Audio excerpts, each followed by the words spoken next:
We can chase the future together.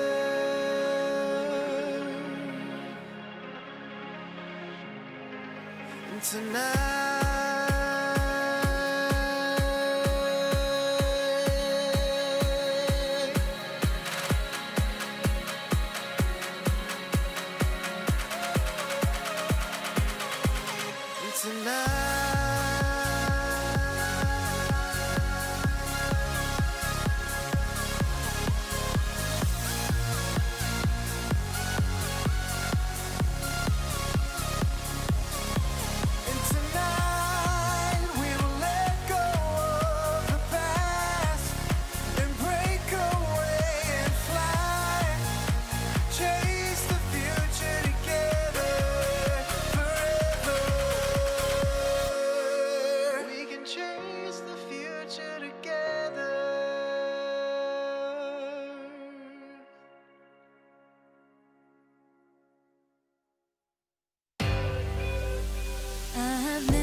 This is game over, you can feel the ground rumble. When I hit the ground running, you should move a lane over.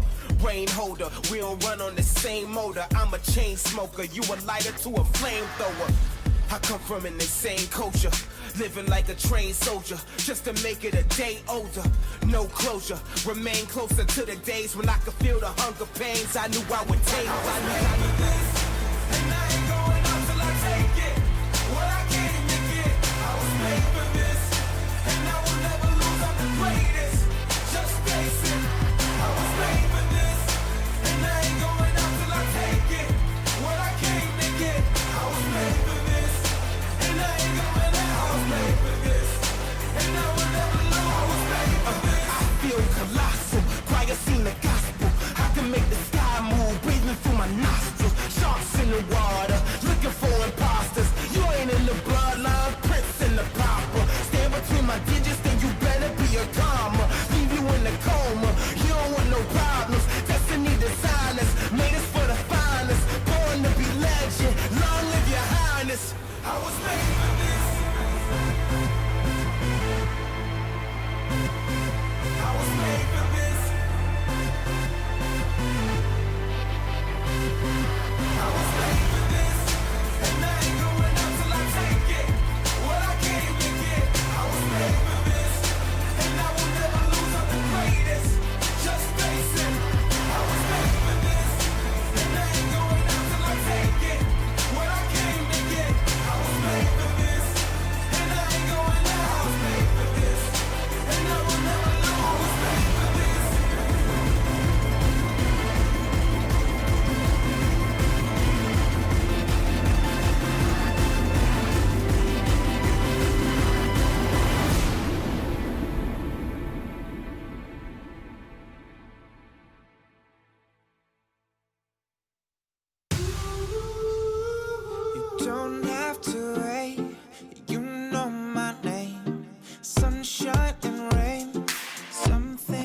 change.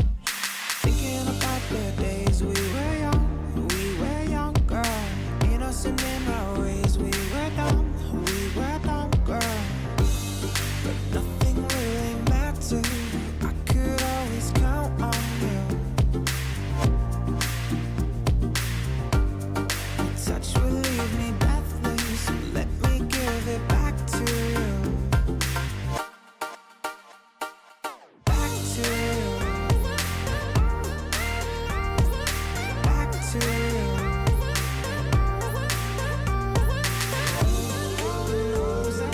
Back to you. Back to you. Back to you. Back to you. Don't have to wait. You know my name. Sunshine and rain. Some things don't change. Thinking about the days we were young, girl. Innocent in our ways, we were dumb, girl.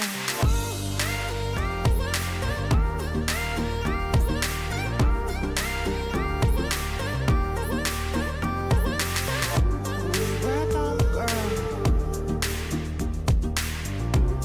But nothing really mattered. I could always count on you.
adrenaline.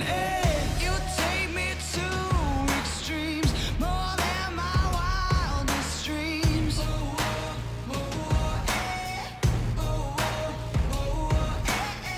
Just one call on my name, and here I go again. Here I go again. Pressure rising, can't deny it.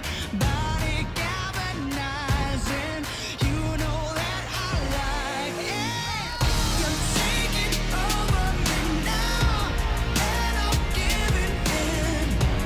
Feeling you in my veins, your adrenaline. You're taking hold of me now, and I'm sinking in. Feeling you in my veins, your adrenaline.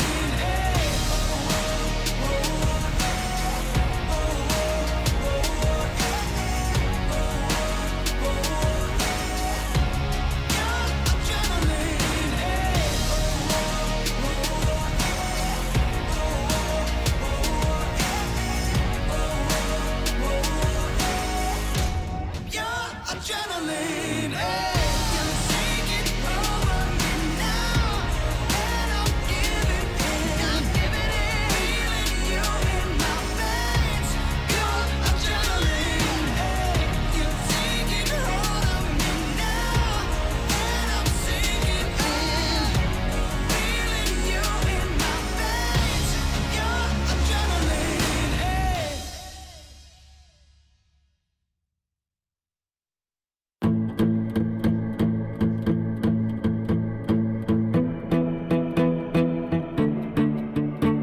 I don't know where I've been, hiding out in a dream. I need someone to help me. I need someone to lean on when it gets dark on your own. I need someone to take me home. So turn the light on. So turn the light on for me. Oh, turn the light on. So turn the light on for me.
So turn the light on.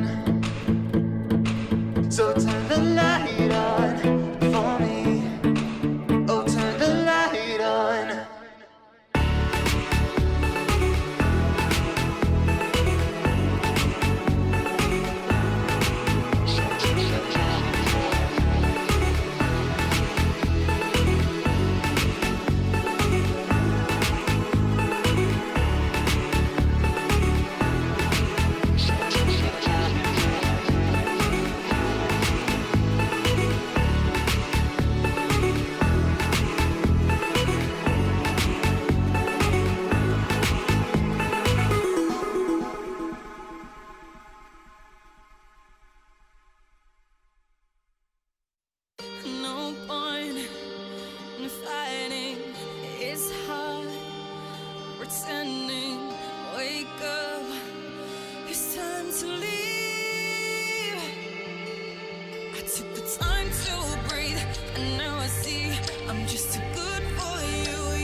to leave.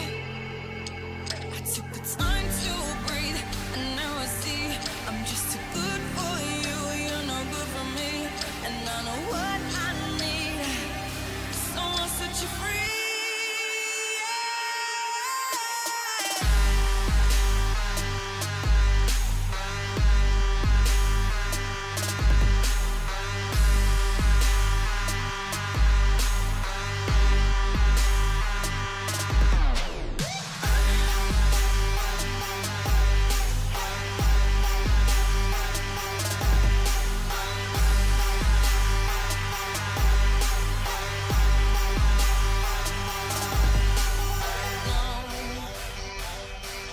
Don't you come and beg no more.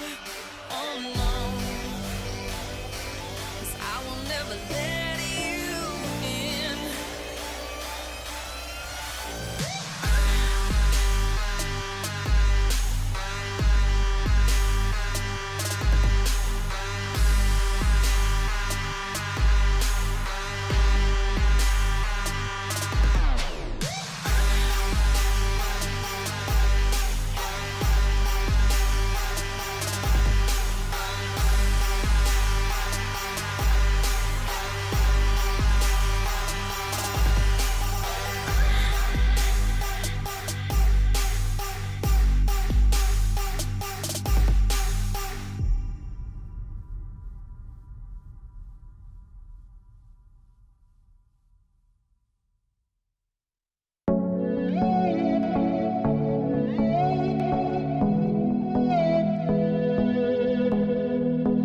You used to make me smile, you used to hold my hand, you used to tell me that you'd take me to Wonderland. We had it all, you know, we put on quite a show. You were my one and only, never let me go. Then you broke my heart, and I fell apart. I couldn't understand what you did to me, but I'm stronger than you think.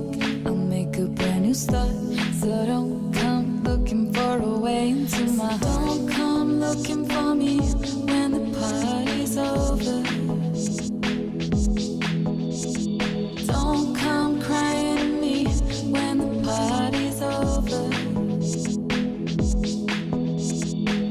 You thought you had it all, but up against the wall I walk right through another open door. I'm gonna hold my tongue, it can't be undone. I've taken all that I can get from you. I'm not thinking about you, nothing about you. Nothing you can say will change my mind. I won't be back for more, well that's for sure. I'll be flying out underneath the sun. So don't come looking for me when the party's over.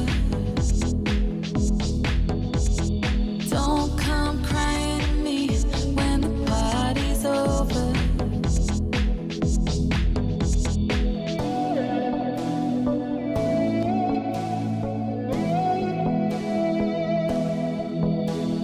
Don't come crying to me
I won't waste another one.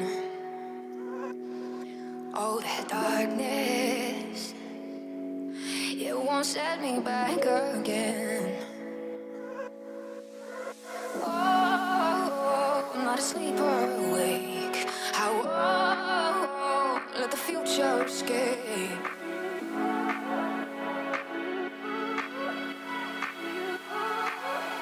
Take me back to you.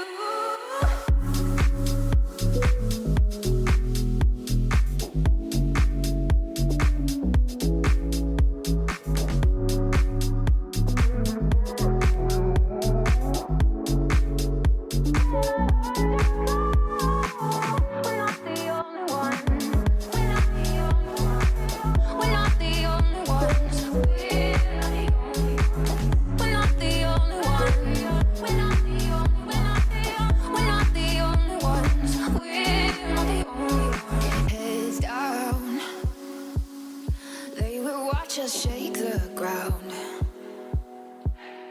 Oh, this lightness, it will fill the air around. Oh, I'm not asleep or awake. I won't let the future escape.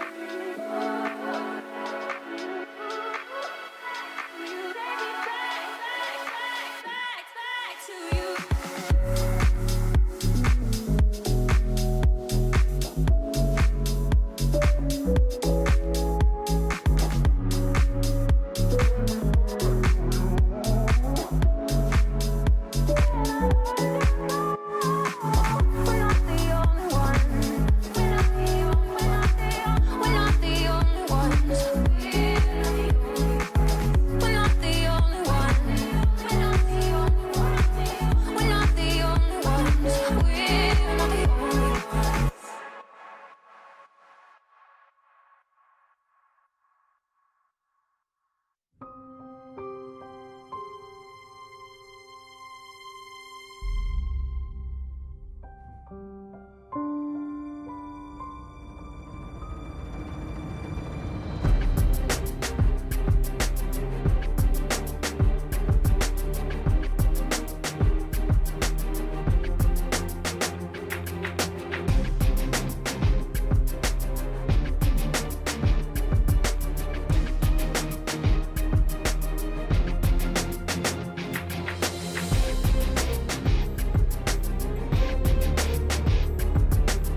that you would just embrace it. Thinking to myself, could you take this? You said I want a challenge, so I'm willing to face it. Girl, you got that symmetry. You touch me heavily. Got hit so instantly. You make me high. Want you, you got me. Just take it from me. It's real. You make me sad. You got that something in your eyes, something in your eyes. You got that something in your eyes, something in your eyes.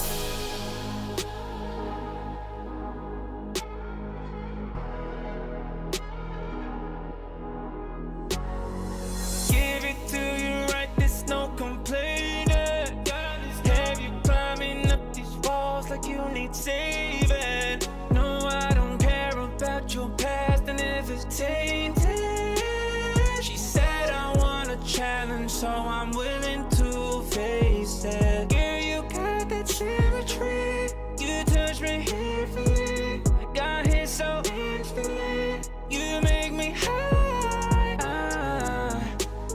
Want you, you got me. Just take it from me. It's real. You make me sad. You got that something in your eyes, something in your eyes.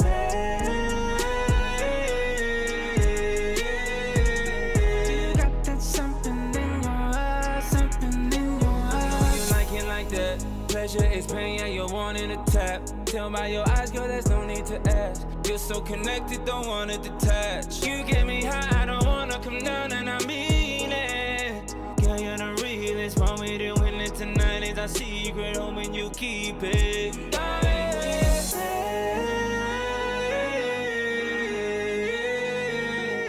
got that something in your eyes, something in your eyes. You got that something in your eyes, something in your eyes.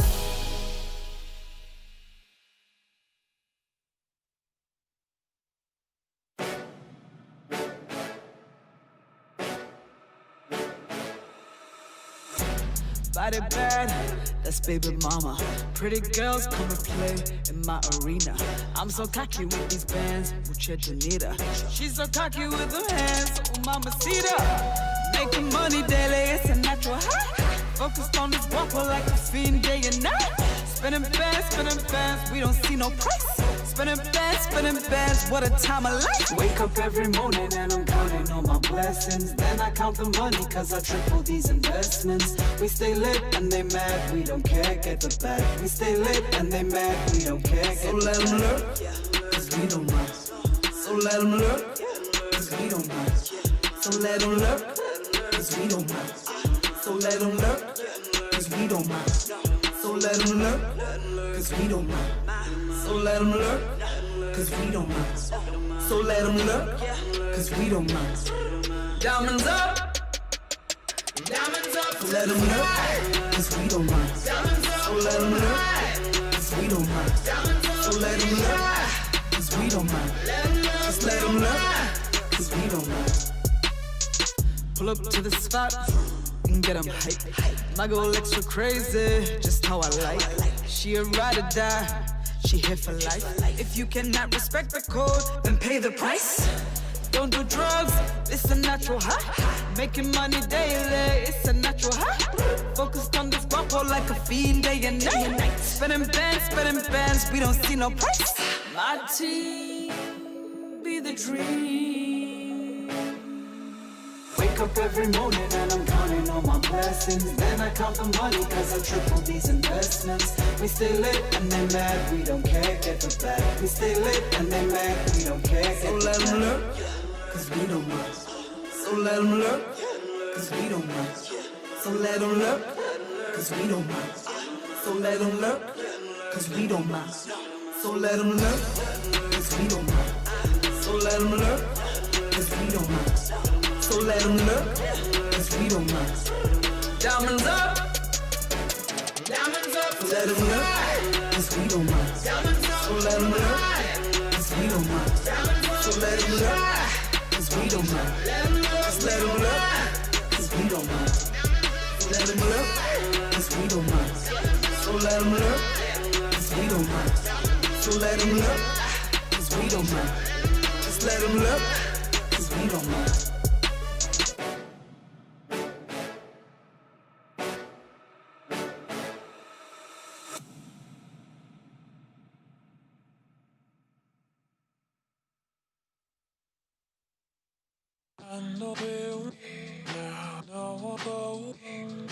Took the keys to your Mercedes and went for a drive. Never Dance Again was playing, I'm going 85. I taste the liquor on my breath now, I'm out of my mind.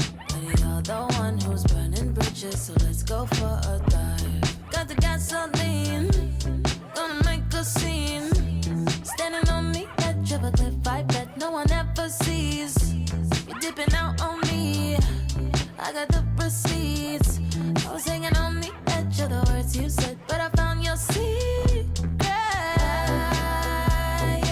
liar, car on fire. You tried to hide her. Now it's your turn for you to burn. Look what you made me. Look what you made me. Look what you made me. Look what you made me. I lit a cigarette and burned a heart shape on my tongue. Starting to lose all the feeling for you going numb. Don't tell that shaky alibi you're way out of your mind. And I don't need your 2 cents, not a nickel, no a dime. Pour the gasoline on your off-white beam. I'm placing all my bets on the cards you've dealt me. My hands gon' beat you. You're dipping out on me. I got the receipts and all the things I let you get away with. You gon' find your keeper. Liar, liar, car on fire. You tried to hide her. Now it's your turn for you to burn. Look what you made me. Look what you made me. Look what you made me. Look what you made me.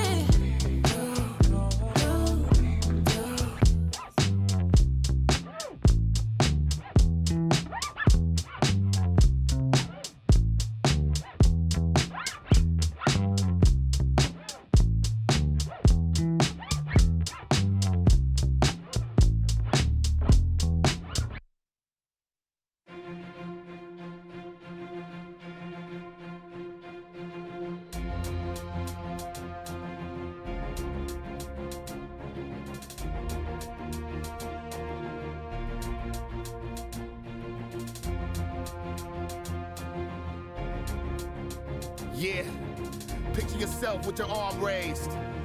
Yo. The place is here, the time is now. On top of the world and I can't come down. No, I can't come down. This is how it feels to stand on the clouds. The place is here, the time is now. On top of the world and I can't come down. No, I can't come down. This is how it feels to stand on the clouds.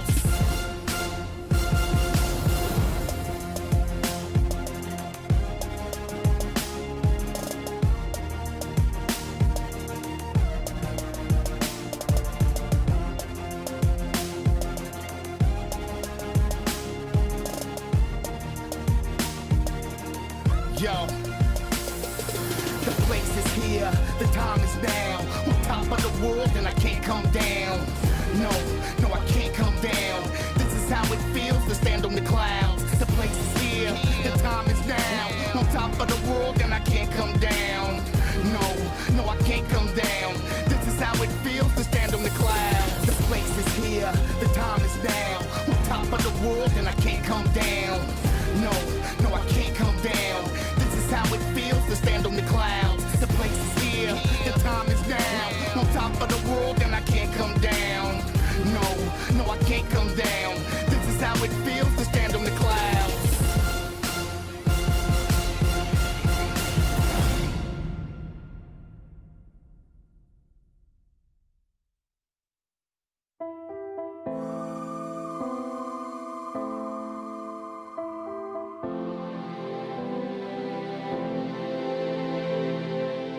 I look back when we just met, when we were young and restless, always looking both of us for something pure and breathless. It seems so long ago, as I sit here just looking back. We moved on from something strong to where we are, it's just another day. You're so far away, you're so far away. Guess I'm here to stay. In the blink of an eye, it feels like goodbye.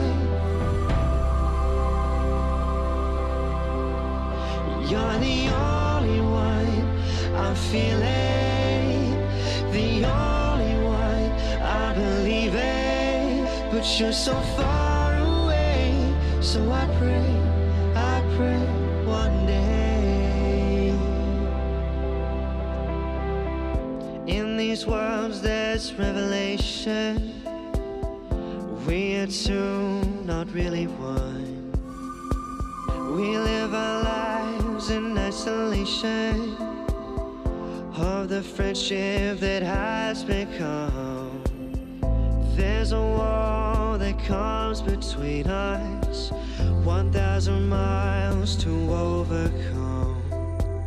A shadow falls in the evening, in the moon and in the sun. You're so far away, you're so far away. Guess I'm here to stay.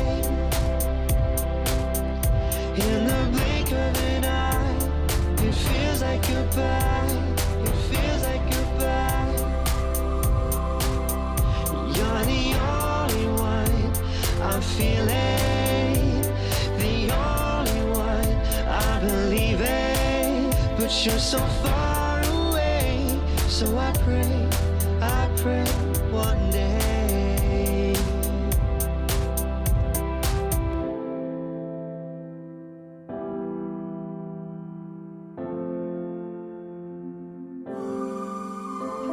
So far away, you're so far away, you're so far away. You're so far away, you're so far away. Guess I'm here to stay. In the blink of an eye, the blink of an eye, it feels like goodbye. You're the only one I'm feeling, the only one I believe in. But you're so far away, so I pray one day.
somebody calls me, I won't answer the phone.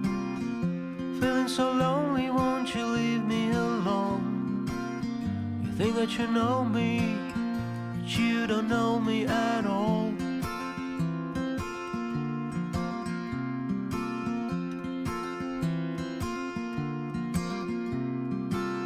Got stuck with the secret to make your wish come true. What you desire strikes you out of the blue. You think that you want me, but you don't want me, do you? You say that you need me, but you will leave me, won't you? Whoa,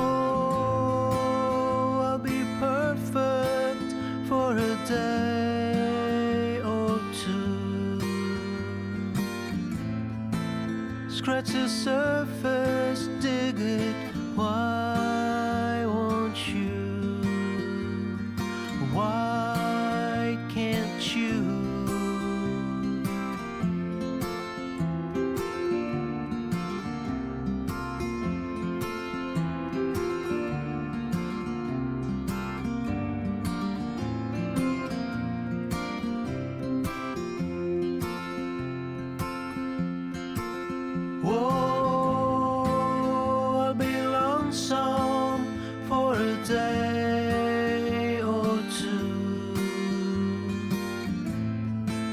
Reach the bottom, dig it, why won't you? Why can't you? If somebody calls me, I won't answer the phone. I'm feeling so lonely, won't you leave me alone? You think that you know me, but you don't know me at all. You don't know me at all. You don't know me at all. You don't know me at all.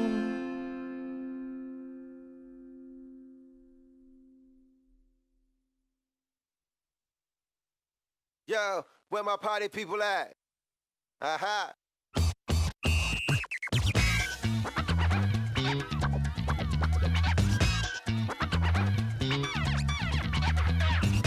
We pump the party up. We pump the party up. Pump the party. Kick it.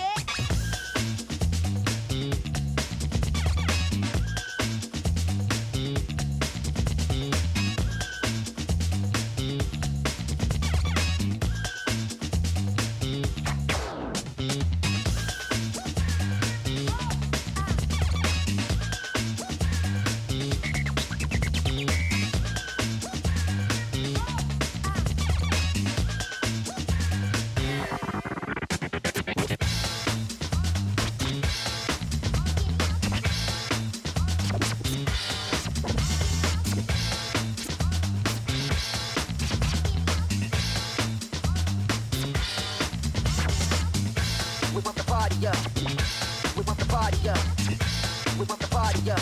We pump the party up. We pump the party up. We pump the party up. We pump the party up. Pump the party.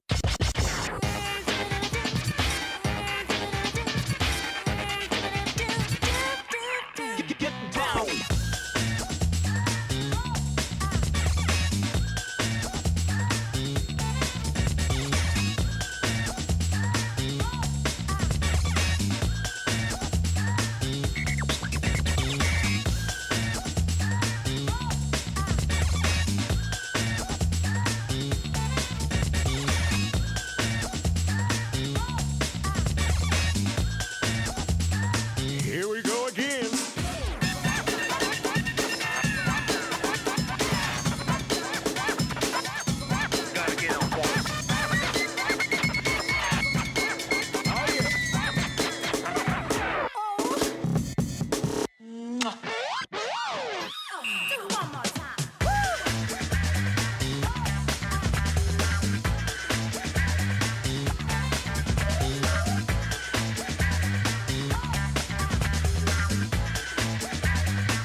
Oh, it's like this.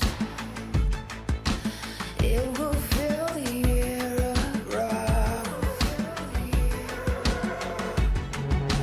Oh, not asleep or awake. I won't let the future escape. Burning dreams take me back to you. In the night when I heard your call. We're not the only ones. We're not the only ones. We're not the only ones. We're not the only ones.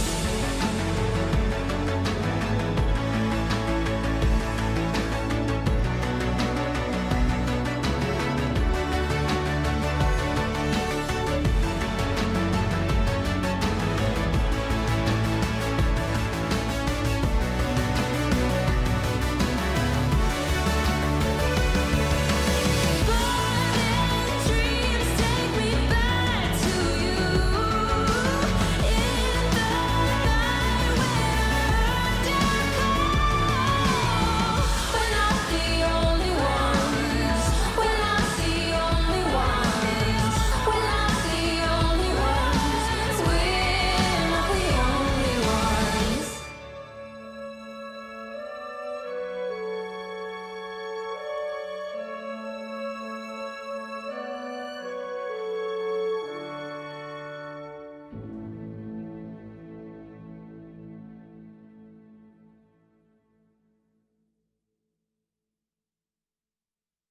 I can't be starred, you are, get out my way. I gotta win, act like I'm not. The one on the top, we've been it before, you know what I did. I'm on my job, I'm doing my thing, I flex on you boys, I do it again. They said whatever, and I don't do talking, you see the score, I'm going in. I can't be starred, you are, get out my way. I gotta win, act like I'm not. The one on the top, we've been it before, you know what I did. I'm on my job, I'm doing my thing, I flex on you boys, I do it again. They said whatever, and I don't do talking, you see the score, I'm going in. I can't be starred, you are, get out my way. I gotta win, act like I'm not. The one on the top, we've been it before, you know what I did. I'm on my job, I'm doing my thing, I flex on you boys, I do it again. They said whatever, and I don't do talking, you see the score, I'm going in. I'm going 50 for 50. Me and the team is superb.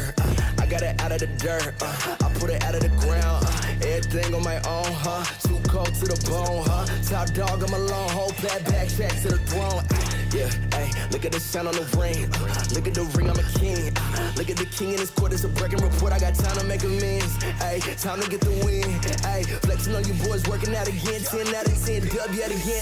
I can't be starred, you are, get out my way. I gotta win, act like I'm not. The one on the top, we've been it before, you know what I did. I'm on my job, I'm doing my thing, I flex on you boys, I do it again. They said whatever, and I don't do talking, you see the score, I'm going in. I can't be starred, you are, get out my way. I gotta win, act like I'm not. The one on the top, we've been it before, you know what I did. I'm on my job, I'm doing my thing, I flex on you boys, I do it again. They said whatever, and I don't do talking, you see the score, I'm going in. I'm going in, yeah, I gotta win, yeah. Heard you be talking a lot, I'm here, so say it again. They sound crazy, I agree with that notion. Come through like train, look on my motion. I came from the gutter, why you playing around, you don't know. Everybody thirst that I know, eating granny while around with a Draco. Haters look at me like, oh no, so my teeth look like a snow cone. My big truck messing up the ozone. If you ride my way, better hold on. I can't be starred, you are, get out my way. I gotta win, act like I'm not. The one on the top, we've been it before, you know what I did. I'm on my job, I'm doing my thing, I flex on you boys, I do it again. They said whatever, and I don't do talking, you see the score, I'm going in. I can't be starred, you are, get out my way. I gotta win, act like I'm not. The one on the top, we've been it before, you know what I did. I'm on my job, I'm doing my thing, I flex on you boys, I do it again. They said whatever, and I don't do talking, you see the score, I'm going in.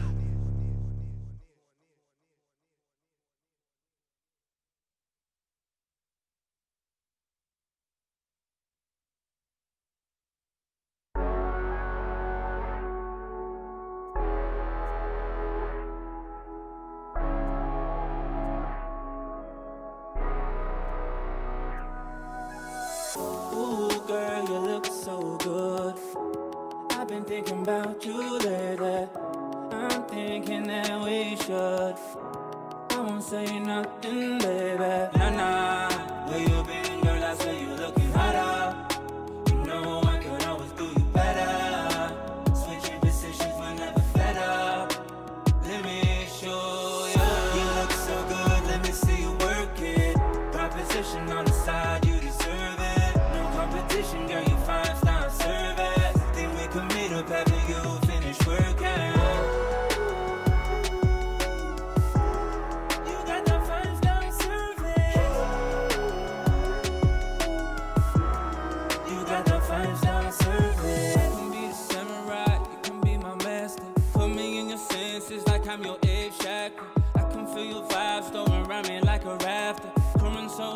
you love it when I go faster. I'm loving your interior, no, I wouldn't change it. Body is superior, other ones are basic. Thought you was inferior, you're wrong, you're amazing. Hey, Sana, where you been, girl? I say you're looking hotter. You know I can always do you better. Switching positions when never fed up. Let me show you. You look so good, let me see you work it. Proposition on the side, you deserve it. No competition, girl, you 5-star service. Think we can meet up after you finish working. You got that 5-star service. You got that 5-star service. You look so good, let me see you work it. Proposition on the side, you deserve it. No competition, girl, you 5-star service. Think we can meet up after you finish working. You got that 5-star service.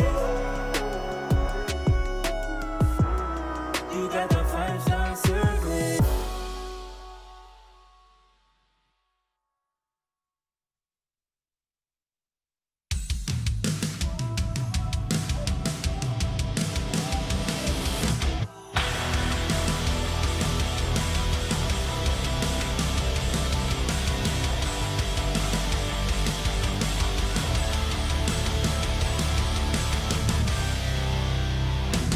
Once upon a time, we had it all, sitting safe behind our castle walls. Fast forward to the siren in the distance, getting closer by the minute. Will you stand and answer to the call?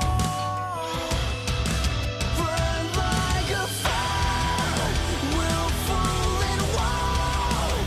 This is the night that you were made for. Don't close your eyes, safer to stare into the sun than to turn away from what you could become. This was once a perfect symphony, soft and steady like a heartbeat. But these notes turn dissonant and sour, getting violently devoured. So will you stand or let the curtain fall? Burn like a fire, willful and wild. This is the night that you were made for. Don't close your eyes, safer to stare into the sun than to turn away from what you could become. The time has come to stand and fight for what you believe, for what you believe. The dark will fall and we will rise. Like a fire, willful and wild. This is the night you were made for. Burn like a fire. This is the night that you were made for. Don't close your eyes, safer to stare into the sun than to turn away from what you could be. The time has come to stand and fight, deconstruct, reignite. Safer to stare into the sun than to turn away from what you could become.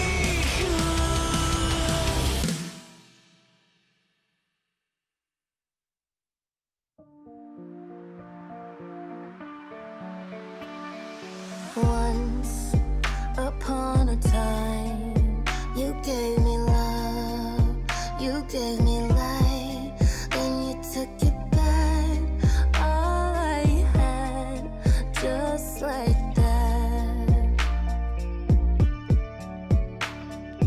Whoa, some summer nights, you got my hopes up way too high. Can't get it back. All we had, just like that. Cold as ice, numb. It feels like when you're here and then you say goodbye.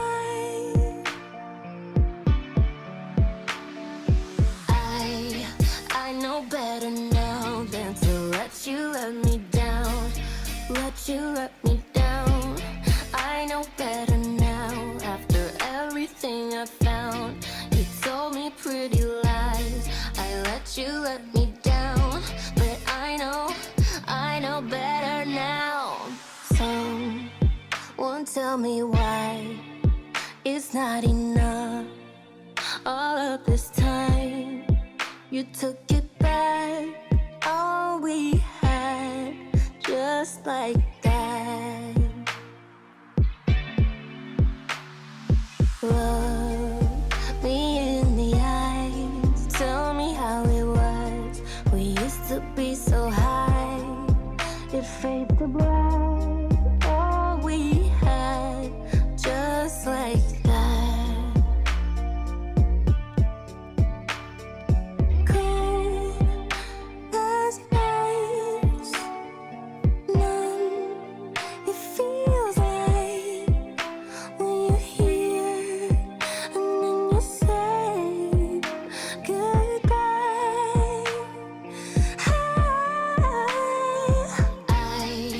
I know better now than to let you let me down, let you let me down. I know better now after everything I found. You told me pretty lies, I let you let me down, but I know better now.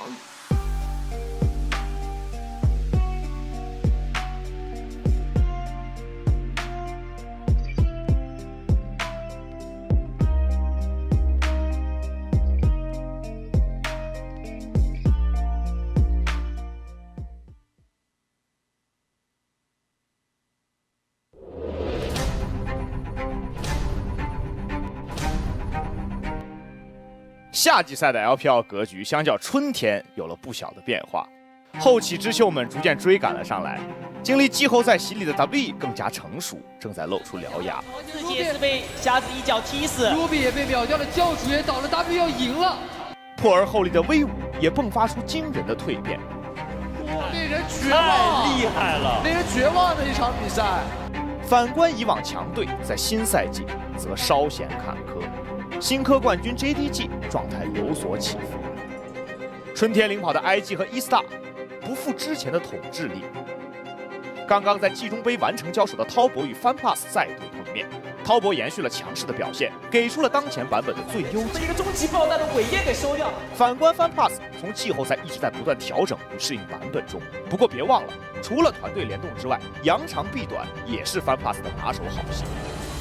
EDG 与 RNG 的对决久负胜负，虽然阵容有所变化，但两支队伍整个赛季相似的轨迹同样看点十足。新人表现、团队角色、阵容选用都备受注目。谁能在新时代的 LPL 里取得一席之地，决定权在他们自己手中。是领先的队伍守住获胜的堡垒，还是慢热的队伍实现发力反超？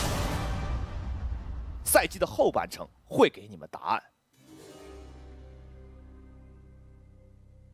Welcome everybody to the LPL. You can see the grin on my face, and that is because we are well beyond the halfway mark, and we have some real matchups for you today to celebrate it. I'm Munchables. This is tagged on my left.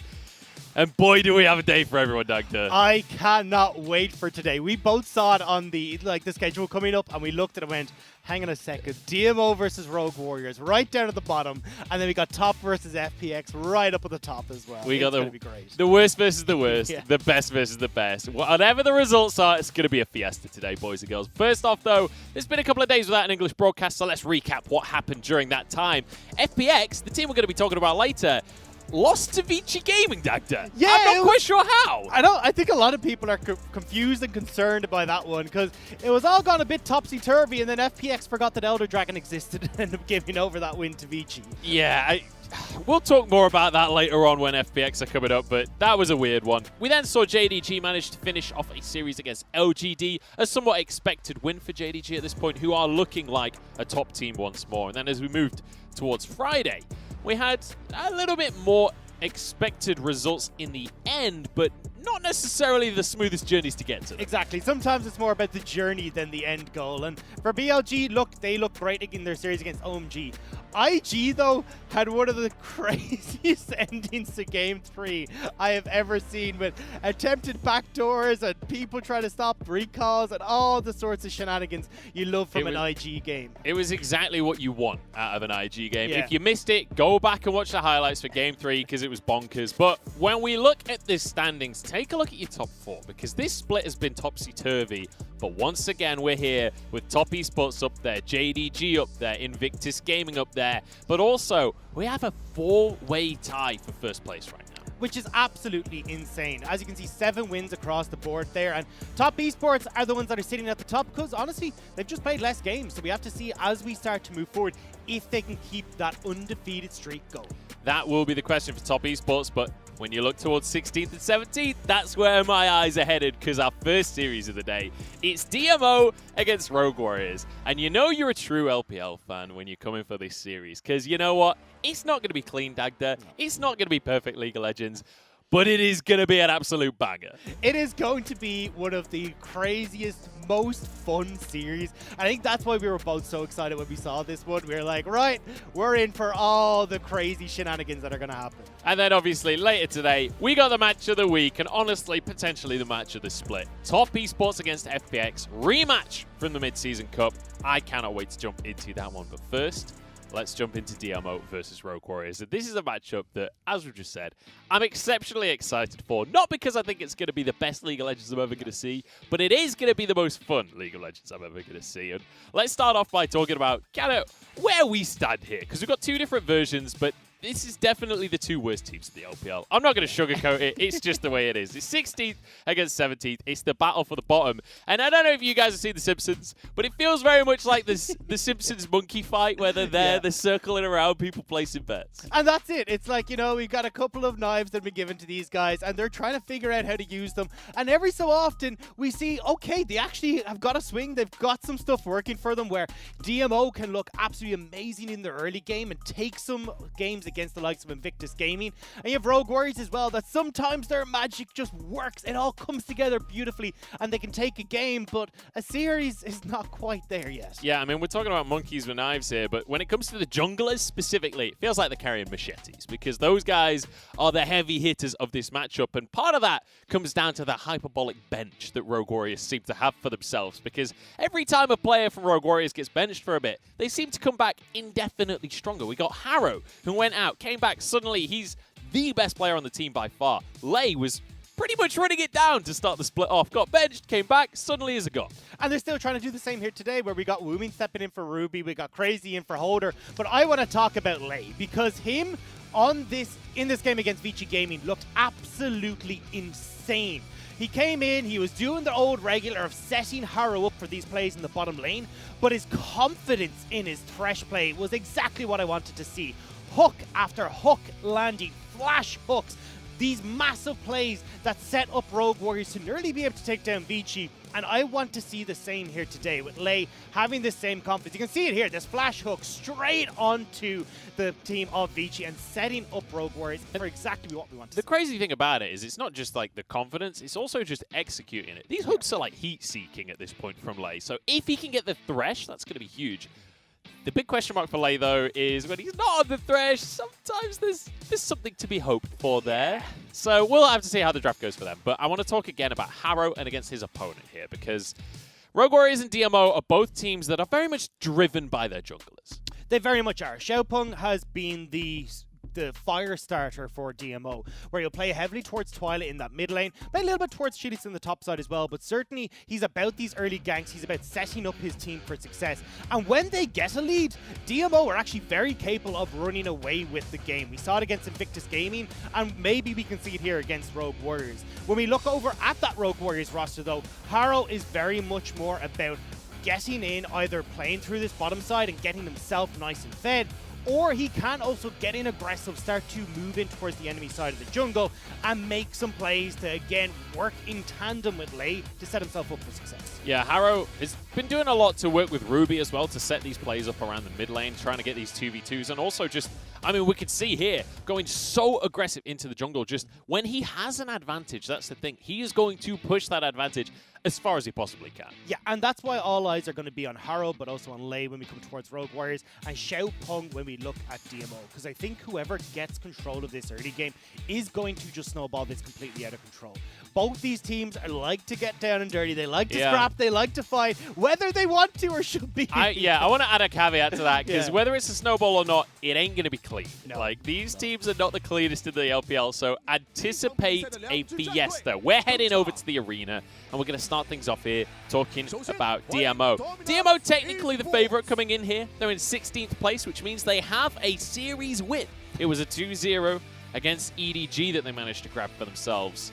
And we'll see if we can see more of that version of DMO. Let's bear in mind, this is a team that also took a game off of IG, took a game off of WE as well. And that's what I mean, is that this is a team that is very capable when they get a lead of snowballing it. It's if they start to fall behind, but then the cracks definitely begin to show, especially as we talked about with Xiaopeng going for a lot of these early game junglers like Lee Sin and Rek'Sai. Means that he doesn't have a lot of impact if he gets to the later portion. Well, on the other side of the stage, we're going to have the Rogue Warriors stepping forward, and much to everyone's dismay, I think, Wooming is going to be stepping into the mid lane again, and it's nothing against Wooming personally, it's just Ruby has been one of the most stable members of this squad.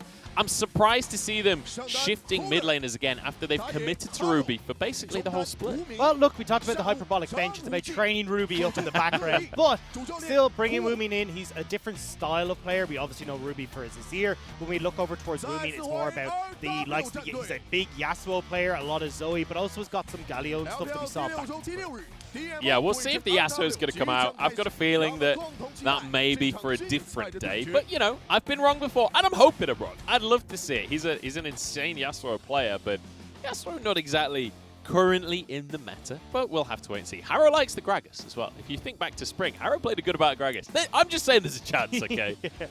And I mean, look, it's not completely off the wall. We have seen, I think it was Missing who played the Gragas support as well, so maybe you just pop the Gragas down the bottom lane, you set them up with some nice plays, but look, I don't think we'll see it either, but still, it is about, you know, mixing things up a little bit for Rogue Warriors, because clearly things haven't been working. Whether you want to look and invest in Ruby, well, unfortunately it hasn't been quite the way they wanted to start things off. And we've got the match histories here for the two teams, and this is, when you look at DMO, they have one series there, DMO against EDG, where they did get the win, and the shades of red, the shades of green, are how dominant those victories were. You can see game one, not perfect. Game number two, a lot more convincing.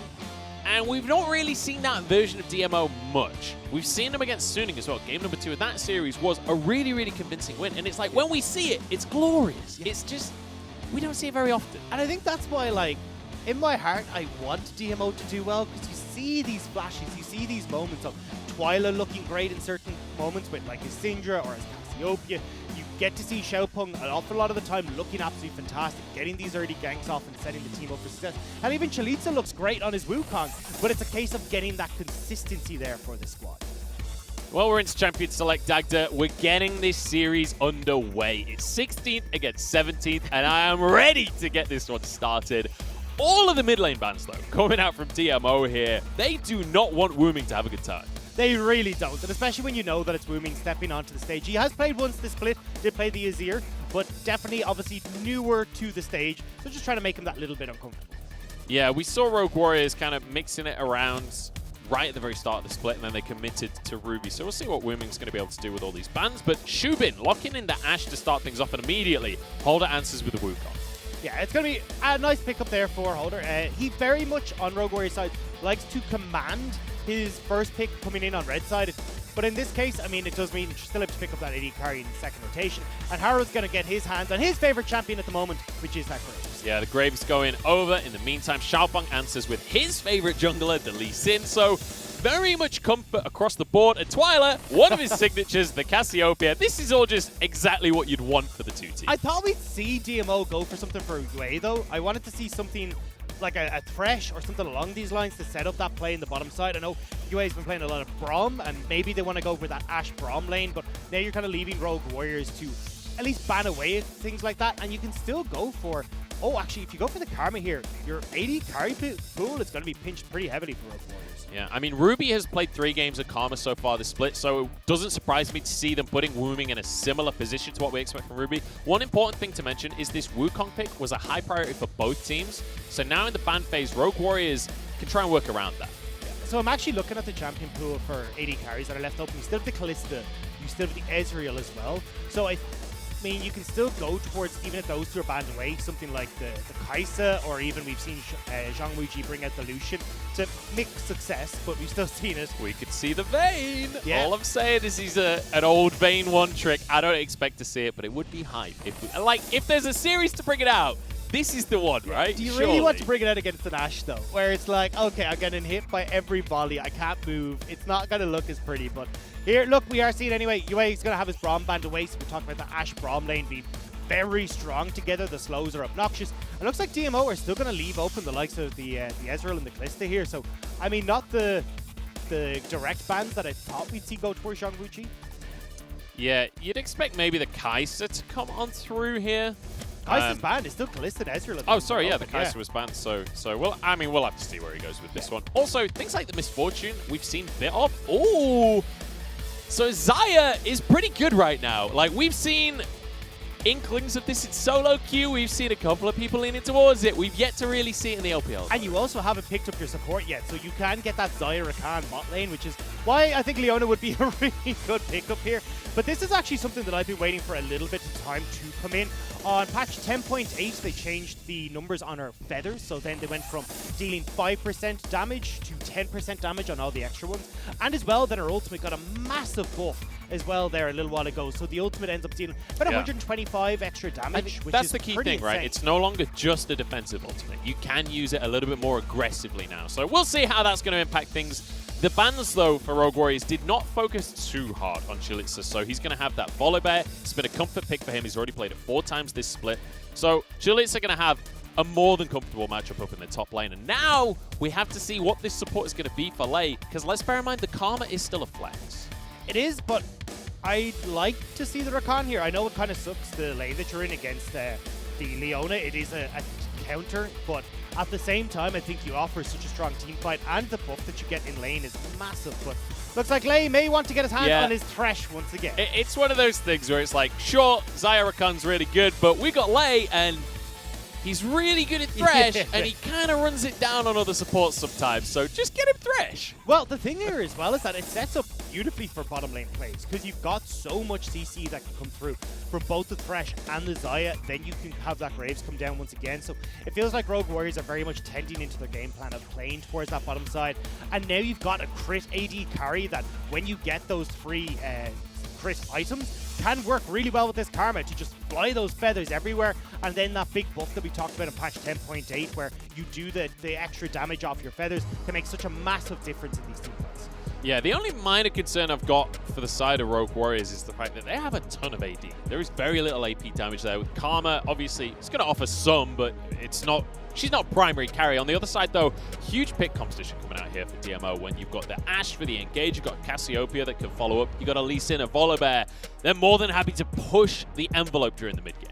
Yeah, it's very much a team that can fight as well. I mean, you've got Cassiopeia that can do a lot of work. You can have Ashe to be these engage tools or disruptor with the CC in team fights. The thing for me when I look at these fights, though, is how the front line interacts with the backline from Rogue Warriors, because Xayah is quite a short-range AD carry, so you do have that Featherstorm to reposition here, but if you have the likes of this Volibear who can get onto the backline, even Xiaopeng on this Lee Sin, who can at least get out that Featherstorm nice and early, you can then have a lot of CC that can go fly the direction of Zhang Wuji and Harrow, who are both the main carries on this Rogue Warriors side. We'll have to see, but Dagda, I can hear the circus music in the distance. I can hear the clown cars as we head into potentially the fiesta to end all fiestas. It's the bottom of the table here, 16th against 17th, and you know what? I can't wait, Dagda. Bring me some action, bring me some fights, and bring me utter chaos. It's DMO, it's Rogue Warriors. Let's hit Summoner's Rift. I'm hoping that we do get some of this action. I mean, look, Xiaopeng is on his champion. He loves this Lee Sin for the early aggressive plays that he can make. Oftentimes, having these ganks pop off at like level 3s where he's moving towards that mid lane. And when you've got Twyla, who can also set up with the miasma and has a lot of damage to burn through as well, they can put a lot of pressure onto Wuming, who's going to be in the mid lane. And let's remember there's a lot of pressure on Wuming, not just from the composition of DMO, but also Wuming stepping in to replace Ruby. Rogue Warriors are just trying to find a win here.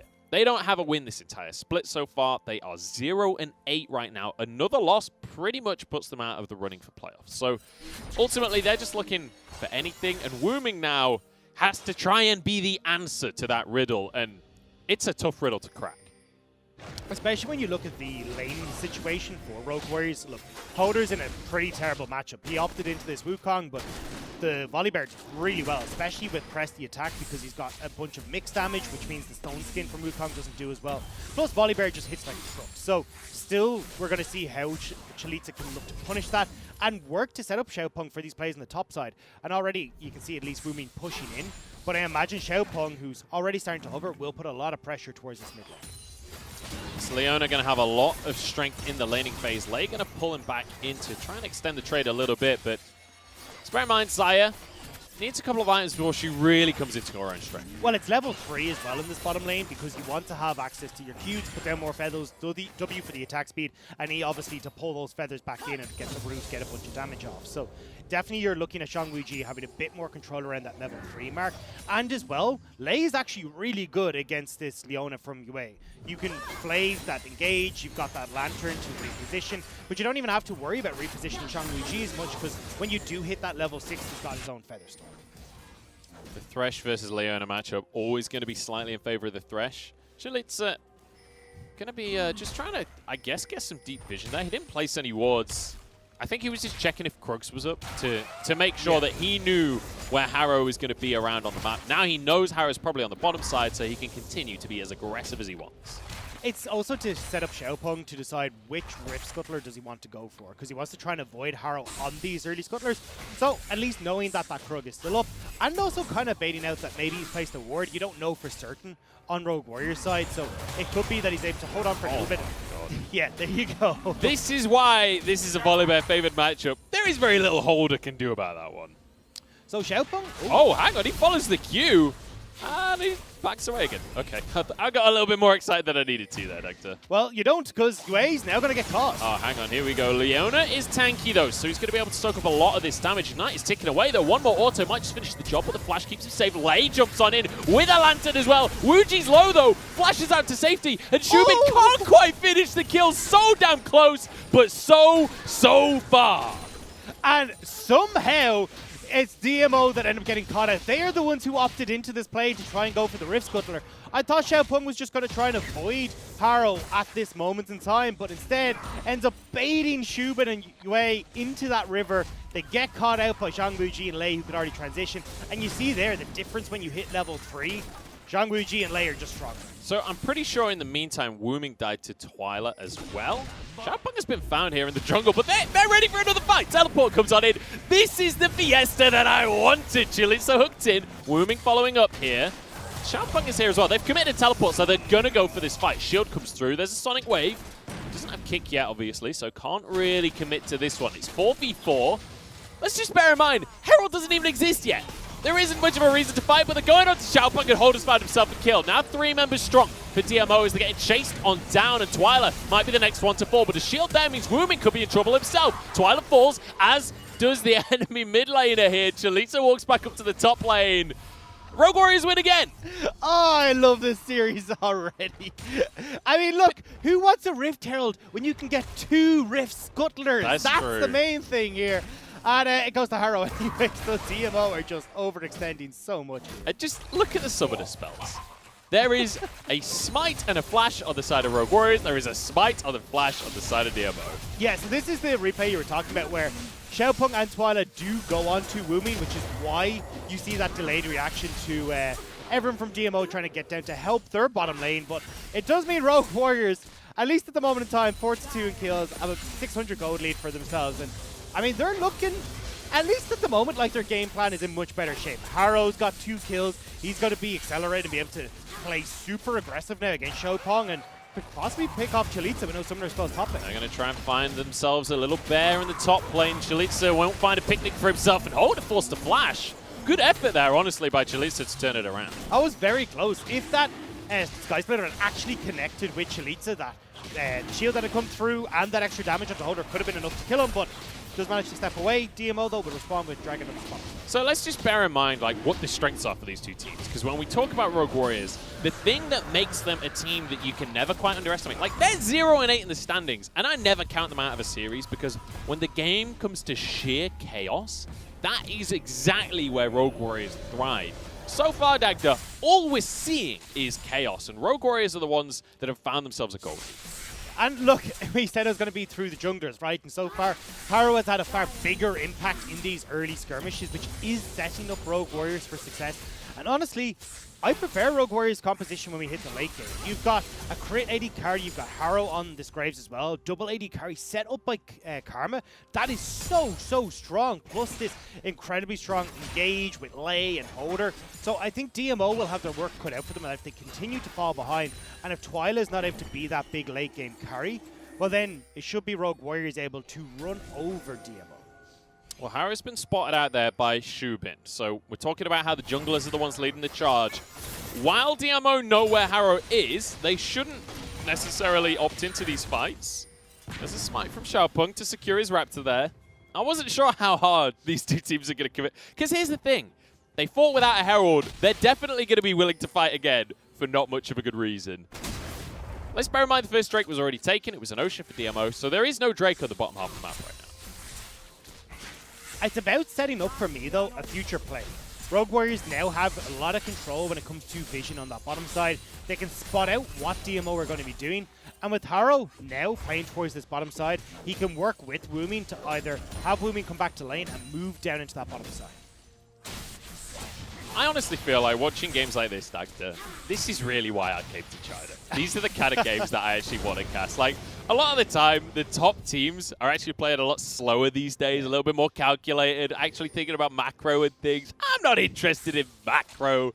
I just want to see teams absolutely scrap it out. And that's what it feels like we're going to get here today. And I'm hoping that we get to see at least 3 games of it, because I'm a little bit worried that whoever wins game number 1 of this series might be able to just carry that momentum forward. Now, we tend to go to 3 games with these teams, but there we go, flash over from Xiaopeng. Rogue Warriors already committing everyone to this Rift Herald. And there's an objective for them. This is improvement we're seeing in the series already, as Rogue Warriors the ones positioning here, 4 members strong. Both mid laners nearby. We could have a 5v5 here, Dagda. It looked like it's going to be, but look at Twyla. He's completely separated. We'll have to try and make a one-man mission into this backline, which I don't think I'm the biggest fan of.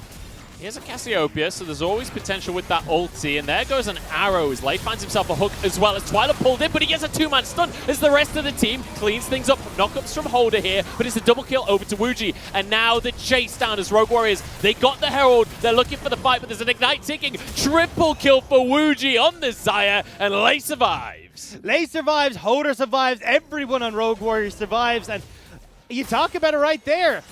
Twyla in a flanking position as Cassiopeia just gives the perfect hook for Lei. Manages to land it. Everyone from Rogue Warriors turns, bursts down Twyla, while Holder is keeping the rest of DMO occupied as he spins circles around them in their backline. You're going to see it here. And it means that then Rogue Warriors have free hits. Shang Wuji is in the perfect position to start auto-attacking here. Even dodges away from the petrifying gaze. And look, I mean, where's the threat for the backline here of Rogue Warriors? DMO have nothing in the tank. And even if they did, it's a Xayah anyway, who's very difficult to threaten in team fights. Xayah, which is now 4-0-1. Jungwoo feels amazing after that fight. And that's the thing, you've got Featherstorm, you've got Cleanse as well. You can play very aggressive here, Jungwoo. And as you said, already Essence Reaver on the way. He's going to work in towards the likes of Phantom Dancer, a Rapid Fire Cannon, Infinity Edge next, and he's going to be hitting like a truck. He is going to be an absolute beast the longer this game goes on. But I just want to, before everyone forgets immediately, I just want to give a little shout out to Lei there, who saw the arrow coming, buffers his hook as the arrow's coming in, so that the whole time he's stunned in that fight, he's still impacted the fight. So beautifully done by Lei there. But look at the gold once again, boys and girls. 3,000 gold lead now for Rogue Warriors. And what did we say? They just want to fight, and all they found is fight after fight after fight. It's been a rough start here, Dagda, for DMO. And unfortunately for DMO, that's how they tend to get their victories, is through these early game plays. And right now, they haven't been the ones that are able to come out on top. So Rogue Warriors are looking super strong. But the problem is, we know what Rogue Warriors are like. Sometimes they look great. Sometimes they get to these mid-game fights and they've set up beautifully. They're front to back. I'm like, oh, this is one of the best teams in the LPL. And other times, they kind of go all over the place. Where you're like, I have no idea what this team is deciding to do. I don't know if I'd call them one of the best in the LPL, when they even look when good, they look look real good. Yeah, I'm just saying.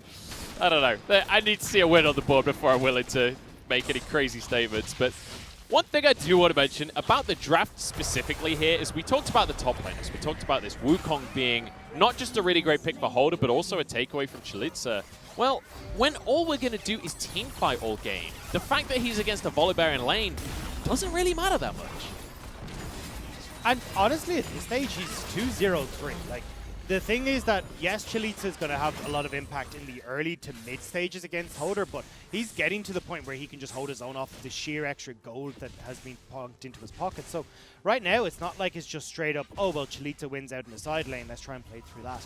And as he said, look, you need these bruisers to be in fight. Both Chalitza and Holder have to be in these scraps. And unfortunately for DMO, they just don't have the firepower to allow Holder, or, well, at least allow Chalitza. Chili's is doomed here. He's going to flash, he's going to use his ult, but he's going to be pulled in by lane, knocked up and taken down. A kill for Harrow here. And you know what? When you look at the composition for the side of Rogue Warriors, it's all about getting the Graves fed and getting the Xayah fed and then using this Karma as a second support. Well, guess who's fed on the side of Rogue Warriors? Xayah's fed, Graves is fed. Everything's looking fantastic. I agree. I would have preferred to see Rogue Warriors commit a few more members down towards trading for these structures, though, because right now you've got Jungwoo and Lei who are just going to sit back in this mid lane. They're not going to be able to get in terror plates. You look at where Woomin is, he's been zoned off with his top lane structure, so DMO are actually getting a decent answer for this play, although as I say that, Harrow will reconvene down in his bottom lane to get some terror plates for himself. Yeah, one of the nice things for Rogue Warriors is they're ahead already. So all they have to do is trade evenly and they maintain tempo for themselves. Let's take another look at the gank down onto Chalice. Good hook from Lei here. I sets up everything, and once you are in that CC chain, you're just kind of done for. Feathers, hooks, plays, it's done for, especially with the damage that's coming out from Harrow and Jungwoo. So this is quickly really leaning towards Rogue Warriors now. We're almost at a 5,000 gold lead as we head towards the 14-minute mark. And those turret plates will fall off. So when we kind of take stock of where we're at in terms of the plates, we talked about the plates in the top lane that Twilight was able to get for himself. But those 3 plates, I think, are the only plates that DMO have got across the entire map. Whereas Rogue Warriors, they already took a tower in the mid lane, plus the 3 in the bottom lane. They found themselves a massive advantage. And you can see that reflected in the gold. I mean, we're 14 minutes into the game. You're looking at nearly a 5,000 gold lead there for Rogue Warriors. This is absolutely insane. And this is why you can look at Rogue Warriors and go, why can't you do this all the time? This looks like a really good team. Well, one thing I will say, Dagda, is they're not usually against the 16th team in the LPL as the 17th team in the LPL. That tends to happen only once. If there is a team that they should look good against, if they are going to be climbing the standings, you'd probably expect it to be DMO, right? And it felt like DMO never really got off the ground here, because at least in the beginning we talked about, hey, look, Xiaopeng likes to be aggressive, particularly towards the mid lane. Well, they went for this play down in the bottom side river that they end up losing out on. They then tried to turn into something on this top side of the map that DMO again lose out on. So overall, it was just 2 misplays from DMO that put them so far behind that Rogue Warriors can just continue to punish.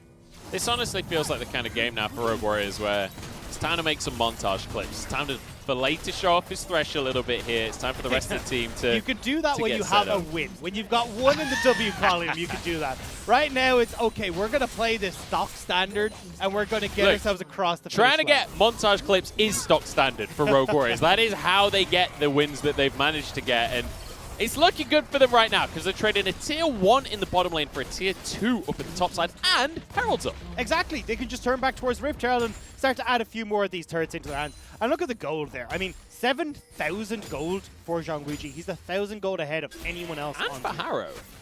Like, it's 2 carries being that fed is just bonkers. And it's only going to get worse. Rift Herald now picked up.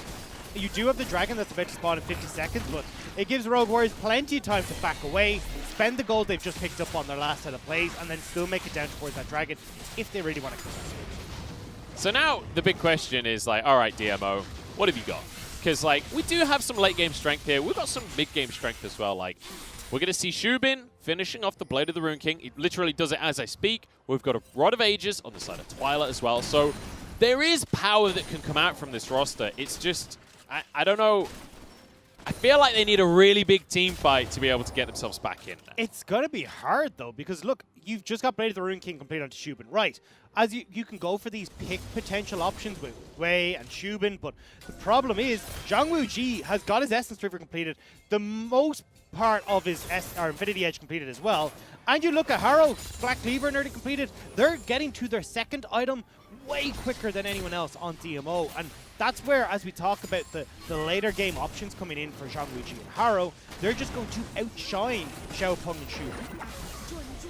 Twilight has gone for that cheaper Cassiopeia build that basically only he goes for as well with the GLP coming through, so he'll be feeling decently strong for this fight, but it's going to be the Drake being taken here, smited away by Harrow on the Graves, and DMO just decide against it in the end. They're like, you know what? Maybe and then not. they're out of position. You just got Rift Herald now. They can be put down in mid lane, and Rogue Warriors, as long as they can zone off DMO from his bottom side lane. This is not it, DMO. This is not the fight you want. Hook barely misses there. But hey, there's a wave perfectly positioned here for Rogue Warriors. They can just move in towards this tier 2. Or not. I guess not. Okay, I thought they were just going to have Harrow go mid, plunk down that Rift Herald, you get that mid lane turret, then you can, on your way out, pick up the cash check on the way in this bottom lane structure as well, but looks like instead they're just going to take it and hold on to this Rift Herald for another. I mean, they could always drop the Rift Herald for the tier 2 in the bottom lane, potentially. What are you doing, Lei's found himself a hook onto Xiaopeng here, and he's got Wuji alongside him, so maybe they could just 2v everyone this one. Lei gets out with his life. Twilight keeping Xiaopeng safe as Holder goes in. Doesn't flash for any more knockups, though. It's a bit of a weird one, honestly. Everyone walks away. You just get the flash and the ignite burn from Lei, and yeah, a bit of a curious one. Surprised to see Lei opting into that, or even trying to back there. So here's one of the problems with Rogue Warriors, right? Because I feel like they were in a phenomenal position just there. They get themselves the Dragon, they've got the inside track on the mid lane, they kind of and ah about going to the mid lane, then they and ah about going to the bottom lane, and they finish off a tower that's on, 200 HP or something, so fantastic. A Stiff Breeze would have done that. They don't actually find very much off of a huge advantage that they've essentially squandered there. Yeah, and that's why it can be heartbreaking watching this team sometimes, because they think, oh, they've got it, oh, they can maybe do it. Okay, no, they've fumbled to play. But I think as well, it's not like it set them super far behind or really hurt them. It's just about accelerating that play, extending your gold lead. That this is where Rogue Warriors really seem to struggle. But to give them their due, they have read how DMO get back into this game. We talked about how DMO want to go for picks. Well, Lei has gone for Mikhail's Crucible first. The best way to avoid the CC chain and like the option of a pick from an Enchanted Crystal Arrow is to be able to remove that CC and get yourself the hell out of there. And that's what Lei is opting for here. So they are still playing against what DMO are attempting to achieve. But again, when DMO is out of position, that's where you can at least shove this game a little bit further. And I want to revisit something you talked about earlier on as well when it comes to how these two teams function, and that's that we've got a Xayah in this game that is a late game crit 80 carry. When you've got 4 kills on that Xayah early on, He's just finished his Essence Reaver and his Infinity Edge before 20 minutes. Those are two of the most expensive items in the entire game. You're not meant to be able to finish those that early. No, but he has, and he will, and he's going to be very, very happy about it. And don't forget, you're not only just this Xayah who's picked up these two items. You're a Xayah that has well, not actually an Ardent Sensor. I was expecting to see the Ardent Sensor for Woomy, but definitely the support of Xiaopeng. You know, the idea was good. The idea was good, but the execution perhaps leaving something to be desired. And now Rogue Warriors, they know that there's no Lee Sin engage, so they can walk on forwards. They don't have vision on this bottom side, though, so I think Chalitza walked up and was thinking, hey, maybe I can make this engage, but assumed they'd have a bit more vision, so it doesn't go for it. Xiaopeng not having Dragon's Kick is going to nullify a lot of Lee Sin's potential in this team fight, so they back away. Rogue Warriors get the turret, and now there's only one outer turret remaining for DMO. I have a question for you, Dagda. With a Xayah that's already got 2 crit items, with a Karma to keep everyone safe, with a Graves, can Rogue Warriors just threaten Baron endlessly now for basically the rest of the game? It feels like they should. Like, Baron doesn't do that much damage when you got a Karma. Yeah, I mean, honestly, pretty much. They can. The biggest thing for them is just having Holder down in this bottom side to threaten bottom lane structures as well. They've also got the likes of this Soul Point coming up at just over a minute for Cloud.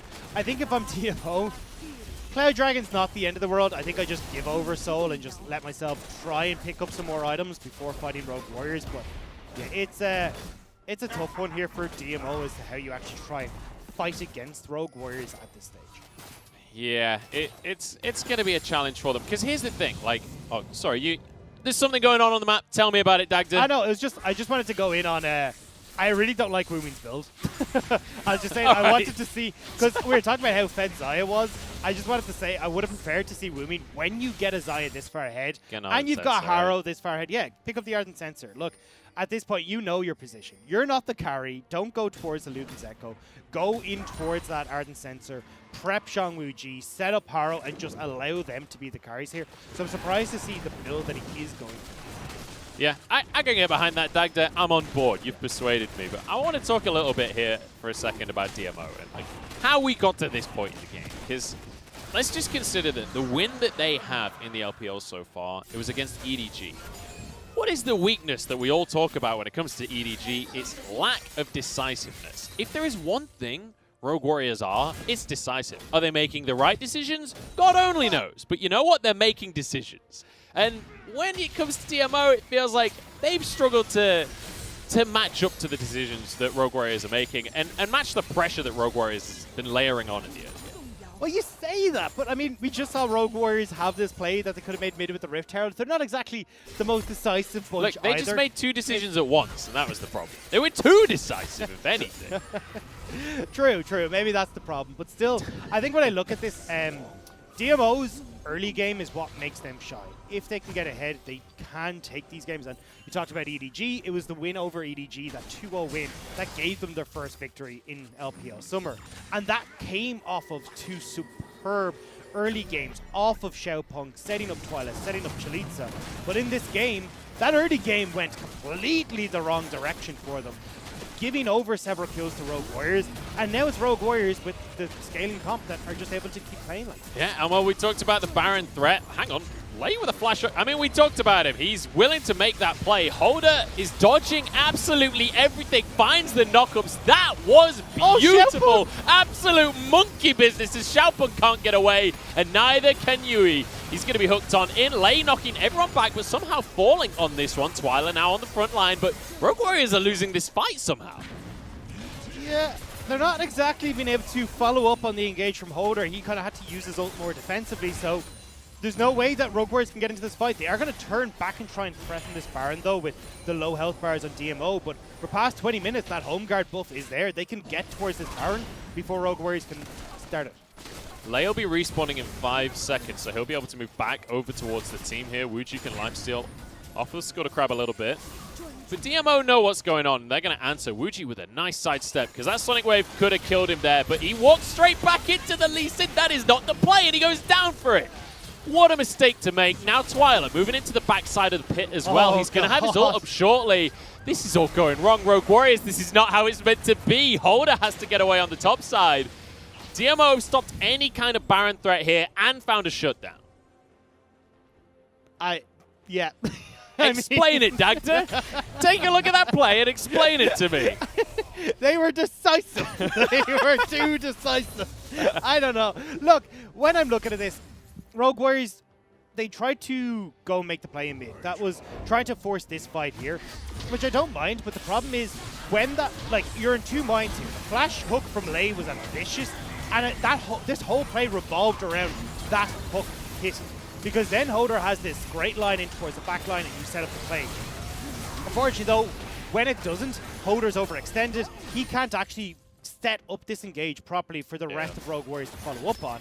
And then, again, Rogue Warriors on the way out are like, right, we need to get vision control. We'll pick up the Scuttle Crab on the way out. We'll make sure that at least we've got full control still of this river area before we need to back away from the Baron objective.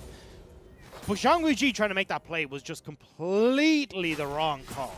Yeah, it felt like Lei kind of overcommitted as well. Once he got the hook onto Yui, it was kind of like, I don't know, maybe going into the middle of 5 of them as Thresh while your Aftershocks on cooldown. Possibly not the greatest play to make right there, and he obviously ends up going down. So, DMO, they found themselves back into the game a little bit. They've closed that gold gap ever so slightly, and let's bear in mind, we talked about the items of Cassiopeia earlier. Now with the Zhonya's there, Ash just got 2 items and a pickaxe as well.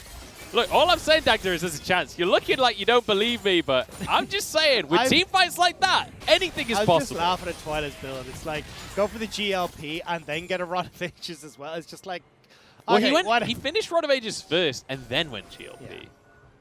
But look, either way, you know, Twilight's his own man, okay? He doesn't play the picks anyone else plays. He doesn't play the builds anyone else plays. He doesn't care about your expectations, about your standards. He'll play how Twiligh plays. It feels like this game is very much Rogue Warriors' expectations, though, where they get a lead, they look good, and then just some tomfoolery happens when we get to the mid-game. Shenanigans. Utter shenanigans. And that's exactly what I want out of Rogue Warriors. This is why we call them the funnest team of the LPL, because you know what? It ain't clean. That's why we like it. DMO have once again given the inside track on the mid lane here to Rogue Warriors. And let's bear in mind, this is a Cloud Soul. Rogue Warriors could just trade this for an inhib. Yeah. And they don't want to. Do it! Go mid! You don't need to fight for this! Whatever, they're going to fight for it. We've got a team fight on our hands here, Dagda. Holder is in a great spot, though. He can get in towards the backline of DMO, which is why you can see him hovering. And look, in theory, if Rogue Warriors fight front to back, they should win out. Well, Holder's just regrouped with the rest of the team here. Solar Flare doesn't hit onto anyone. Holder in, but stunned up and forced away on this one. It's going to be 1 kill onto Chalitza's. Late falls 2 for 2 right now. But the Dragon went the way of Rogue Warriors. They get themselves a soul. Twyla stuns nobody. Featherstorm in, but in comes Xiaopeng once again. Wuji pulls back the feathers and finishes him off. Now he's on Twyla, but he doesn't have the damage. Harrow alone against the world. Takes out Yui, gets out of the pit as well. Twyla follows him along as Harrow tries to find the 1v1 for himself. Jumps back in. The Q's not quite enough. And Twyla barely survives. Oh my god, that was insane! When you look at that play, it's like Rogue Warriors should 100% win out in this engagement. But so many things went awry that it's DMO who are actually able to come out on top. This is what I wanted to see, This doesn't make sense to me. Who cares about compositions? Who cares about priority in the mid lane? We just want to brawl, and somehow DMO won the fight, but they lost the Dragon importantly. So, in 5 minutes, these brawls could really matter. And, well, you've still got Baron on the cards. I don't even think we'll make it to that. I think we'll still be looking to see both these teams posturing towards that Baron and a few more scraps in the meantime. But that was absolutely insane. And a lot of that started off with what looked like a few whiffed ultimates coming through from DMO. Yui in particular, missing on his ultimate. We'll see here. The Solar Flare goes very wrong. But Holder just gets burst out almost instantly. His ult is a non-factor. Lei does get a good hook onto Chalitza, which does disrupt at least some of this. But again, okay, Provia. I was like, wait, are we fighting again? But yeah, you can see here that Holder's just taken out so quickly. And then getting in onto backline here, Xiaopeng is just pulling multiple people around. But so Xiaopeng actually made the decision to forfeit the Drake there to go for the kill instead. Yeah. And it means that they don't get the Drake, but it also means that they win the fight. Exactly, and I think that's the better call there. A Cloud Drake doesn't really do too much for Rogue Warriors, whereas that fight could mean a lot for this scrap. Hang on a second. We got a Baron, 9,000 remaining. Hawkshot's going to spot it out, but Rogue Warriors commit here. Teleport's available for both of the top laners and immediately start to get channeled, although Holder hasn't answered with his own just yet. He's recalled. The Baron resets. He's just going straight back to the bottom lane. Yeah, but here's the call that we expected Rogue Warriors to make, right?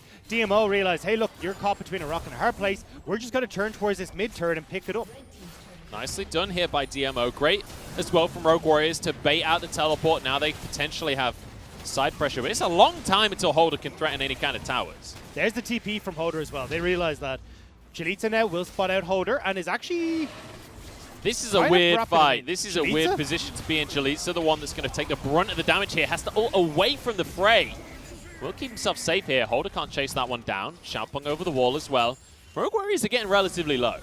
Yeah, and now Rogue Warriors can just look to move in here. Chalitza's a non-factor. He's got it back, so if you can find an engage in the next few seconds as Rogue Warriors, you can start this off. Unfortunately, though, they are reliant on a hook from Lei or for Holder to get that flash engage. Those shields from Wooming are starting to get real scary, though. That was like half of a health bar once again. So Uji gets onto the Baron. That is the most valuable Baron knockup I've ever seen. As in goes Holder, finds a knockup only onto one, though, and he's burst down himself. There's a stun across the team from Twyla as well. And DMO might just find themselves a fight, because Shubin is still going strong. What an arrow! Coming down onto Wooming. And Wuji, he had all the gold in the world, but he just can't do anything with it. Volley over the wall won't quite connect, and Wuji might just be able to get away with this one. Still a bit alive still. Chalitza trying to chase him down. Here's Xiaopeng as well. He's got to dodge everything, but the flash from the Lee Sin shuts him down. And Harrow, the last man remaining. And they can turn towards Baron now. DMO are out team fighting Rogue Warriors every single time. And Rogue Warriors, that lead is now gone. You are behind. I don't know what I'm witnessing, Dagda, but I have to say... You're witnessing 16 versus 17. That's very true. When Rogue Warriors got the lead, I said to you, you know what? This is throwable. And you know what? It was throwable. DMO find themselves the Baron buff. And in 2 minutes' time, Dagda, that Elder Drake's going to come up. But let's just keep your eyes on Shubin here, because his Ash ult later in the fight is magnificent. Well, let's keep your eyes on Sean Wuji, how low he is trying to start off this fight. So already he's like one ultimate coming through from the Cassiopeia. I'm peacing out. There's a large portion of your damage gone. And Harrow has got to play so far forward to try and follow up on a really good hook from Leon to Twyla. But it does mean that he's then caught out as well. And I think Zhang Wuji just took way too much damage from the Baron at the start of that and didn't realize he was tanking. And the amusing thing about the Ash ult that came out from Schubert as well is it wasn't just good from him, it was also Wooming sees the ult, panic flashes immediately in front of it. It's like, ah. He was actually fine. If he just ran, he would have been out. But he actually flashed into it, which is... Do you want to know the funnier thing as well? Even if it was going to hit him before, flashing away from an Ash ult and still getting hit means it even just stuns you ever so slightly longer. So he optimized. For the flash he distance, optimized the play. That's what was happening. It was just a 5-head play. Wanted to make sure that his enemy are getting their dues, you know, on their ultimates. But here we go. 30 seconds, Dagda. We've got an Elder coming up. And suddenly Rogue Warriors, I don't know how, but they're the ones that look like they're behind. Well, they are. I mean, you got Baron here for DMO. They're able to shove in these waves. And the thing for DMO is that they can get... Oh, wait. How sharp? I was going to say they can get full control of this jungle and maybe get on towards Rogue Warriors. But they need to be careful. They need to be very careful. Unless Baron Shubin's doing a good job on this Ash as well to land the crystalline arrows. We've not really been seeing them going too wide. And he's on 3 items now. So it's no longer a matter of Ash not doing enough damage. If he's able to free fire with the lethal tempo, he will shred health bars. Harrow's off on the side, trying to find a way into this fight. The big thing here, though, for Rogue Warriors is that Zhang Wuji doesn't have Flash, doesn't have Cleanse. Wuming doesn't have Flash either. So if DMO are able to get onto the back line, Rogue Warriors would be in pretty dire straits. Really good side waves as well for DMO. They've got pressure coming out from the minions. In the meantime, this Elder Drake is just going to be going down here. DMO take it with no contest whatsoever. Holder gets into the back line, but he's too low to do much of anything. Chalitza did fall, but Rogue Warriors, you can't beat an Elder Drake. That's not how this game works. And now they have to try and retreat from this one. But I already mentioned the side lanes. Rogue Warriors can head bot. That's where, well, I think half of them are going. The other half are kind of stumbling around, but DMO can just move in here. They could push in this bottom wave and get an inhibitor turn for themselves. This is the decisiveness that we never get to see from DMO. Now into the bottom lane they go. They should be able to take this tower remaining here. It's Wuji and Harris trying to defend. These are the carries for the team, remember. These are the guys with all the gold, but they don't have enough damage. This will be an inhibitor. In the meantime, there's minions in the mid lane as well. It still upsets me that Wumi's not getting an Ardent Sensor. Like, he's now going towards Rabadons. I don't think it's going to have made much of a difference, but it still tilts me just a little bit. Either way here for DMO, look, you got bottom lane inhibitor. The tower will just maybe go down. Yeah. Either way, though. That's hilarious. Our wave being put. Okay, here we go. They're going to push it in anyway, but Rogue Warriors have completely tossed this game out the window. Yeah, I mean, you could have yawned at that tower. It was going to go down. Chalitza, in the meantime, very quick. A very fast bear. Charging at the minions. Will be able to get a tier 2 on the top side as well. And let's bear in mind, they've still got Elder Buff for another minute. There is nothing Rogue Warriors can do to contest any of this. I don't know what to tell you, Munch. This is but like beyond comprehension. It was just like, Rogue Warriors, you have such a simple team fight. Like, the execution from Rogue Warriors is so easy. It is get Roder into the middle of them, have Lei follow up with some CC, you then just have Wumi buff Harrow and Zhongwu Ji on each shoulder and run at them. Like, that's all you have to do. And Rogue Warriors couldn't. Yeah, Rogue Warriors. You know what? I like this team. I'm not going to say anything bad about them, Dagda, because they may not be the best League of Legends team in the world, but you know what? They're the 17th best, and that's what matters. Yeah. I don't know. I think I might, myself and a few other people might have a word or two to say. Slightly controversial statement. Yeah, maybe not. But you know what? They're fun to watch, and that's why I subscribe to this league. That's why I want to be here watching this game. And I'm hoping that we have a similar thing in game number 2. I'm hoping that Rogue Warriors can just tighten some of the loose bolts a little bit moving into game 2, though. Because you know that play around mid lane we were talking about where they had the inside track off the back of that dragon. Like, they could have gone mid, they could have gone bot. Like, those kinds of plays, lots and lots of little mistakes like that feels like how this game fell apart. Like, all I can think about in this game is, like, how far ahead Rogue Warriors were in the early stages. Off of mistakes from DMO, but Rogue Warriors, when we got to that midpoint, mistakes like Zhongwu Ji tanking up Baron at that last fight, coming in super low. Mistakes again at that Elder Dragon where they don't actually try and engage. You get DMO who can finish the dragon and then turn for the fight. It was just, I think, comedy of errors, to be honest. Hook goes wide from Lei here. So just be clear in vision. I think ultimately what Rogue Warriors are trying to do is set up for future wins. Because, like, How far in the future? Think about it, How right? much Think are we about going it. here? You're FPX, right? You're getting ready to go up against Rogue Warriors. You try and look at this VOD. How are you going to prepare for this? Like, how?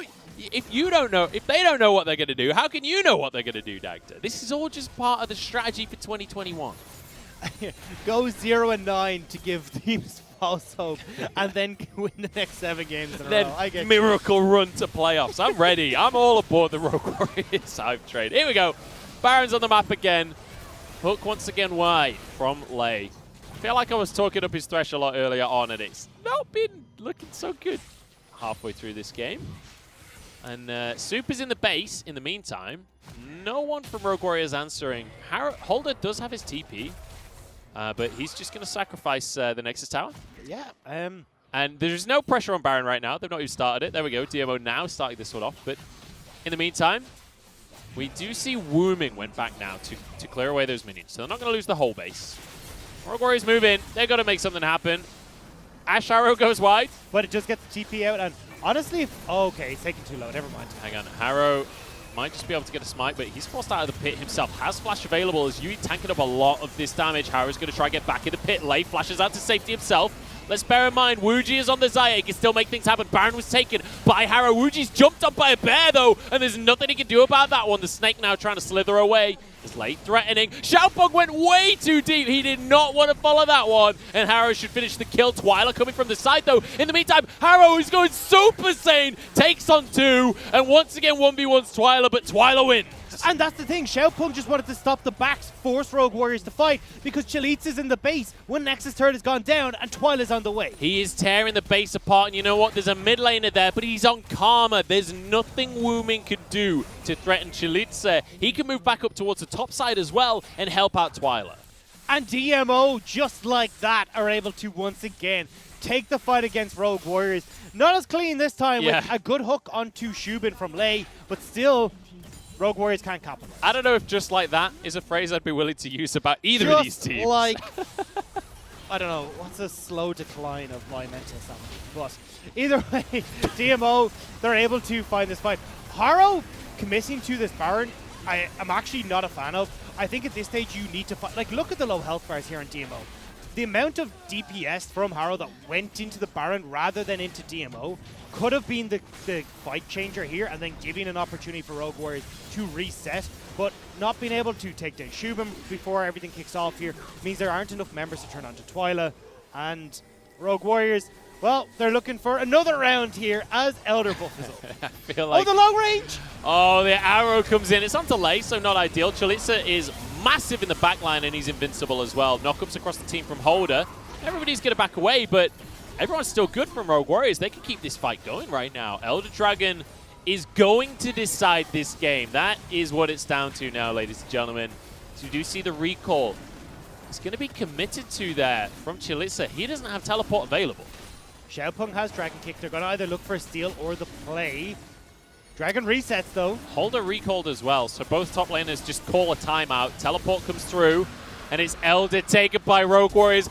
No way did they win this game. No way do they still pull this off. After all of that, Rogue Warriors are somehow going to find a win here. Twyla is just going to be zipping away as Wuji tries to chase him down.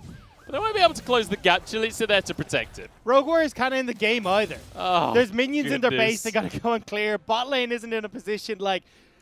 This is going to keep going. We're never getting out of this game, Munch. This is what I wanted from today. To watch the We've world got burn. FPX versus top later on. That's going to be insane. And you know what? Our warm-up series, it is an absolute barn burner. Rogue Warriors and DMO. And who knows who's going to win? I mean, I certainly can't tell looking at either of them because I have no idea what either of these are doing. So, obviously, they had this big engage, but the problem was with that long-range arrow from Shubin that you don't have any follow-up. So, Chalitza goes in, he gets burnt out, he then has to back. So, with the teleport available for Holder, it's a 4 versus 5. Chalitza arrives far too late to this play, and good on Twyla here, at least to escape and get out of that, because if he'd gone down as well, it would have been pretty disastrous. But look, at the moment, at least, DMO, they will get to fight another day. A minute still on this Elder buff, so they may have to give up a couple of these inhibs, but it won't be the game ender, I guess. Well, that's what logic dictates. But the thing, Dagda, is that logic hasn't really been in control of anything so far this game. One thing I will point out, though, is Wuji is now full build completely on this Xayah, so firing on all cylinders. The crit 80 carry is very much at crit 80 carry state now. And they move in towards this mid lane. Why does Twyla have a Riley's Crystal Scepter and a GLP? It's for the banter. It's for the banter, Dagda. It's so that he's got an anecdote to tell his grandchildren. Remember that time I beat Rogue Warriors with a GLP and a Rylai's? Oh, crazy days. Maybe. That's my guess. That's my best guess, mate. Oh, look, I'll be telling this story for a while as well. But anyway, here we go. Rogue Warriors trying to make the play. Late, not quite able to find the hook, but again, you've only got 15 seconds left in this Elder buff. As long as the engage doesn't come through. It doesn't. It absolutely doesn't. Everyone sidesteps Solar Flare and in straight towards that mid lane inhibitor. Elder buff is about to end in 5 seconds, so Rogue Warriors have decided this is the moment to fight as they step forwards. I think realizing their mistake and backing away. Now an arrow goes straight between them. Beautifully done there. And we disengage once more, Dagda. Shubin just trying to use the Enchanted Crystal Arrow to clear out the minion wave, the next one that's coming up. But to be fair, honest, it's very easy to dodge in that scenario. True, but also Rogue Warriors do have to get back and deal with that minion wave in the bottom side of the map. The issue is it's a minute before Baron is up, so it does mean that now DMO can back, quickly get control of this river area, and look to just have the Baron in their sights in the next few seconds. So one thing that I will say is we've been getting lost in the source of this game a little bit. I want to point out Harrow right now. He's 10-2-10. Harrow he has been a monster this game. And yes, it has been an absolute fiesta. And he's definitely been a part of that. But when it comes to smite and objectives, he's been pretty on point with that. When it comes to just teamfight dominance, like regularly 1v1ing Twyla throughout these fights, like Harrow has looked amazing. He has looked incredibly good. And to give him his due, he's been able to carry where Zhangwuji's been a little bit less fortunate, because don't forget, this guy started off 4-0 and is 6-4. So it hasn't exactly been the stellar play that we were hoping to see from Zhangwuji. But now Rogue Warriors do have control over this rift, towards this Baron. We still have the waves pushing in on bottom side here for DMO, so they do need to be a bit lickety-split. A little bit lickety-split is what Dagda reckons, and I don't really know what that means, but we're going to see if it comes on through. It was a bit of both. It was to be quick and also separate from that sonic wave that was being tossed out. I don't think that was an effective use of language there, because if you have to explain it afterwards... Look, hang on. I thought we were just on the same wavelength, clearly, you know. An intellect like myself who uses words like lickety-split.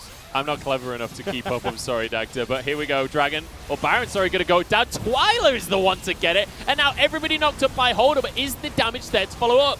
Yui is invincible with the stone plate. Holder taken on down into his GA as Chalisa keeps everyone at bay. Harrow's on the back line, but he's completely alone. That's going to be damage across the team from Wooming. Twyla's ult is disastrous as Holder jumps forward. Once again, Wuji finally comes online, gets himself a quadra, and gets Rogue Warriors the game. It's about damn time. Zhangwuji with the play to win the game for Rogue Warriors. A fantastic Featherstorm across the face of DMO, and they'll be wiped off the rift. Wuji, what was that? That was magnificent. After a game of just not really reaching the mark we wanted him to, he comes out huge. Wins the fight, it gets game 1 in the books for Rogue Warriors. Oh, that was a game and a half to start us off in this series. In duration alone, it was a game and a half. Like, that was, what, 45 minutes? Yeah, it was a long old game, but still, Rogue Warriors eventually are able to come out on top. And, I mean, that was so messy to start off with. DMO, when we look at their end of things, the early game really not going the way that they wanted to, trying to fight for both scuttles, end up just giving a bunch of kills over towards Rogue Warriors. And then we got to the mid game, and the funny part there is that they were fighting over the scuttle crabs. Like, this wasn't even Herald, this was a dragon, this was scuttle crabs. Yeah, I don't know. And then we get into the later portion where Rogue Warriors have these strange mid-game fights where they're not able to pick up the wins. Then we get back into our late-game fights, and I'm like, okay, cool. Yeah. Finally, we're getting towards 6 items. That's where Rogue Warriors are at their strongest, and they are able to just pick up the win. Yeah, I mean, I don't know if this was about items. I don't know what this was about, honestly, because it was all over the place. But we are going to game 2.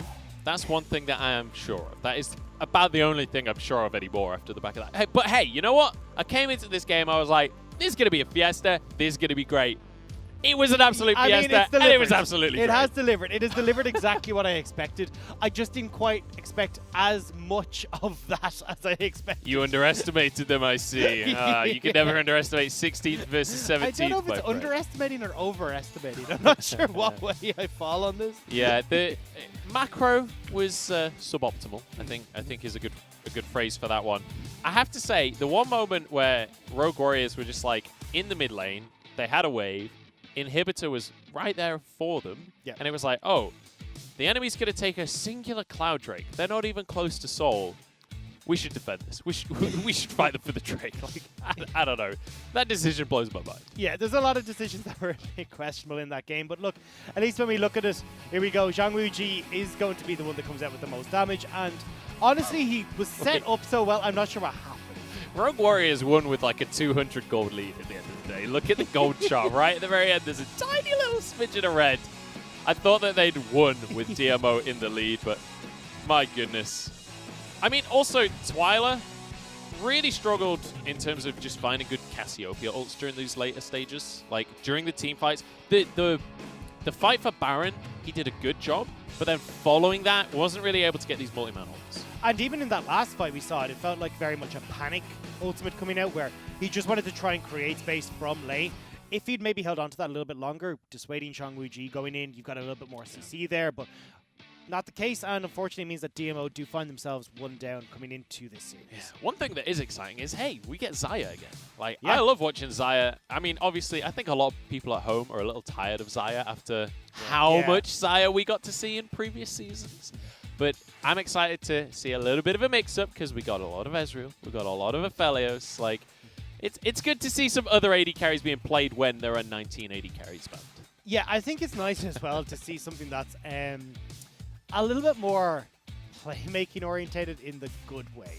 Whereas, you know, when you look at Aphelios, it's like, cool, I'm going to hit Q and I'm an L stretch here, you know, and I'm just going to kill everyone. Just watch everyone die. Yeah, and whereas with Ezreal, it's like spam everything and eventually he'll kill someone. But at least with Xayah, you can kind of see a little bit of skill expression coming through when you see I those wouldn't last say plays. anything negative about Ezreal there, though. Like, Ezreal, there is plenty of room for skill. Yeah, I think it's just getting a bit dry. I'm definitely on board with you there. Let's move on with the day. We're going to game 2. We're going to a break first. Make sure you join us because I'm hoping it's going to be just as good as that. We'll find out in a few.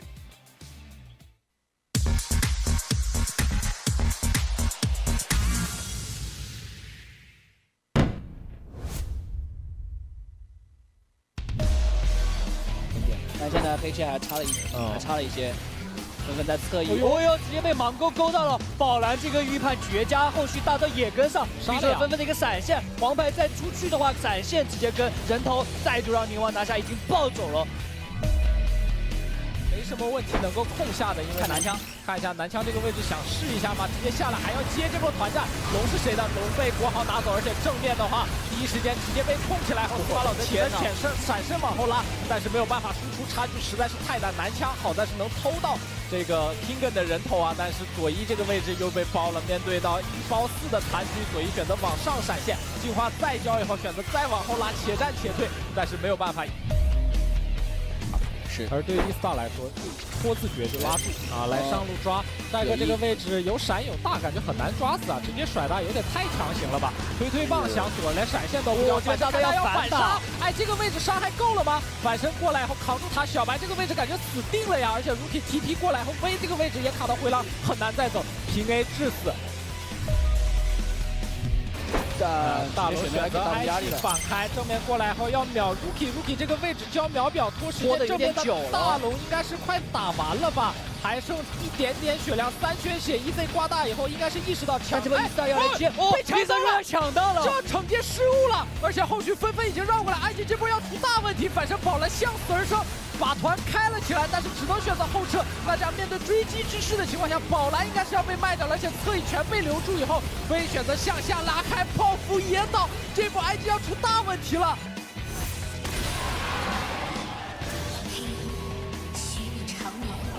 看一下卡到龙头的位置，龙的血量卡在4000，双方都不动了。Kingen 再次绕到了 OMG 的侧方，飞把一剑是直接定到了 Curse 这边也不是很能顶啊，第一时间猴子进场，闪现加1加飞身2段的进场，但是自己被秒了，没有打出好的效果，推完了之后直接倒掉了 Hacker 以后小五也倒掉，且战且退到 OMG， 看起来这个位置有点难输出，司马老贼这个位置尽力来，但是这次闪现输出配合国豪以后轮子，但是司马老贼这个位置还没有倒下，还没有倒，他还在输出 ，Icon 配合着司马老贼完成了一波最。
To touch the sky, and suddenly I'm taking flight. Spark in the air, burning slow.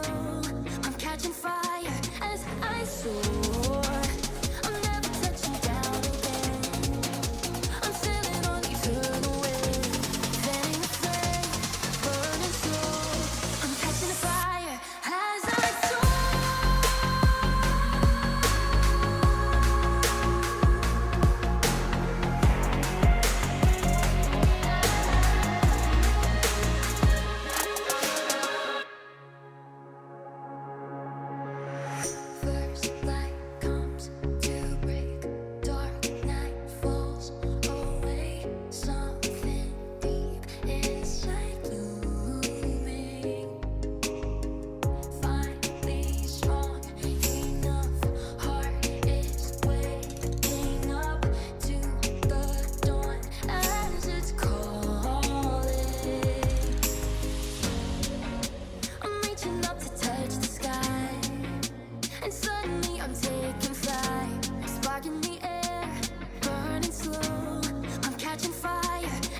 성장할 구간이 많이 남아있는데 지금 시즌 후반으로 들어서면서 저희가 성장할 수 있는 자신은 매우 많고 저희 팀이 계속 지금 대회에서 세트 승을 하나만 따내고 지고 있는데 다음 경기에서는 꼭 2개 다 따도록 하겠습니다.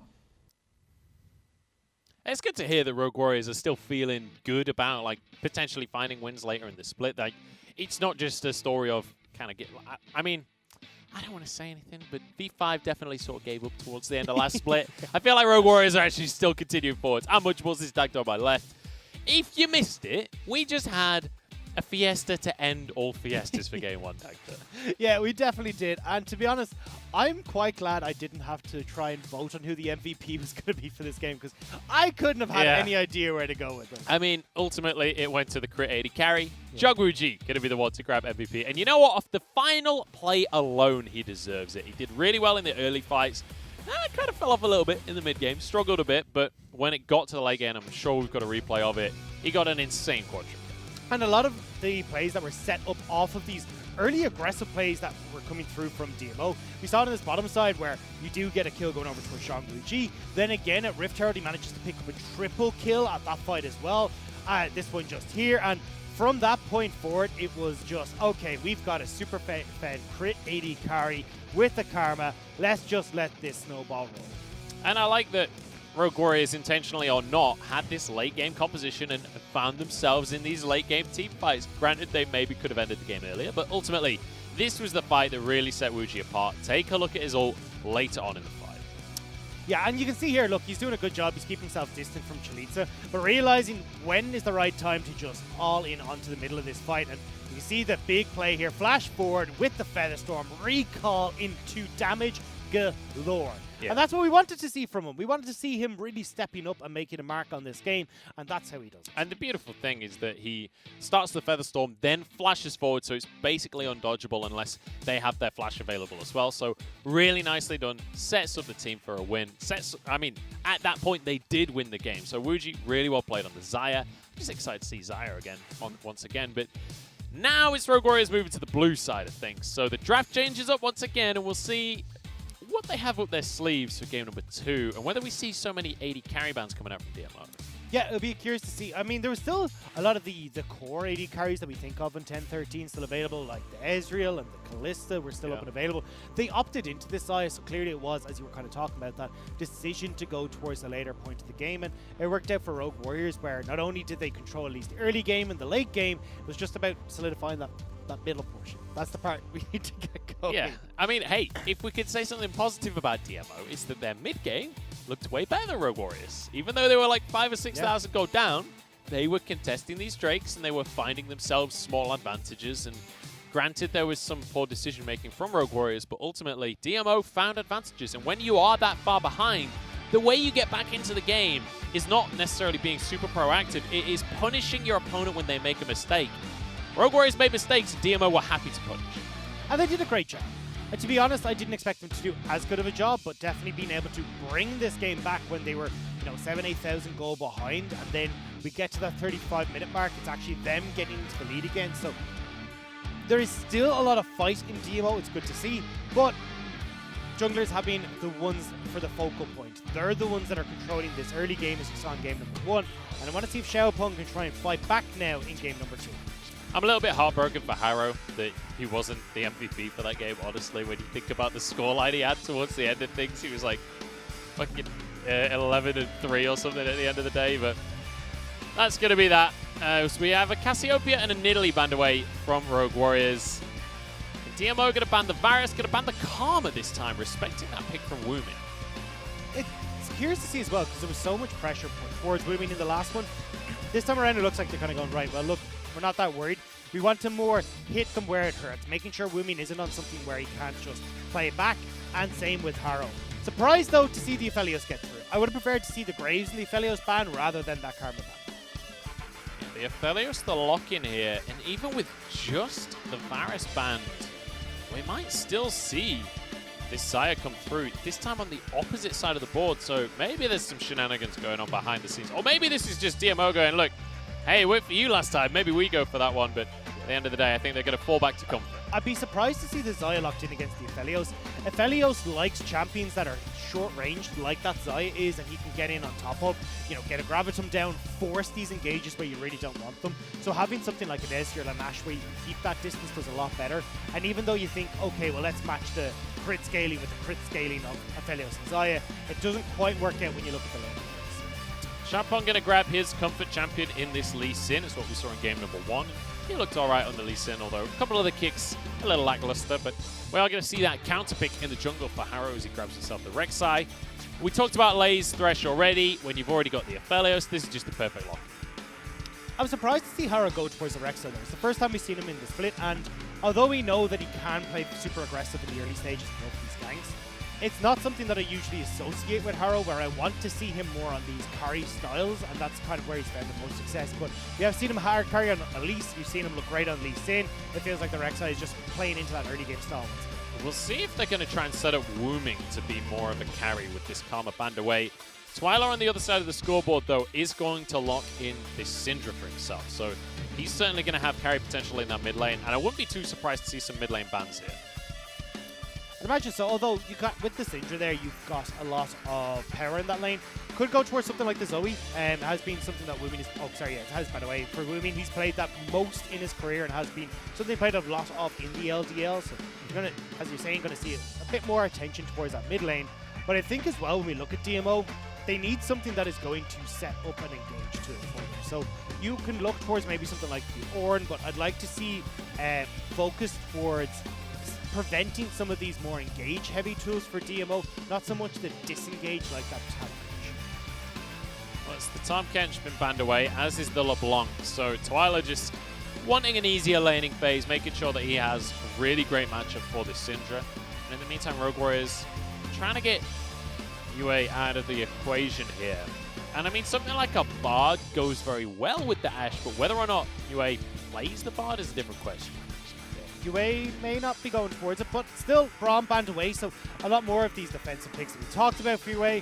And now, though, I'd like to see them lock in something like the Volibear here for Chalitza. I think, or you can go towards the support. You already know what you're up against, so locking in the support isn't too bad.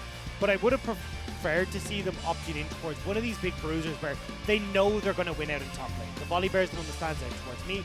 Means you have two lanes now as DMO you can play through, both top for Chalitza and Twyla on the Syndra in the mid lane. Great gank setup on both sides. And then you can just have Shubin and Yue played standard in the bottom side. I mean, the Volibear will still be open for them. And if this is locked in for Rogue Warriors, Volibear does great into Ornn. He'd love that matchup for himself. But we'll see where Rogue Warriors are going to go with their picks. And it looks like Wooming sticking on this supportive style. So not going to step up to be the carry. And it feels like Rogue Warriors are sticking all of their eggs in the Jungwoo basket. He got MVP in game number 1, and he's an Aphelios for game number 2. So they're hoping that this late game AD carry is going to be what's required to carry them to a victory here. Just got to lock in this solo laner for the top lane. Yeah, Renekton isn't the worst idea here. It just gives you something that, again, you have control of that top side of the map and works super well for you. And as well, it provides at least something that you can look to enable this Galio with. It's a little bit difficult, though, when you look towards how deep Holder can go in this Renekton. It's not like you're going to be able to get on towards Chalitza or even Twyla in the back line. So it's going to be more of a case of you're delivering Wooming into the front line, which doesn't have that big of an impact when you're looking at an Ornn. Chalitza on that Ornn for himself, so no carries from the side of DMO when it comes to the top side of the map, but Holder very much going to have a carry in his hands with this Renekton if he can find a way to snowball this early game. And when we look at the side of Rogue Warriors, it's very much early game in the top half of the map, late game in the bottom half.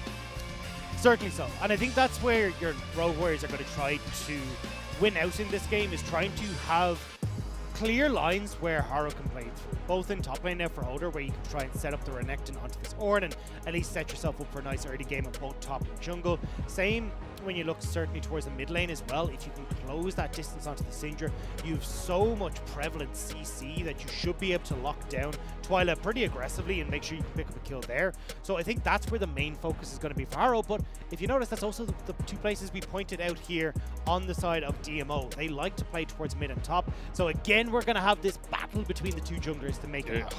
When that first scuttle crab spawns, Oh, it's going to be fireworks up towards that top side of the map. We've got Xiaopeng and Twyla, the real carries in the early game coming out from DMO, whereas it's Holder and Harrow on the side of Rogue Warriors that you want to keep your eyes on in these first sort of 15 minutes. We'll see how that's going to go down, though, because we've also got a very neutral matchup in that mid lane. Twyla will be wanting to put the pressure on, but Wuming should be able to weather the storm with this Galio. But it's time for game number 2, and it's time to see if Rogue Warriors can keep the ball rolling here, or if DMO bring us the full distance in this Fiesta. It's 16th against 17th as we get onto Summoner's Rift once more. And I think this is going to be a super interesting game once again, to see how these two early game teams can find their advantages in the early stages.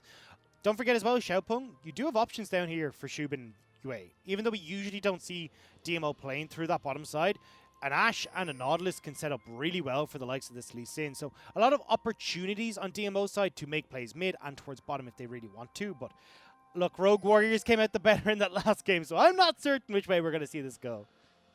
Yeah, I mean, we could try and predict how this game is going to go looking at win conditions. We could try and figure it out based on the players, but ultimately, after game number 1, I'm not sure science is going to help us here, Dagda. We're beyond the realms of science. We're into the utter madness that is the bottom of the LPL.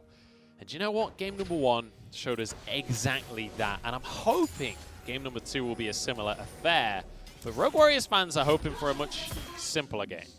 Well, you've already got your wish, Munch. We're right into this invade to start things off. The red buff has been forgotten about. Shubin forced to flash very early here. Yue as well. On his Yue out of this fight with the dredge line, and we're just going to have everyone backing away. So, just a flash for flash. Yeah, Holder was there, tried to help out in that play, so DMO do move out of there, but you do get the teleport out of Holder, so potential here for a little bit of a disruption if Xiaopeng wants to make his way up towards that top side. Try and get Holder low and force him to have that long walk back to them. It feels like a bit of a weird one for Holder to stick around to try and defend the red buff like that. Having a teleport down this early in the game, bear in mind he got nerfed, so it's a long old cooldown at this point. The big issue there was the effectiveness of the 3 members on each side that were there. So Wuming and Twyla were still duking it out mid, so it's not like you're going to have Wuming come across. And Xiaopeng, if he started with the Sonic Wave, has more power than Harrow. Zhongwu Ji isn't that good at level 1, whereas the slows and the volley hitting onto multiple members from Shubin is a lot better. So I think it was the correct call from Rogue Warriors to just make sure they're getting this red buff, but at the same time, it can be a potential upset for Holder. Xiaopeng hovering around the bottom side. He's got a ward for a ward jump. If Yue found an engage for himself, steps forward, threatening the dredge line here. Wuji misses the cannon. They did it. They denied the cannon. And Xiaopeng still didn't recall. He's going to be there for the bottom scuttle. Yeah, but now Harrow gets full access to this topside jungle. So Rogue Warriors are punishing this beautifully. So already Xiaopeng's in a pretty terrible matchup until he does hit that level 6 mark, but Harrow's just extending how much pressure he can have. Xiaopeng still level 2. Harrow will clear red and can go towards Scuttle or even some of the Raptors as well if he really wants to, and then hit level 4 far sooner than anyone else. He gets to move over towards his blue buff as well, so has complete control of the jungle matchup right now as Harrow will be able to grab himself DMO's chickens here. And Xiaopeng just going to have to settle for his wolves. He knows that he can't really go for an invade on towards Rogue Warriors. Well, you say that, but look at where bottom lane is right now. Shubin and Yue have already shoved in. Twyla has some control over mid as well. I would have preferred to see him move in and try to steal away some of the camps from Harrow's side. Unfortunately, though, with the way that he pathed, and that means that Harrow has cleared a lot of the top side. He's even left 1 chicken there for Xiaopeng to clear out. A couple of chickens anyway. And now Harrow can clear away his own stuff on the bottom side and come out ahead. And I love that Harrow is basically going, I'm not even going to get the blue buff. I don't have mana. I don't care about the blue buff. I'm just going to clear the camps that Xiaopeng could potentially get later on and make sure that he stays ahead in that tempo. When you look at the CS in the jungle, you can see that it's working beautifully. And you know exactly where Xiaopeng's going to be as well. Because you know that he cleared 2 camps to make that play on the bottom side, you can now know as Harrow, hey look, there's going to be nothing on this bottom side of the map. You will have the Krug that's about to respawn, which is, or not Krug even, sorry, what's the camp? The Gromp that's about to respawn, which is why he's now here. But you know Xiaopeng has to be topside, because I've taken away his Raptors. He's just cleared his bottom side. He has to be on Krug's top side. He's also Rek'Sai, so he can make some very sneaky ganks happen here. Tunneling on over, doesn't even take a tower shot. Flashes for the knock-up onto Shubin, who's slowed, but Wuji could never get in range. There's a hook coming through onto the support. Instead, they have to settle for UA. But you know what? First blood is first blood. And this is great play from Harrow. This is why he's actually such a pleasure to watch, is the smart passing that he goes for and making that play happen, knowing Xiaopeng was going to be on the top side. And now as well, with Lei and Shang-Wuji having control of bottom side, they spot out Xiaopeng going towards this Grom, and Harrow's looking to contest it. Oh, there's the follow-up hook. Beautifully done by Wuji. Finds the Calibrum, the Gravitum to follow it up, and then slamming down the Justice Punch from Wuming to finish the kill. He has to flash over the wall, and Yue is here, but oh, it's beautiful. That's how you play Galio, boys and girls. Well played overall by Rogue Warriors. Getting the double kill and getting away free as well. You had that TP committed by Twyla, so it's not like Twyla's now shoving in mid lane and losing stuff for Wuming. Thanks to answering and that genius play from Wuming, they all get out, and it's the perfect heist. Oh, it's magnificent to watch. Who said that these are the bottom two teams in the LPL? That was perfect. I think that was a great execution from Rogue Warriors. I think if you look at the bracket, it just says 16. I think that's Oh, what's really? Yeah, yeah. Oh, we're in. Is this a competition? Yeah, yeah. Oh. Yeah. Oh, did you not get that memo? It was sent out last Yeah, week. no, I missed that. Okay. Let's take another look, though. Shubin, obviously, able to flash himself to safety, keep himself alive. Great play from Harold. So flashes around the hook that would have connected with him and potentially set up for a lot of damage to come back. But unfortunately, a misstep from Wei. He went too far forward trying to protect Shubin, and this commitment here from Rogue Warriors was so well played. You get the heal from Zhang Wuji to keep the Galio alive when Wuming comes in here as well, because he knows that he's tanky, and you get enough being turned around, and still again here. Well played by Wuming to get out of there. You know, Wuming even managed to steal a cannon there with a minion dematerializer. But honestly, the beautiful thing about that play was Wuji on the Aphelios. I know you guys in Twitch chat hate Aphelios. I know Hysterics hates Aphelios, but just bear with me here. That's hard to pull off. Lands the Calibrum, immediately swaps weapons, gets the Gravitum route to set Lei up to find the hook under the tower. That is a really good combo, and that's not easy to do. Yeah, and I think that's why you can put the pitchforks away for the moment. That was just smart play as a whole from the entirety of Rogue Warriors. And I want to see more of that. I want to see them keep this going, and it looks like I might get my wish here as Harrow is in the bottom side. He didn't get spotted by that hawk shot. He's got away with it for now. DMO moving everybody up towards the mid lane here. As Wuming, he's going to know what's going on. True, but you can also just say, hey, as Rogue Warriors, we're just going to commit to this bottom lane structure. We're just going to get all this extra gold into the Aphelios, and you may have committed all your members towards this Rift Herald, but we don't care. The Rift Herald is the name of the game right here. Actually, it's going to be a little heartbroken with that Searing Charge as Holder will be able to clear this minion wave out. And with this bottom lane moving up from DMO, with the Herald spawning now on the map, DMO are the ones in position to start things off there. But Rogue Warriors are going to be here in time to contest. And with DMO already in place, it gives more access to Holder towards that back line to set up for Wuming, but Wuming doesn't have his ultimates. Keep your eyes on Holder, because Renekton is the king of these early skirmishes. Dominus already used. Shubin's in trouble as the Herald is low, but it's Yue tanking up a lot of the damage. Herald went down as Wuming forced out of the fight, but there's one kill going the way of Holder as he's chased out of the fight, but they can't quite finish the kill onto him. Wuji stepping forwards now. Everyone else over the wall as Harrow burrows over. In goes Xiaopeng committing to the kill. But I think he might have overcommitted. Does have his flash available, so potentially could safeguard out. Xiaopeng needs to clear a camp before he can hit 6, which is why he's starting up this blue buff. If he can kill this blue, he'll hit 6 and has a potential to start making another play here. We could have an insane play ahead of us, but Twyla wants blue for himself and robs his jungler of everything. He's then stunned up and taken down. Xiaopeng goes back in, just desperately trying to find something for his team. Lei now slowed by Shubin, but he's got a stopwatch, so he gets away with it. Somehow Shubin is just robbed in this one. Now he wants to get onto Harrow, but there's a teleport available. In comes another player from Rogue Warriors. It's Holder over the wall. And there's a Void Rush to jump straight on towards Shubin. Forced to flash away. And Rogue Warriors, they get away with it again, Dagda.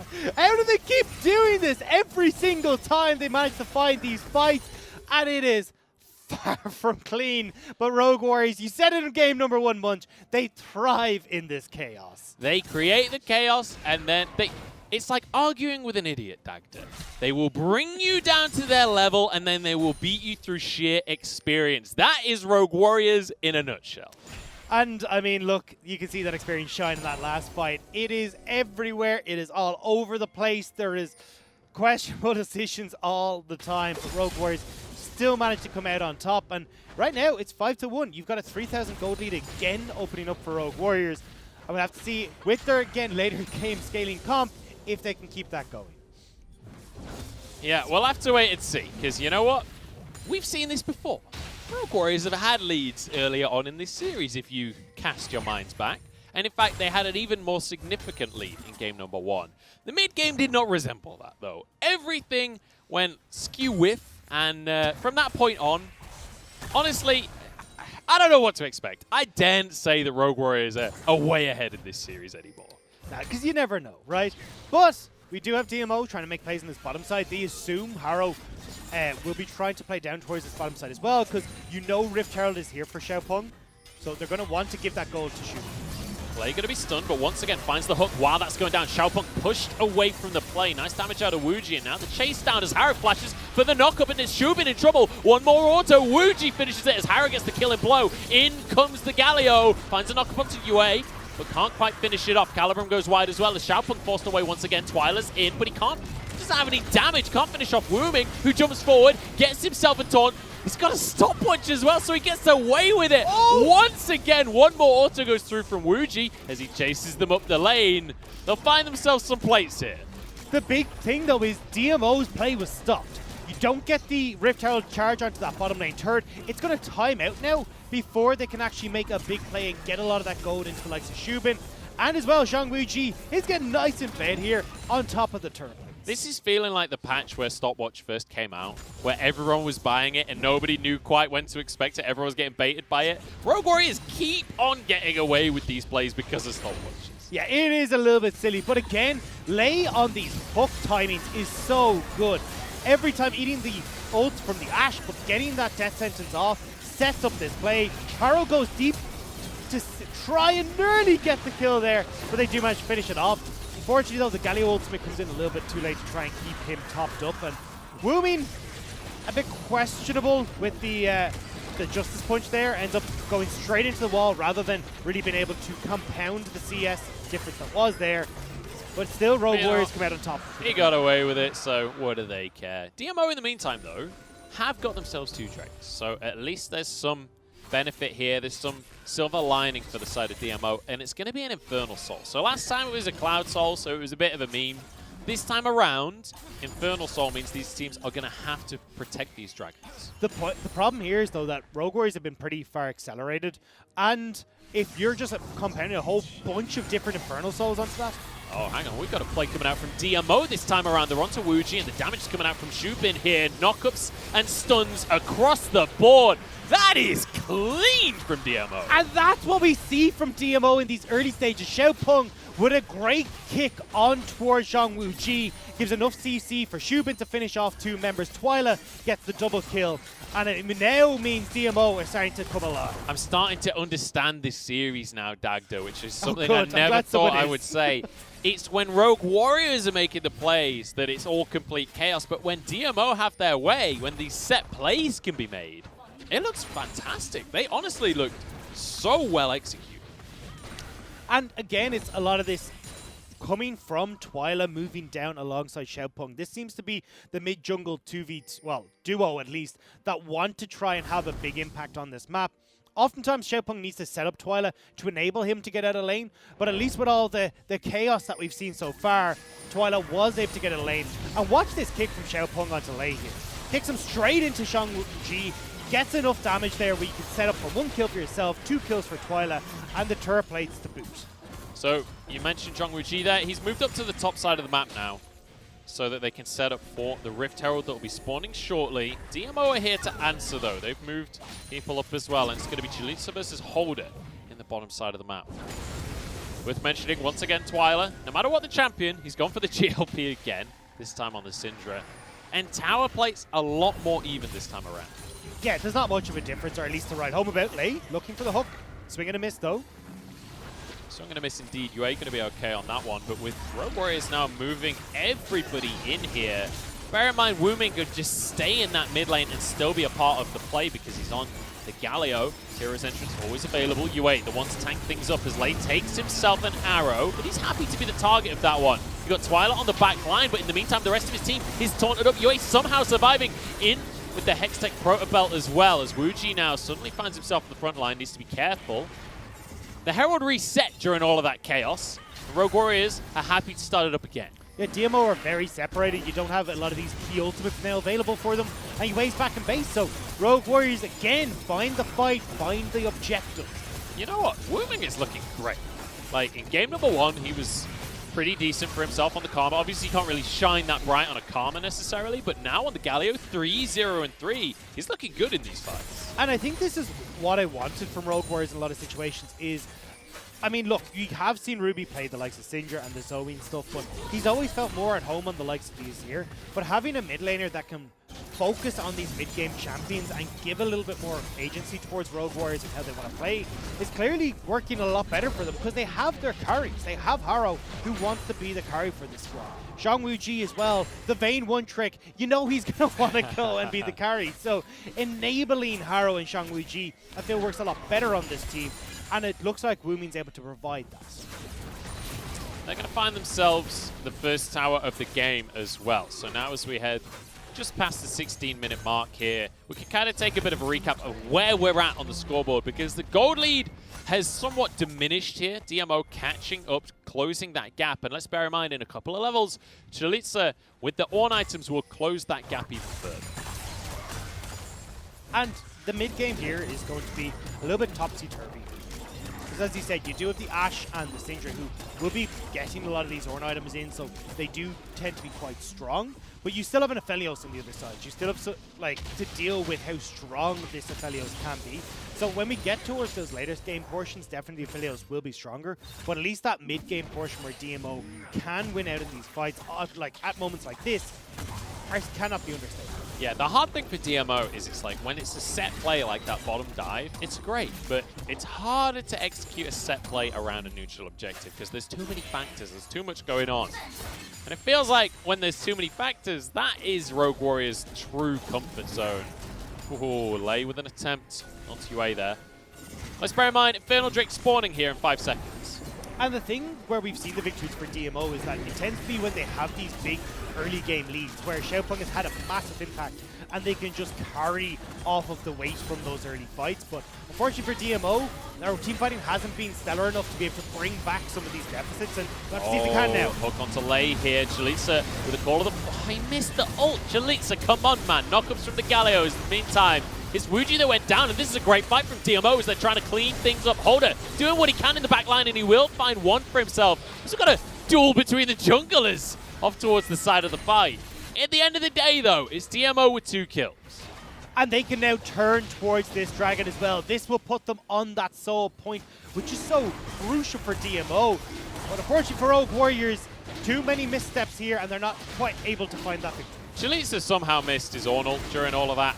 He wasn't even under any pressure, but you know what? It didn't matter anyway. They still went out the fight for themselves. And as you rightly said, this mid-game is when they are strongest. And it's off of this one-item spike, especially with Twilight going towards that GLP, gives that mid-game spike. But Wei here did such a good job. So able to get that hook, separates the team, and then sets up for Twilight and for Shubin to finish off Zhang Wuji because he's separated on his own, no peel, no anything. And from that point, well, where's your damage on Rogue Warriors? Yeah, Holder can do some. Yes, you've got a Galio that can kind of do a little bit, but it's not enough to carry these fights. That was a sick little kick there from Xiaopeng. In the meantime, while all of that was going on, Twilight's died in the bottom lane. I'm not 100% sure how or why, but there you go. That's just life, isn't it, ladies and gentlemen? 10-7 on the scoreboard as DMO try and put some pressure on the mid tower, but they won't be able to finish it off. Still can put more pressure on towards that top side as well. I mean, you'll be end up trading turrets, but I think overall it doesn't really matter too much. It looks like that could be the play, but we're getting... Oh, right, this is the replay, yeah. Okay, well, Twilight's clearing a wave, and Rogue Warriors are happy to commit absolutely everything in the kitchen sink to it. I was going to say, that's a huge amount. TP, and you've got the flash out from Heart. Like, Rek'Sai is a champion that is pretty required to have a flash, your utility in fights goes way down if you don't have that. But oh, hang on. We've got to pick onto Lei here. He's going to flash himself to safety and drops a box as well. Harrow there, they decide they can't overcommit to the play, but hey, they got the tower. That's all they really want. Yeah, it's 1-for-1 trade when it comes towards towers, but this mid lane now is under a bit of siege because you need to reposition here as DMO. Shubin, that may not be the position you want to go for, but okay. Shubin moves in alongside his support here, and they're going to be able to clear the wave. So, when we take stock, DMO, they're 3 towers to 2 in the lead right now. Dragons, they're on Soul Point, Infernal Soul, no less. When it comes to gold, though, still mildly in favor of Rogue Warriors. So now the question for me, Dagda, is in 2.5 minutes, when this next Infernal Drake comes up, how are we looking? Is it still just like DMO's composition is just firing on all cylinders, or can Rogue Warriors really look for a fight? I think a lot of it comes down to a couple of different factors. So when I look at Twyla's build, he's going towards that Spellbinder. He's just like, look, I need to burst Zhang Wuji. That is my job here, to just kill that Aphelios. So opting in towards definitely a build that spikes harder in this mid-game point, but one that is catered towards assassination. So I think if Twyla can get access onto Zhang Wuji, and you've got Shubin there as well, even Xiaopeng, they can make that play work. But if Zhang Wuji is able to be in a position where he can just free fire from the back line, completely untouched, he's got a bunch of people to peel from, like Lei, Wumin, and Hoder, even to a certain extent. There is a potential here that Zhang Wuji can just out-sustain these fights. I mean, that would be the question, right? Because sustain is always one of the things that comes up when you talk about Aphelios. Because if he's got Severum, if he's got a few kills for Bloodline, can always make the magic happen. Lei takes Sonic Wave, but that's going to be it. Is DMO just trying to set themselves up for control here? 1.5 minutes until that dragon. And let's be honest, that dragon is everything. Yeah. Like, that is, I really, even though it's Rogue Warriors, I don't expect them to try and start a fight until that dragon spawns. Yeah, but the thing here for Rogue Warriors is, although we talked about, look, if they can keep Zhang Wuji safe, their ability to find these favorable fights is a little bit harder. We talked about the flash being down for Harrow. Hoder also not having his flash available is going to be a bit of a hindrance here for the Renekton, who as well wants to be trying to put pressure onto Twyla and Shubin, so he absorbs a lot of the damage and opens up for Zhang Wuji to move in. So I'm waiting to see if they can have this same impact in the fight, that they actually can draw a lot of the key ultimates, key damage abilities into the front line rather than onto Zhang Wuji. I mean, one of the factors in these fights as well is just Shubin on this Ashe. Pretty much every ult is hitting Lei, which, you know, is fine, but realistically, it's not the target you want to be focusing on. It's not the target that you need CC during these fights. If he can land an arrow onto Wuming, onto Wuji, even onto Harrow, like, that's a dream scenario for DMO, and the follow-up is there to finish that target off. Look where Harrow is. Sneaking off onto this bottom side of the map as well, trying to see if DMO are going to reclaim control of this mid lane, if he's able to get into a nice position to find that sneaky backline.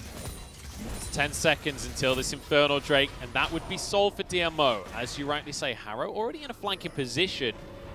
Wants to find the miracle play that might just win his team the game here. Red buff taken by Shubin. Hoder just backed for his death stance, so he's now really strong. But there you go, Harrow in the perfect position here. Well, he's got to get moving if he wants to stay in the perfect position, because this dragon is just going to go down. That is sold for DMO. And Rogue Warriors did nothing. Now they go for the fight, but Hoder is not tanky enough, even with a death stance, and Shubin gets to free fire on the Ashe. This is just the dream scenario for DMO. Not only did they get the soul, but then Rogue Warriors fights them. It's just everything with a cherry on top. I don't know why they didn't go for the fight earlier. Harrow's in a great position. Hoder's there. You can make this play happen. Sandwich DMO into this awkward spot. Instead, though, Harrow just sits by the wayside. Dragon goes down, and Harrow, you're caught again. I don't even know what to say about that one, Harrow. He obviously wanted to contest something in some way. That's about the level of analysis I can offer for that one. Even on top of the soul, we also have a Baron that's going to go the way of DMO. This couldn't look better in the mid-game for DMO. At both games now in a row, it's DMO's mid-game that really shines. And it's only going to get stronger, right?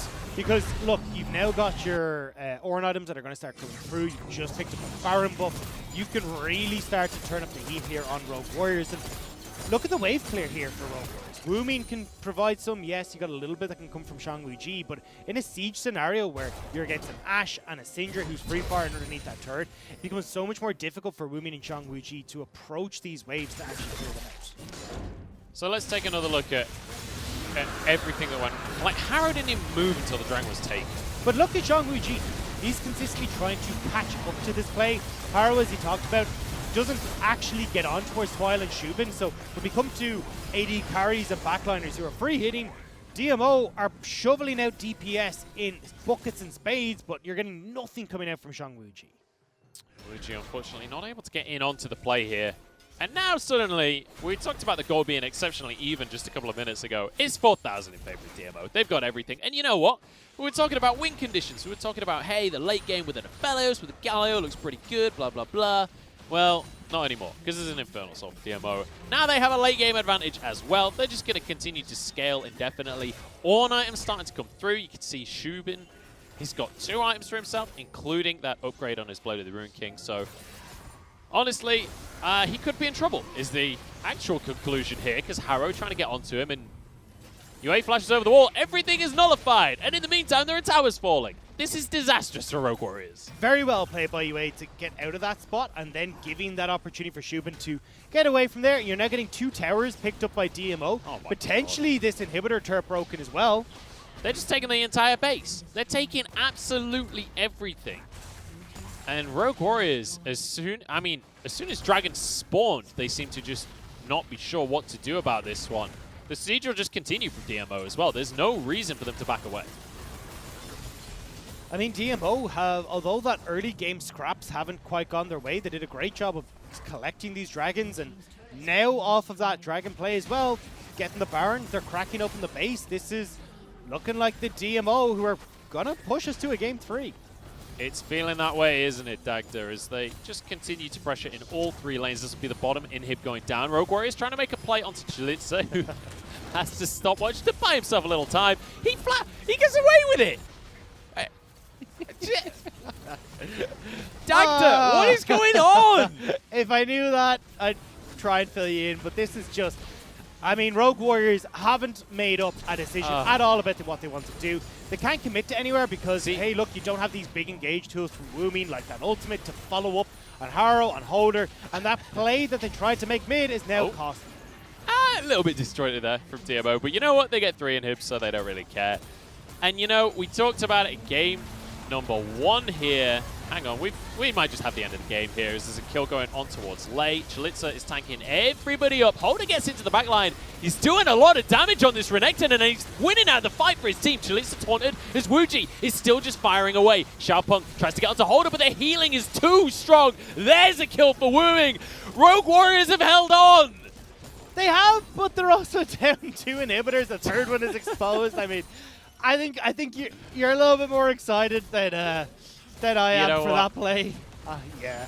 I'm excited because you know what? This is what I wanted.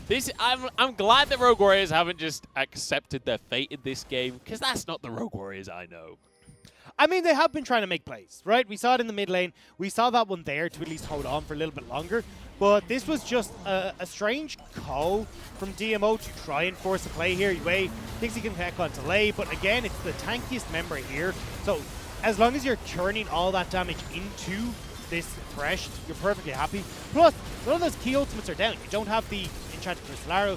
You don't have that Syndra ultimate either. So that burst damage to try and deal with Shangwu-Ji or any members of Rogue Warriors is quite there. Also, Holder's a beast. Holder is an absolute beast. He just destroyed them in that fight. He's already got his Black Cleaver, got his Death Stance, and just ran at them with his Dominus up, just cut Shubin down, and was doing so much AoE with his Q and with his ultimate. He's able to just shred everybody. But also, with a Black Cleaver, with his ultimate ticking away, he sets Shangwu-Ji up to do even more damage by shredding that armor down. Speaking of Shangwu-Ji, by the way, he's on 3 items now, as that Aphelios, so he's very much online.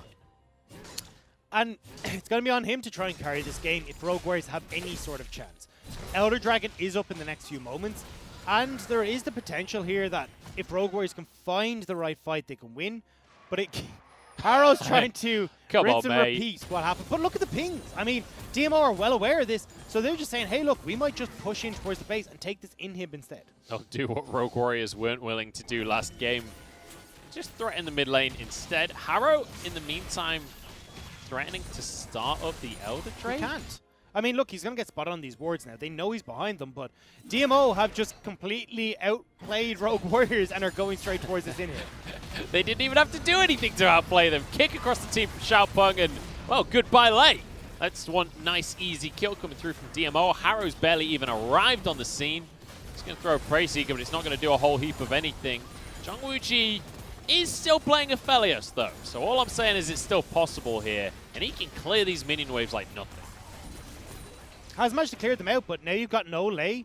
DMO have got multiple pushing waves. They just turn towards the Elder. Now they can fight, especially as Lei won't be up in time to help out, or even look for a pick as they move back through this jungle. Yeah, DMO can just grab Elder, though. Like, Lei's not up, as you rightly say. Like, they could look for a pick, but ultimately, I think they can just burn this down before there's any answer available from Rogue Warriors. And that big fighting tool for Woomin isn't available in the ultimate. So, hey, look, DMO, you're looking good here as long as no steal comes through.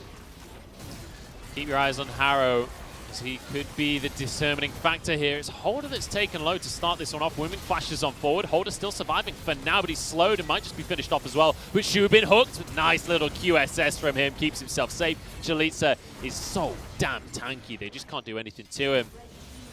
And at the end of the day, they get themselves the Drake. They get themselves 2 kills. And look at the base. There's super minions streaming in from every single angle. Yay! Not quite able to get it, but there's the TP, and Zhang Wuji, you got nowhere to go. Plenty of TPs coming through late. Is low on this one. Arrow, once again, not looking great from Shubin, I'm not going to lie, but the power of a goat and a dragon combined there. But DMO have taken us to 3 games, and a much, I mean, after the early game, a much cleaner win than what Rogue Warriors were able to pull. Most certainly so. I mean, but again, still this early game is gone a bit astray for DMO. Harrow is definitely the one that's controlling this jungle pace, but when we do get to that mid game, it's DMO all day, every day. And this time around, they're not as far deep into the grave, they're able to claw themselves back. It's, I mean, honestly, like, I kind of now, after these 2 games, I want Rogue Warriors to start off in the lead again in game number 3 because it feels like that is the way that we get the true fiesta that we're all here for. Game number 1 was absolutely insane. Game number 2, though, once DMO's composition came online, like, honestly, the reason this is a fiesta is because of Rogue Warriors, because of the chaos they bring. When DMO have control, they are playing actually pretty well. But that's what we've been saying about I feel like an apologist, but they actually look pretty good, guys, I promise. That's been the whole story of these guys, is that when they get these early leads, or when they get a lead, they do look good. Most times, like, they've taken games off of Invictus Gaming. They've taken games off of our top teams. They look really good. I mean, look, that's why they 2-0'd EDG in such swift fashion. This team, when they do get ahead, look good. It's just a case of getting a lead is the problem. And I mean, Rogue Warriors tend to hand them the lead back over when we get to the mid-game, so when they get that lead, they know what to do. It's just a case of, can they keep this early game in check? That's the question, because it feels like for Rogue Warriors, like, the early game looks great. Like, just the skirmishing in general. Mechanics on Rogue Warriors look pretty good, all things considered.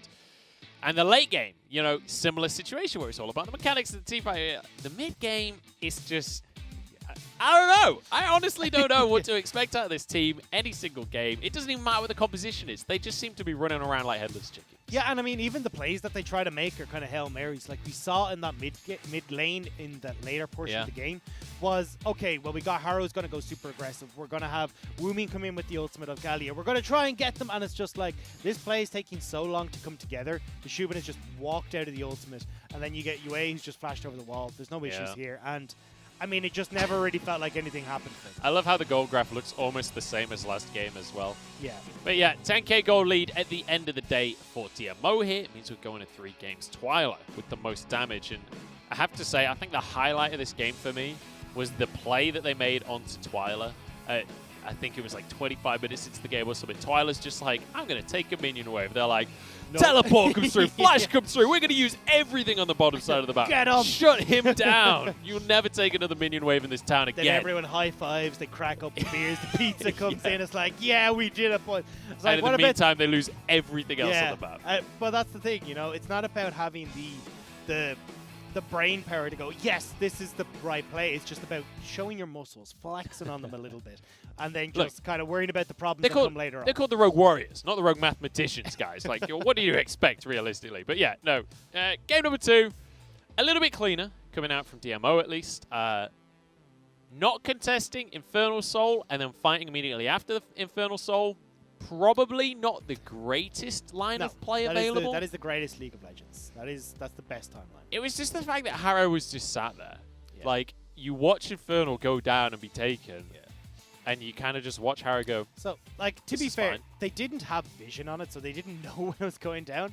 But at the same time, were they expecting them not to do it? Yeah, you just go. You just go hammer for thong. But unfortunately, it wasn't the case, and I don't understand what Rogue Warriors are trying to achieve, because it feels like, as you say, you used it perfectly. He's very disorganized. It's a bit dismantled. I don't know how they're trying to get all this to work together.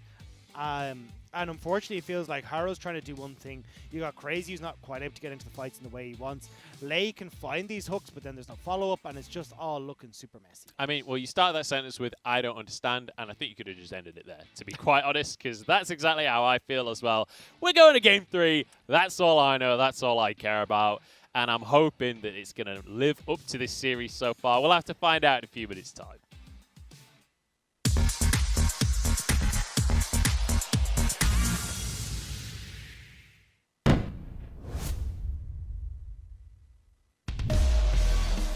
集合做的还是比较果断的，因为他们就是目标很明确，我想控这个资源 ，Mark 能不能先手留住 ？Q 技能勾了一下，留的是一个绿毛，绿毛这里是没有闪现的，自己没有大招，回头一个旭日红弦阻挡一下，但这个柱子反而是把绿毛顶得更远了一点，防御塔血量很低。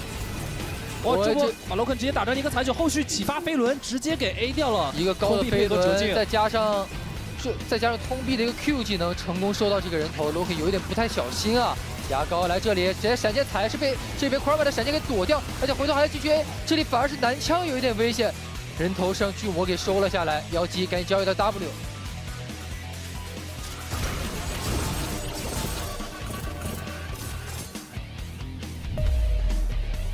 大招怎么给呢 ？Z 卡旁边要动一下吗？一个E抢手猎炉拉回了 Green B。回头再一勾，勾的是一个行，旁边一个大招给的是 iBoy， 第一下 iBoy 也是没有办法拉输出的。轮回决定关的是谁？这边好像关的是一个暴雨，双方进行了一个互拼，但是林伟强已经倒了，FPX 最大的输出点已经倒下了。这波再拉，虽然是从轮回决定里面出来，但是自己队友都已经倒下，没有任何的输出了。FPX 这波团战只能以失败告终，VG 应该可以带着兵线一波结束比赛。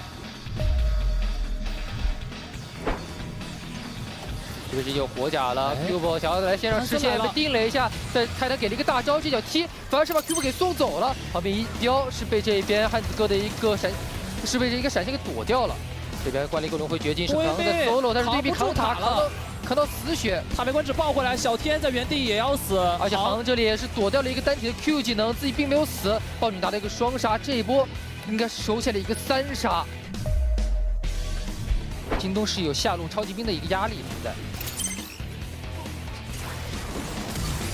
正面直接动，这边开到了菲留斯，菲留斯绝杀的非常惨，直接被秒掉了。菲留斯倒，泰坦也倒，这波小刘皮纳交出了一个闪现。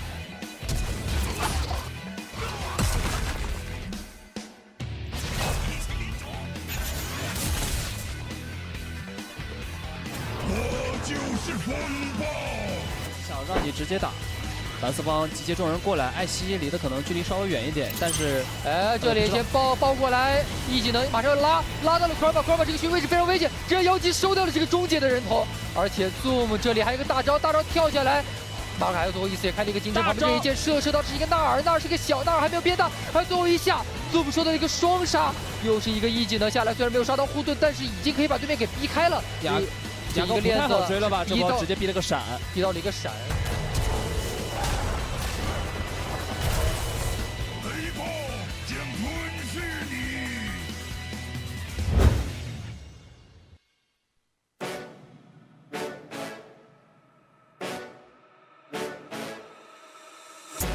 Body bad, that's baby mama. Pretty girls come and play in my arena. I'm so cocky with these bands, mucha Janita. She's so cocky with her hands, oh mamacita. Making money daily, it's a natural high. Focused on this guapo like a fiend day and night. Spinning bands, we don't see no price. Spinning bands, what a time of life. Wake up every morning and I'm counting on my blessings. Then I count the money cause I triple these investments. We stay lit and they mad, we don't care, get the bag. We stay lit and they mad, we don't care, get so let them lurk, cause we don't mind. So let them lurk, cause we don't mind. So let them lurk, cause we don't mind. So let them lurk, cause we don't mind. So let them lurk, cause we don't mind. So let them lurk, cause we don't mind. So let them lurk, cause we don't mind. Diamonds up, diamonds up. So let them lurk, cause we don't mind. So let them lurk, cause we don't mind. So let them lurk, cause we don't mind. Just let them lurk, cause we don't mind. Pull up to the spot and get them hype. My girl extra crazy, just how I like. She a ride or die, she here for life. If you cannot respect the code, then pay the price. Don't do drugs, it's a natural high. Making money daily, it's a natural high. Focused on this guapo like a fiend day and night. Spinning bands, we don't see no price. My team be the dream. Wake up every morning and I'm counting on my blessings. Then I count the money cause I triple these investments. We stay lit and they mad, we don't care, get the bag. We stay lit and they mad, we don't care, get the bag. So let them lurk, cause we don't mind. So let them lurk, cause we don't mind. So let them lurk, cause we don't mind. So let them lurk, cause we don't mind. So let them lurk, cause we don't mind. So let them lurk, cause we don't mind. So let them look, cause we don't mind. Diamonds up, diamonds up. So let them look, cause we don't mind. So let them look, cause we don't mind. So let them look, cause we don't mind. Just let them look, cause we don't mind. Let them look, cause we don't mind. So let them look, cause we don't mind.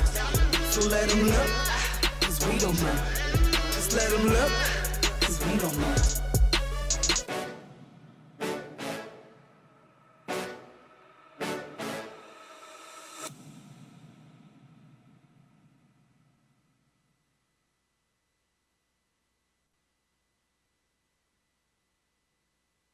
因为我们上周也是拿下了首胜嘛，然后在强队的手里也拿下了小分。我相信我们之后肯定会变得越来越好吧，然后每个人的个人状态也希望能调到最好吧。You see Xiaopeng there talking about how they were feeling coming into this series. Now, it feels like both teams were feeling confident coming in. So far, we've seen a victory from both teams. Whether it was a confident win or not is a different question. I'm Munchables, this is Dagda. And before we get into a conversation about that last game and about the next game, let's talk about Twyla here because he was our MVP. And rightly so as well. Nice performance coming out from him on the Syndra. And just, I mean, he just gave Jungwoo-ji a hard time. He really did. He gave a lot of people a hard time on Rogue Warriors, but Twyla, well deserved here. And it's good again, as we talked about the kind of the more veteran players on this DMO roster, like Xiaopeng and Twyla, for them to be stepping up and commanding these MVP performances. Very nicely done on the Syndra. Really good roam here. And I mean, this was the moment where I felt like, okay, hang on, DMO, this is a team we actually need to worry about. And these team fights as well, really well played. And his positioning again here, as he said, is to get on towards Jungwoo-ji. It sets them up for this fight, which was the straw that broke the camel's back here for Rogue Warriors. Once DMO got this position, they could turn towards that Infernal Dragon. And then there was that weird fight here where DMO, or Rogue Warriors even, don't know whether they're committing to this fight or not. And by the time they realize they should, it's far too late. But again, Twyla having these huge standout performances. Yeah, it's like by the time they realize they should have, they shouldn't anymore. And then they commit to the fight after the fact. It's in the past, Rogue Warriors. There's time to learn, to grow as comrades on this stage.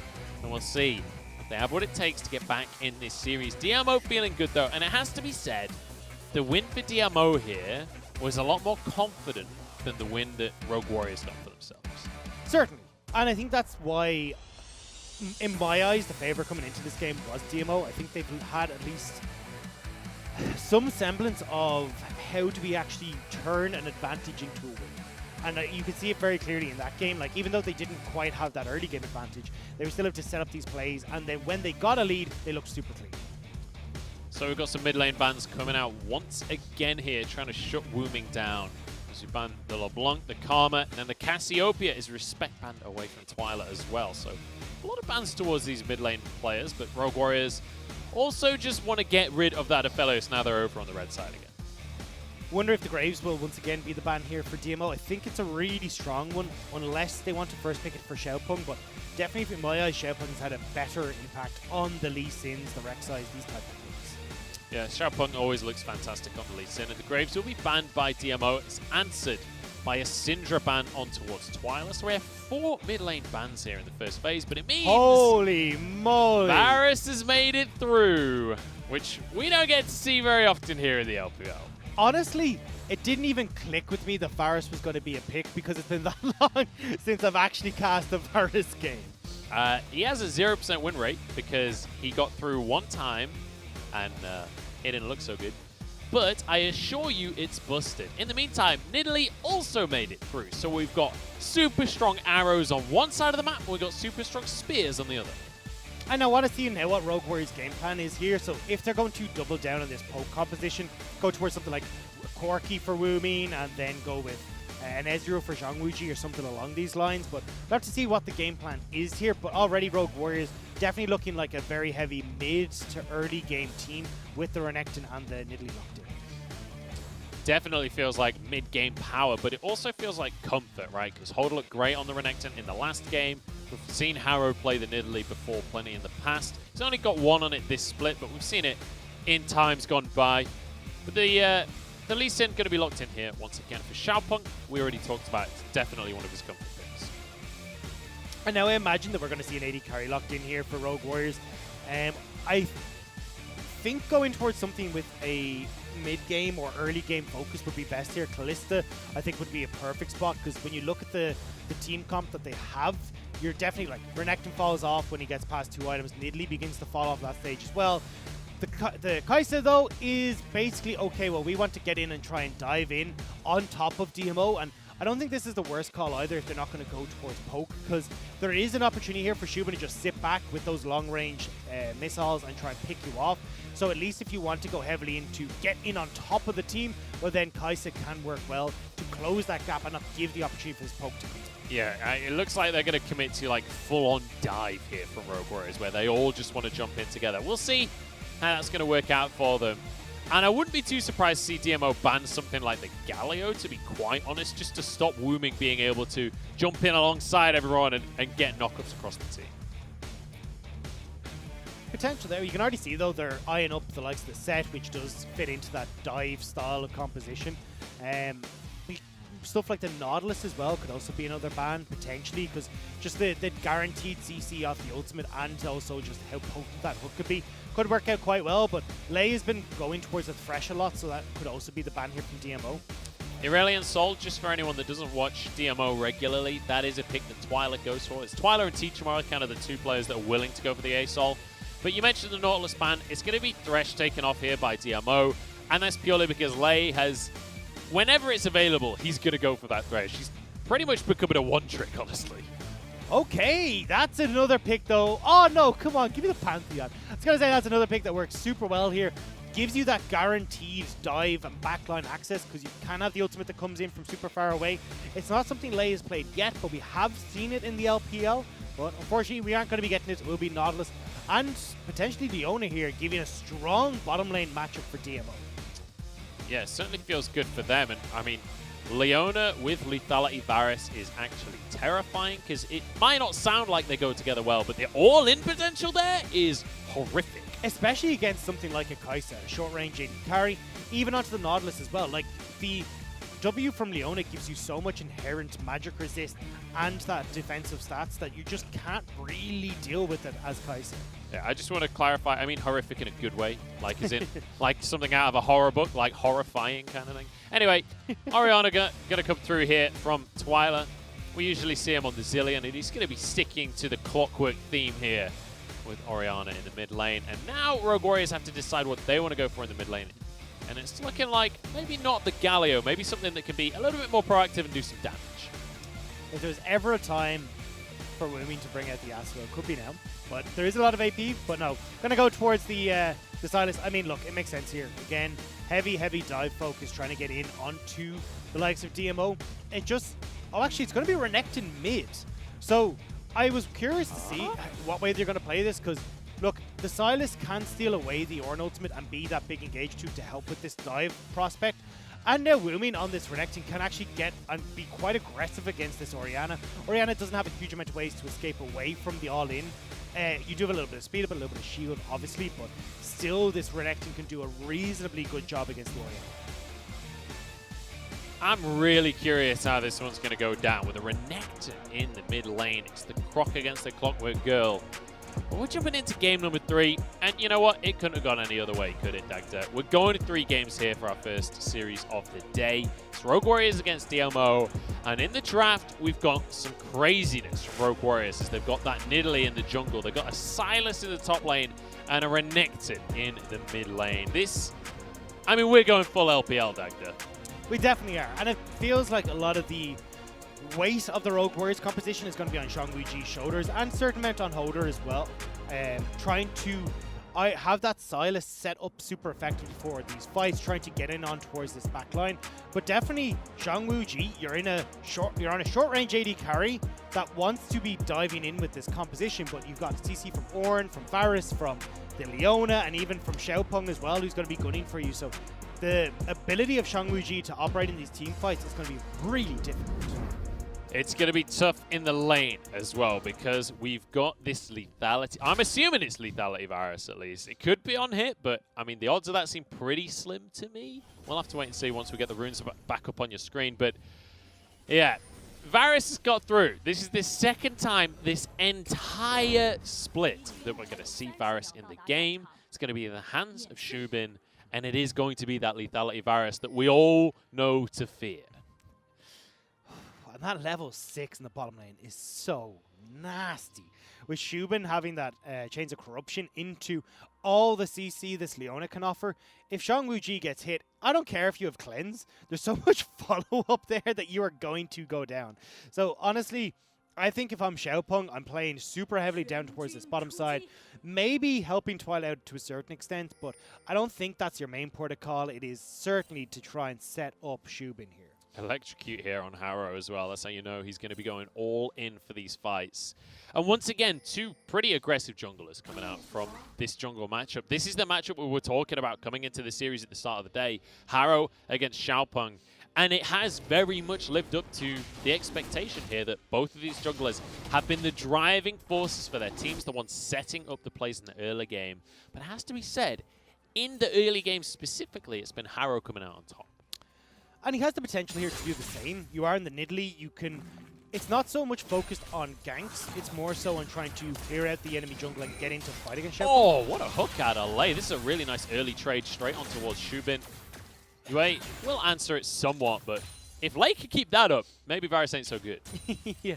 I mean, look, if anyone is going to keep hitting these, or, well, walking into hooks, any AD carry is going to look pretty poor. But Lei will need to try and keep those up. You can see that poke, though, is going to be something Xiangwuji will struggle with, especially with that corrupting potion there as well. The trades need to go heavily in Xiangwuji's favor for them to matter. So Shubin obviously will have exceptionally long cooldown to start the game. That was an exhaust used by Yue as well.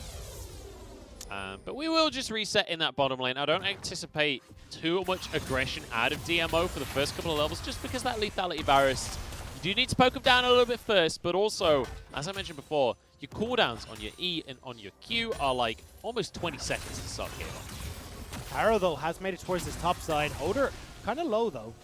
Chalitza's going to be slowed by the red buff here. Flash available, but the Searing Charge already used. That's just going to be flash from Holder, as he is desperate to finish this kill off, but if that ain't a high value flash from Chalitza, I don't know what is, because it means he can answer the kill here, and Xiaopeng moving up.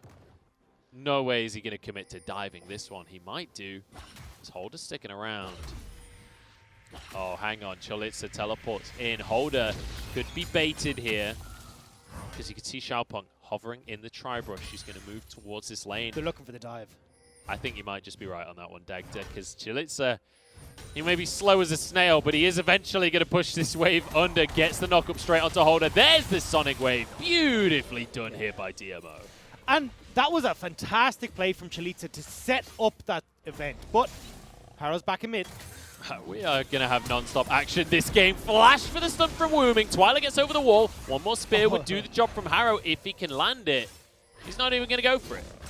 No, he's not. Twilight able to escape away from that one. So when all is said and done, look, again, Harrow's trying to have this big influence on the map, but unfortunately not quite able to get as much as he would like. Chalitza actually opting for the Executioner's calling in his top lane as well, but just to try and help with the grievous wounds towards Holder, but still, he's looking really strong here, picking up the kill, now having a big advantage over Silas, and this is a matchup that Oren can actually do relatively well in, and will be looking to try and continue pushing forward. It'll be curious to see, though, if Harrow, off of burning that flash and the exhaust in mid lane, can set up again with Woomy to try and have a play out to Twilight. I do just want to dig a little bit deeper there, though, Dagda, onto this Executioner's calling, because even if you want the mortal wounds, surely a Bramble Vest is just... like, even against an AP champion, surely the Bramble Vest is still just better for all. I would agree, but it's also a lot cheaper. Like, it's the 1,000+ gold that you end up spending on the Bramble Vest versus the 800 on the Executioners. It feels more like he's like, right, I can get this right now, but you are Ornn, so at the same time you can just go towards, like, go to lane and then just make the play after. But yeah, I mean, look, it does the job on both sides. It's a bit more aggressive in the lane because you do have AD versus tanky stats, so we'll have to see if he can punish and make this work when he does have the plays. Yeah, I mean, we'll have to wait and see. I'm certainly willing to be proven wrong here as UA takes a couple of hits, but Wuji can't quite finish off his plasma stacks there. Important to mention he's going for lethal tempo, not Halo Blades, not press the attack, so Wuji very much looking towards the later game team fights. Dragon is on the map here, and it has been kind of all over the place on who's controlled it across the series. Yeah, well, I mean, it has been DMO at least from game 2 onwards, and they're looking to keep that trend going. Just on that lethal tempo as well, usually we see the lethal tempo more so with a crit AD carry, so I would imagine that we're going to see Zhongwuji going towards more of the crit style of Kai'Sa, because you want the Halo Braids to quickly proc your passive, and that's where a lot of the damage from an AD style of Kai'Sa comes from. So I imagine that he's going to be looking to really have an impact when he gets towards those bigger Infinity Edge offers. I'll have to wait and see where he goes with his build, and that's the beauty of Kai'Sa, right? You never really truly can tell. We've seen Kai'Sa's, I mean, even if the runes are built in a certain way, they don't always actually go the right way. True, but I think in this one it's more because look at the amount of AP damage that's on Rogue Warriors. You've got Harrow, you've got Holder. You would, if Zhongwuji went this AP build, be investing a lot into just magic. And magic resist pays off more when you buy it versus AP champions versus the likes of armor. So I think definitely here for from DMO's point of view, if they saw Zhongwuji was going towards this AP Kai'Sa, Chalitza would be grinning from ear to ear. So let's revisit this bottom lane, because we've been talking about lethality Varus, and let's, just for context here, this is the second time this is being picked as Xiaopeng takes a massive chunk of damage out of Wooming there, but he'll get away with his life. But yeah, this is the second time that Varus has been allowed through the draft here in the LPL Summer Split. I don't have time to talk about that. Xiaopeng has to flash over the wall here. Isn't going to get hit by the spear, but it does mean that Harrow can just move in and snag this red buff for himself. UA is here. We do have a good amount of poke that can come through for Shubin, but I think when I'm looking at DMO, it's right. We're just going to hand this off. We don't want to give the opportunity for Rogue Warriors to run away with this early game. It looks like third time's the charm. They will learn this time, but it does mean that the later game scaling that DMO have on their side, where you've got Ornn, you've got this Orianna, and you've got the Ornn items that can come through to help out some of the squad, well, you just end up hitting a stronger late game. Don't try and force the issue in the early stages. Doesn't feel like they're going to force the issue either. It's going to be Rift Herald spawning in just under 30 seconds, or just under 5 seconds, in fact, in that top side of the map. And you can see Xiaopeng moving towards that half of the map himself, but Harrow will farm his way in that direction as well. I do just want to quickly talk about the Varus while I've got a second here, because he's got a serrated Dirk now, and you can see that damage is starting to ramp up. That only gets worse from here. Like, this isn't even his final form. We've got an ult in the top lane. Order? And that's going to be it. He's just going to use it to clear the wave. The problem is, though, you don't have it for a Rift Herald fight now, and Rogue Warriors could have done a pretty decent job of going for this. You've got Woomin who controls mid. Holder could have kept that ultimate to enable Woomin in these fights, but using that to just clear the wave means that, look, now DMO can go towards this Rift Herald when Rogue Warriors should have the stronger 3v3. Pretty nice from DMO here. Let's just, like, bring in context that, you know, in this series, Rogue Warriors have been the stronger early game team. I think that's fair to say. But historically, DMO's wins are from early game strength as well. Generally, it's less chaotic. It's more about early game macro, more about early game set plays like the tower dive we saw in the bottom lane last game. But they are still very much an early game team. Shubin could be in trouble here if Lei can find himself a hook. Flash is available. Ignite is available. Shubin's level 6, though, and that scan is going to ruin everything. Yeah, it's a bit unfortunate there, but it does mean Shangwuji will get spotted out, can clear out these wards. Looking towards this top side, though, look at where Woomin is, look at where Harrow is. They're trying to make these plays, and I like how Woomin is supporting Harrow. This is something that we didn't see a lot from Ruby, and is enabling a bit of a braver, deadlier Harrow when it comes to the jungle. But unfortunately, they're a bit late on the move and can't quite steal away the move. Yeah, going to be a little bit slow to the mark there. Let's just kind of take stock of where we're at so far in this game. Because for the first time in this series, we're heading towards 10 minutes, and nobody has a gold lead. There are no towers that have gone down. There's a singular Drake that's been taken. There's only been 3 kills back there. I feel like I don't know. I feel like we're watching completely separate teams now. Well, I mean, don't forget, at this point in the last game, we were looking at a 3,500 gold lead for Rogue Warriors. So definitely a slower paced game. But look, that favors DMO here, where they can wait for Chalitza to pick up a few of these items and get towards that later game with Shubin as well. So DMO are happy to play this style. Plus, they're the ones getting all these objectives. It is worth mentioning, though, that Rogue Warriors, if they are playing this slow, they've opted into this. Like, if there's one thing I'll say about Rogue Warriors, like, they're not the kind of team that's just going to play so slow just for the sake of playing slow. Well, the thing is, you don't have enough of a guaranteed setup in a lot of these places. So Zhongwuji and Lei, which is the lane that we usually see them I don't know through. if they ever have a guaranteed setup. This is Rogue Warriors we're talking about. But Zhongwuji and Lei can't set up these plays as well because they're actually in a losing matchup. And especially when you hit level 6, we talked about how potent that is. A potential turnaround gank from Xiaopeng can ruin all that. And Woomin is the one that needs to make plays. Hang on, they're making the plays now. Lei goes straight on in, as was everyone. Rogue Warriors just out of nowhere pop off and find themselves a kill. Now Dragon is up and available. So they should be able to turn towards this. Chalitza started to try and move down, but unfortunately they know it's a 4 versus 5. No point to try and commit. Shubin, though, could try and get some decent poke here underneath this Dragon. He could just look to steal the Dragon. The WQ is terrifying, but it's not quite going to do it in time there. Harrow steals it away. Oh, I say steals it. Harrow finishes it off in the end. He's already finished off his Runic Echoes as well. Harrow is getting ahead once again in this jungle matchup. So that was Rogue Warriors making a play off of what I was trying to get at before that all kicked off, was that they need Woomin to be the one to help out, but You ain't got time, Dagda. We're not going to be talking about any analysis anymore this game. It's kicked off.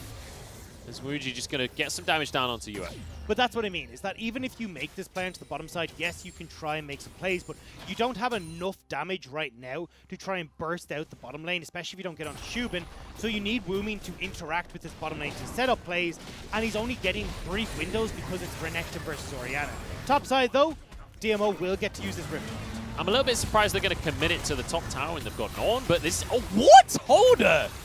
That is unbelievable. Xiaopeng way oversteps, and Holder happy to punish. Massive mistake. So you do get those turret plates going across, but it's turned around when you look at the gold value pretty much in favor of Holder. Now, though, Rogue Warriors trying to emphasize this even more with committing players towards this top side. I just can't believe he got a kill there. Xiaopeng vanished. Like, I honestly kind of want to see... I don't know if we'll get a replay of that or not, but honestly, I just didn't even see him go down. Yeah, I mean, look, you've got a lot of damage as Holder, because don't forget, you get all of the AP ratios that are already on that ultimate from, or at least, well, the ultimate on Chalitza all gets converted into AP ratios. So this is where you start to see a lot more damage come out when you're going an AP route like Holder. That ult really does pack a punch, and then you've got all your follow-up to come through as well. And the burst potential strong on a Silas at this stage. Yeah, and Xiaopeng clearly underestimating that, just as I did. So well, look at the level difference, because that's the big thing here. Xiaopeng has been set so far behind with this continuous invade from Haro and from Wuming that he's quite underleveled relative to the rest of the game. He's the same as the two supports. levels behind Haro. Yeah, That's he's the insane. same level as the supports right now. I hadn't actually quite realized how far behind Xiaopeng was. Let's just remember, we talked about this being the matchup between the junglers here. You can see the 20 CS lead there.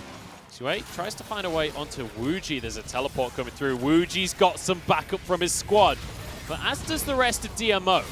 That's going to be a pull straight on towards Chalitza, who just is not tanky enough yet in this game. Another kill for Haro, but he's answered.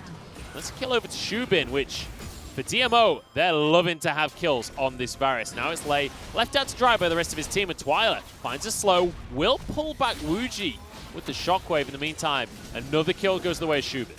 And they can actually get some of these turret plates now as well. Siege potential from Shubin sky high, especially with how low Shang Wuji is. They're going to just continue the siege here. Bear in mind, the poke is getting insane coming out from Shubin. He's got that Umbral Glaive. Wuming went for the Dominus here and just runs into a whole bunch of damage. I don't know about that one, Chief.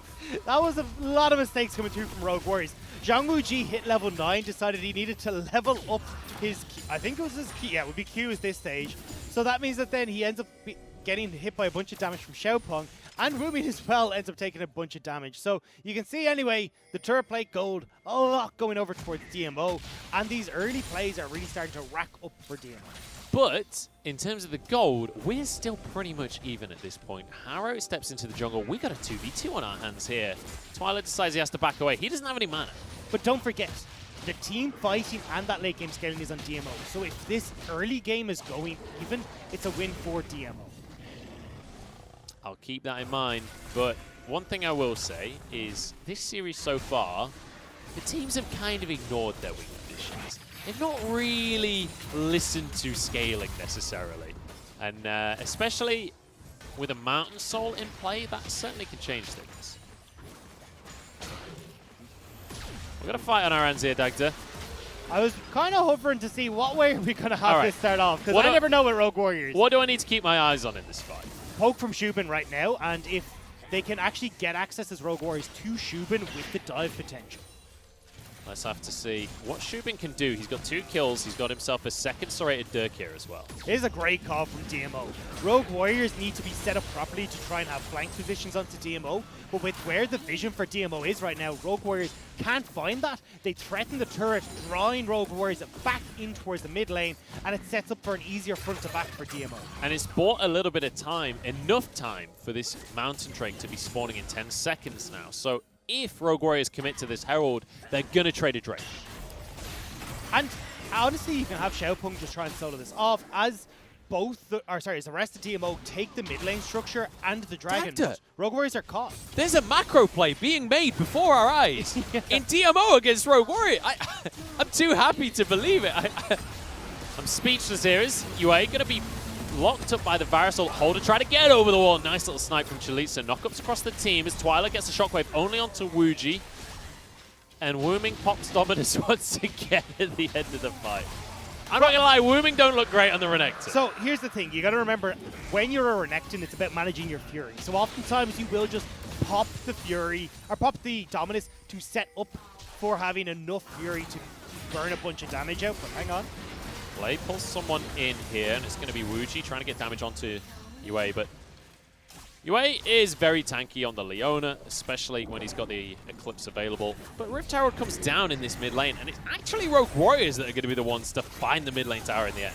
We'll be traded for the bottom lane tower, so we'll be 2 for 1 in towers when we get to the end of this play, but still, good call here from Rogue Warriors to at least answer back, because there was never going to be an answer on that bottom side of the map. It just depends on if Chalitza can actually finish that tower off. He is on, but he did build a Mortal Reminder, so that little bit of extra AD pretty much just split push on at this point. It's just the executioner's con right now. He hasn't gone the full way. Oh, that's so true. That's we're okay. But Holder will be down here to clear this out for the moment, so not quite able to get that bottom lane structure. Still, though, the Dragons are super important for DMO in this type of game because it's all about surviving the dive that Rogue Warriors are going for. So if you're stacking up a bunch of these Mountain Dragons and you have access to the Soul, especially Chalitza and Yue, you're going to be so damn tanky and nigh on impossible for Rogue Warriors to get through. One thing that we also have to say when we look at the other side of the scoreboard is if it were Rogue Warriors that were able to stack some of these Mountain Drakes, Shubin is going to just become entirely irrelevant later in the game. Like, lethality doesn't do well when everyone's stacking armor. When you get Mountain Drakes, you automatically stack armor, whether you like it or not. So Shubin will have a really hard time if Rogue Warriors are able to find any control when it comes to those Drakes. But so far, so good for DMO. Still though, DMO are struggling to keep control of their jungle. You see now, Lei and Zhang Weiji moving in to get vision control, and Lei actually maybe on his own here, but I mean, Harrow's been stealing away his camps since minute 2. I mean, Harrow's got more CS than the mid and the top lane right now. That just tells you how quickly he's been farming these jungles. Harrow's a beast when it comes to the Nidalee, and Nidalee has been an exceptionally high priority ban in the LPL recently, so you can kind of understand why when you can do exactly this to a game, especially if the early game is slower.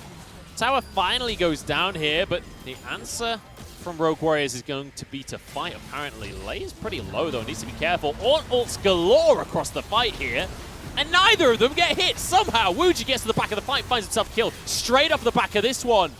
And Rogue Warriors, the fight is over as quickly as it begins. Yeah, well, you say that, it's not quite over. It's back on again. They go straight onto UA, but into the backline goes Xiaopeng, and he's dropped immediately. Holder with a stopwatch. Oh, what was that? Arrow!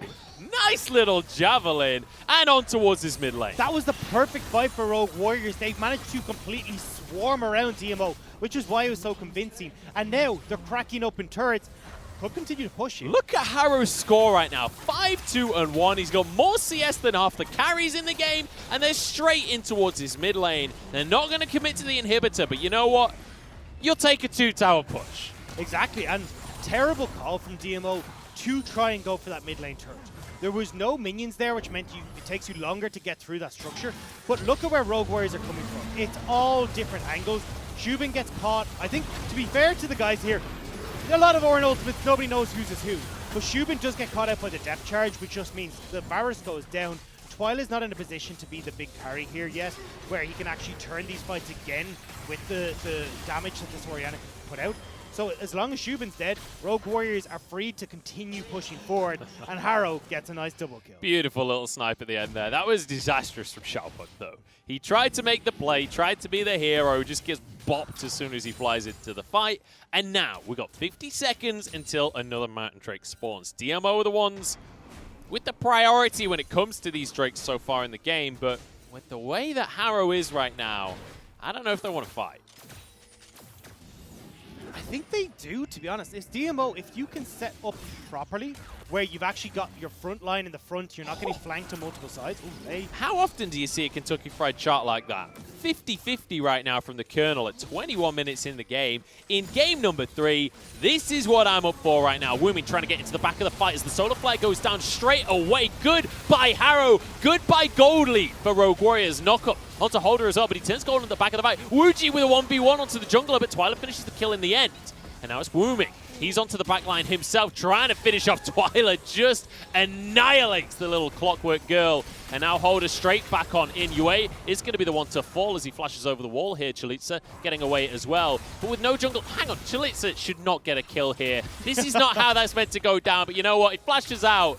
It's going to be Rogue Warriors that can start the Drake. It doesn't matter what you think, Munch. This is Rogue Warriors versus DMO. And now Rogue Warriors can turn over towards this dragon. But again, Rogue Warriors are doing a great job of finding fights where they're able to get onto multiple different angles of attack for Shubin. And Shubin's got nowhere to go. He's got no flash available. And it means this Varus can't do any work in these fights. They need to finish this dragon off quick because Varus is nearly here and those Qs do a lot. But dragon finished off. So with 2 dragons apiece now. But again, DMO are setting up all over the place here. There's nowhere safe for Shubin to go to. Zhang Wuji gets in and sets up alongside the dive here from Woomin. Now, you do trade carry for carry, which is why it's a little bit messier. But right now, Woomin is a bigger carry than Twyla is, and he's able to do so much more work in the back.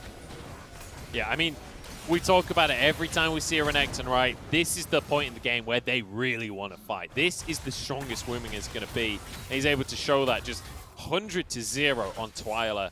And it has to be said, the Orianna from Twyla not really looking so hot. Well, it's not the position that Twyla is going to be strong at right now. He has gone for a more mid-game focused build again. He loves this GLP on a bunch of mages in the mid lane, but still... It's not about the champion, it's about the item. Yeah, and the thing is, the champion is not at a point where it can be strong because of the item and because of the timing in this game. So when Shubin goes down, it's a lot bigger of a deal. Shubin pulling the trigger here, but Harris got a stopwatch so he keeps himself safe, but it's Shubin that's in trouble instead. See you later, Varys, says Wuji as they now try and commit onto Chalitza as well. He's going to be tanky though, and they don't have a huge amount of damage. They will eventually burn on through his health bar. Baron is up right now, and that's two of the big players from DMO down.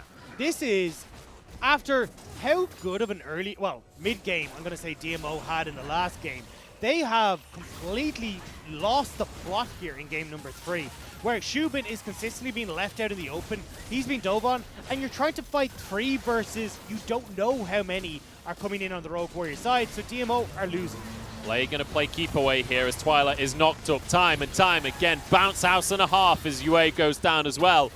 And Rogue Warriors can just rinse and repeat. I mean, it could be another round. Shubin is TPing in. They will still want to try and poke and contest this, apparently. This is how the game falls apart for DMO if they continue to contest, because they're not going to win this time either. Xiaopeng and Shubin arrive, and there's a good amount of poke there, but Xiaopeng has to look for a miracle steal. It's, oh, what? He gets it! How do you pull that off now late? Looking for the fight, is it's going to be just kills. That's what Rogue Warriors needs at this point. They're on to Chalitza as well. Another 2 kills for Harrow. He's got 9 kills in this game, and he's looking for his 10th onto Chalitza here. The plasma procced. That's one going towards Wooming. And you know what? They got the Baron, but I don't know if they even got it on anyone. You might be right. I don't know actually if anyone has it left up and available, but they stop Rogue Warriors getting the Baron, and honestly, I don't know. I've given up on this series, Doctor. I don't know what to say anymore. Yeah, look, just get me to top esports and FPX. That's what I need right now. I need a palate cleanser to come in, but yeah, this My is voice is dying as well. I don't know if you heard me screech during that fight, but it's already getting dicey here, boys and girls. 8-17. Rogue Warriors clearly winning out when it comes to the fighting. And Xiaopeng has had a really rough game, but you know what? Smiting the Baron away, denying that from Rogue Warriors, still going to be good for DMO. I just want to see Yue if he managed to get the Baron buff. He's the only one left that potentially could have had. Yeah, I don't understand this play from Shubin, though. I mean, what was the hope? You don't have Xiaopeng there. Twyla's off in the Baron area. You don't know where Rogue Warriors are. You're just giving them a chance to make plays like this. And yeah, it's strange calls coming through from DMO. And the fact that there was 3 members committed and nobody else is a bit of an odd one. But here we go. We will end up seeing Xiaopeng's point of view as he does manage to just about get the steal. So, great play from him to set that play up, especially when he's got the level disadvantage that he does have. But yeah, I'm not sure there who actually ended up with the... I mean, ultimately, that's a matter of Harrow thinking he's been kept away. I'm safe on this one. And then he goes for the ward jump flash, so he closes that distance so effectively and gets the smite down. So Harrow kind of underestimating his opponent there a little bit. Twyla's just going to be trying to clear some of these wards. See the damage percent, 30% here from Zhang Wuji so far on the Kai'Sa. And we got our answer. Nobody on DMO actually has that Baron buff. So, I mean, from a gameplay point of view, it just means that this dragon that's about to spawn becomes far more important because you got no pushing lanes anywhere. You're absolutely right, Dagda. In the meantime, Holder at least gets to push onto this tier 1, so should hopefully find himself an objective just before the dragon spawns here.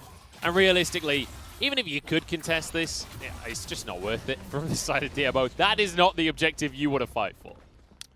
I'm looking at the itemization, though, on Rogue Warriors side. We have got the AP Kai'Sa, so this is a very AP-dependent team on DMO, or on Rogue Warriors side. I wanted to see Chalitza actually start to opt into way more magic resistance. I'm surprised Xiaopeng committed to that minion wave there. That was a little bit dicey for him, but he gets out with his life, so he's gonna just put Worth in all chat and get on out of there. A lot of summoners on cooldown, though. Bear in mind, Xiaopeng's flash is going to be on cooldown. So if he wants to try and make one of these flashy Lee Sin plays, it's going to be more difficult. But you know what? He's saying, sod it, we're not going to contest. No, the dragon will go over uncontested to Rogue Warriors. DMO not convinced that they are able to win out these fights. Not in a position to try and get that early poke off as well. Did you see that? The Nidalee Q there in Cougar form just did 900 damage to a Krug. that is terrifying. Like, I played a lot of Lethality Varus. You have about 900 health total. So if Harrow ever gets onto Shubin during these fights, Shubin's done. And the thing here for Rogue Warriors is they have plenty of ways that they can try and play out this game. They're starting to get these side waves in order, but the whole idea here is that they're going to try and collapse in towards the mid lane afterwards, or at least try and group up as this game starts to go forward. Because if you can get this poke from Harrow to land, as you talked about how strong it is, well then that dive underneath the tower becomes so much more deadly, especially if you're onto key members on the DMO side.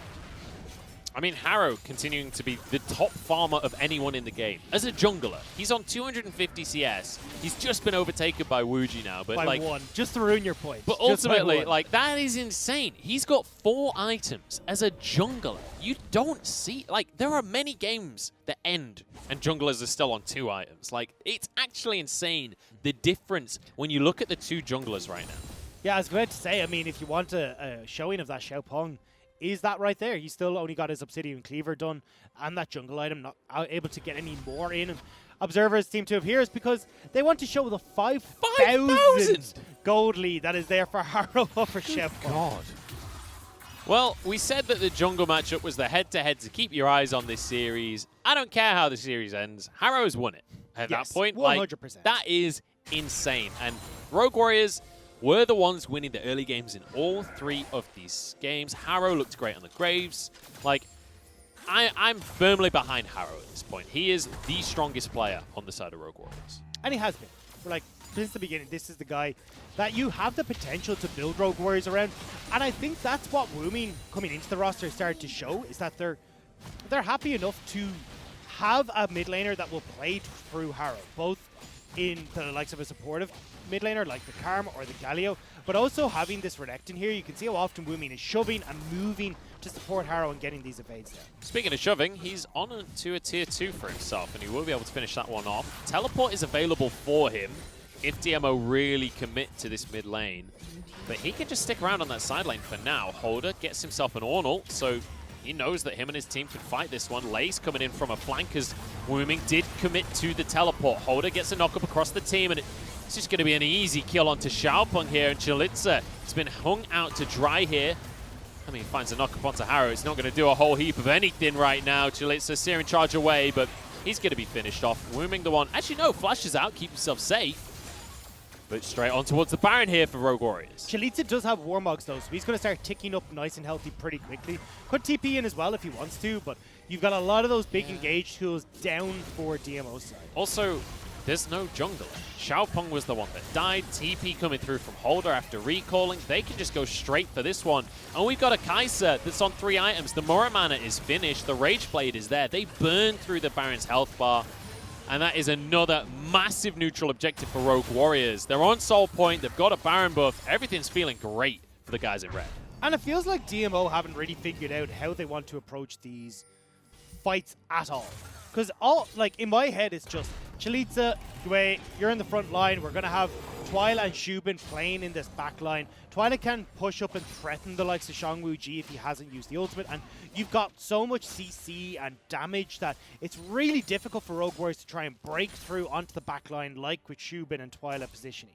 But instead, DMO are opting into these wonky fights where they don't quite know where Rogue Warriors are, and they're finding multiple backline access points, and it means that Rogue Warriors are consistently finding at least those mid-game fights, and now that we're approaching the later portion of the game, they're so far ahead. You've got Liandry's Torment on Harrow, who can just burst so many members of DMO. The only person who can really withstand it now is Chalitza. At 30 minutes into the game, Harrow is full build. He has all 6 items. Like, he is insane at this stage of the game, and Mountain Soul is about to spawn for them in 25 seconds if they're the ones to grab it. Lei gets hit by a Sonic Wave, but he's happy to go for this fight right now. Commits to this one as Yui uses the Eclipse to keep himself safe. Chalitza tanking up, and in comes the rest of the team now. As DMO are kind of just forced away, kept at arm's length. Lei somehow surviving all of this. Spear onto the backline from Harrow. He's not going to jump over just yet. Shockwave onto a couple of them, but Harrow gets 1 kill for himself. Chalitza running out of HP here, but Wuji did survive, jumps over and finishes the kill onto Xiaopeng. And now into this mid lane. They already got the tower earlier on, so this is an inhib for free. Holder forces the flash at Shubin as well. Rogue Warriors won everything. And finally you can see, hey, If DMO are in these choke points, they can get front to back. It looks so much better. The problem is they're 10,000 goal behind, and Rogue Warriors are on the next. Oh, I think this one's done for because there's another hook from Lei. Another spear just goes wide of Shubin. But Harrow, he's got a shooting range for himself. He can just launch these out on towards the fountain while the rest of his team ends the game. The winless Warriors are winless no more, ladies and gentlemen. They have done it. The Rogue Warriors finally have a series win in the LPL. It took a while, it didn't look clean, but they have finally managed to pick up a win for themselves, and it was very much a Harrow performance here in this last game. They've done it. They could take a bow on the stage for the first time this split. They've got themselves the win. Feels great for Wooming as well. Ruby, I don't know if he's going to be happy with the first win of the split for Rogue Warriors because he gets subbed out immediately. There's a win on the board, but you know what? They'll take it. 1-8 now, tied on the standings with DMO. And that's got to be a great feeling for the side of Rogue Warriors. And it looked a lot better, I got to say, with Wooming in. It looked like they are starting to learn from the likes of JG, where you can, and even the likes of WE as well, where you can play through your jungler. If your jungler is your star player, enable them, and that's exactly what Wooming did in this series. I'm excited to see what's ahead for Rogue Warriors. They have technically kept their playoff potential alive here with a win. They're not out of the running for playoffs, but you know what? The winless Warriors, they got themselves a win. They can celebrate. They finally got themselves something on the scoreboard, and you know what? I'm happy that it's Rogue Warriors that won this one because I love watching the Rogue Warriors. These players are so much fun to watch, Harrow especially, and once again, we see why Nidalee should be banned every single time. The Varus, by the way, kind of looking useless. Well, look, I don't think it was the Varus that was the issue. I think a lot of that revolved around the way DMO played these fights. We said, look, they wanted to do front to back. I didn't see, the only front to back I saw was at that 10,000 gold lead already for Rogue Warriors, which is like, nobody cares what you do at that point. You already lost the game. So I think the problem here from DMO was they did a good job of keeping this early game in check. They were trading back and forth, objectives were going their way, but when they needed to go, right, let's take this slow, let's set up vision correctly, let's make sure we've got this front to back fight, that never happened. It was just, okay, we've wandered into a bad place, the bar is all standing up, and Rogue Warriors are all diving on us in a mosh pit. Yeah, that was the thing. Like, once these fights got scattered, like we've said it time and time again, that's their strength for Rogue Warriors. They want scattered, chaotic fights, and especially things like the Nidalee, things like the Kai'Sa, they thrive in those kind of fights. And yeah, Chalitza and Yue were tanky, but it doesn't really matter if there's no follow-up to that tank, right? Like, when the tank is just getting wailed on the entire fight and no one's doing anything about it, yeah, it's never going to turn out that well. I think what said a lot about it was Chalitza was often the last man standing. So at some point, there was supposed to be, hey, you got to kill the front line to get to the back line is the plan from DMO. The fact that your front line is still almost full health and everyone else in the map is dead says a lot about how that structure was set up for DMO. But hey, Rogue Warriors take the win in the end, and that is the most exciting thing to me about this one because they're on the standings, but also they did it their way, right? Yeah. This was still a Rogue Warriors game. They haven't changed their style. They've gone in with sheer chaos, and they've brought themselves out a win. And do you know what? Even though they fell a bit behind in the early game, like, this was the most convincing win of the entire series. 100%. Look, I think the funniest thing is that the two games where they had the super strong early game was not the game that came out ahead.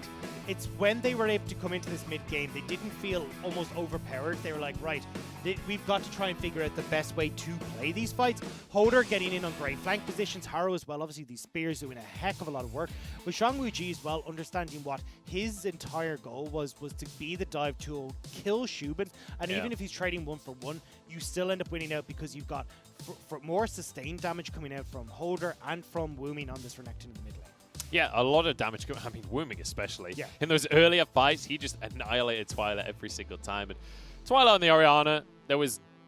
I mean, I can't think of a good shockwave. I can't think of a shockwave that hit more than one person during these fights. Like, the fact that you're not noticing the shockwave says a lot about Orianna as a champion. To be honest, it was a champion... So, Twilight, I can't really give too much of the shockwave criticism towards, because honestly, with the way these fights were, they were so spread out, like, you can't really get a good shockwave, but that was a fault of the way DMO were prepping these fights. So it's kind of like, well, Twyla ends up looking bad as a result of DMO not making the correct decision. So if Rogue Warriors are in 3-4 different positions and diving in from different angles, it's kind of hard to get that big shockwave. But I think if you're going to opt towards Twyla, going towards this Orianna, well, then you have to set up these fights these ways. And the fact that DMO didn't is the big failure there. I think one of the exciting matchups as well that we got to see this game is up in the top lane. It's not really about the players necessarily, but Holder doing a really good job on this Sylas, because we've seen Sylas versus Ornn as like a pseudo counter up in the top lane, and they do it a lot in the LCK as a counter. We've seen it in the LPL, and it's not really worked out that much, but Holder made it look fantastic up on the top side. Yeah, and I think the idea when you look at an Ornn into Sylas, it's more like Sylas can survive pretty well, and then you have access to your own Ornn ultimate, but then a lot more damage as well coming through from Sylas because you got this AP bruiser. But the issue that we were looking at was, well, Xiaopeng went up and ended up giving over a kill towards Holder. So when this lane had started to actually go a little bit awry because that Executioner's calling, stopping the healing, making this lane more difficult for Holder, suddenly he gets a big cash injection, and then he can actually start having a bigger impact in these fights. Xiaopeng, he had a rough series, man. Like, it started off good, and game number 2 especially looked great. He was the one that was like initiating these plays. He was the one that was really making things happen. But game number 3 here, like, Harrow first off just had complete control of the jungle and was able to get such a huge XP lead, but also like the plays themselves that he was executing, it felt like mechanically maybe he was just exhausted. Maybe it was just the end of a long best of 3. I don't know what went wrong, but something went wrong for him. Yeah, I'm not sure, but it never really looked like Xiaopeng got a look in this series. Game 1 was an absolute disaster in the early stage of the game, where 2 plays off of Xiaopeng ended up giving a whole bunch of going over towards Rogue Warriors. And even though he was making plays in game number 2, don't forget, they'd actually fallen behind at that point. So again, it was Xiaopeng losing out. So overall, we talked about, hey, I wanted to see what was going to happen between Harrow and Xiaopeng. Harrow has cleanly won this matchup and has got that victory now for Rogue Warriors. One thing I will say, though, he did steal a Baron. So Xiaopeng gets 2 big thumbs up from that one. Let's look at his opponent, though, because Harrow, he gets himself a whole highlight reel off the back of that game, and rightly so. He was absolutely nutty. Yeah, he looked absolutely incredible. As we were talking about, look, the team playing very heavily in enabling him in the early stages, but this is why, because Harrow is more than capable of having these big carry performances. The damage was there, the poke was there, the kills were going his direction, and the confidence that on this Nidalee to find those moments where he could dive in aggressively, not having to worry about the damage from Twyla or from the Varus as well from Shubin, was absolutely incredible. Look at that gold difference, Dagda. 7,500 gold lead individually. But that's the kind of gold difference you see for a whole team. That gold lead they ended with was a 10,000 gold lead. 7,000 of that was on Harrow.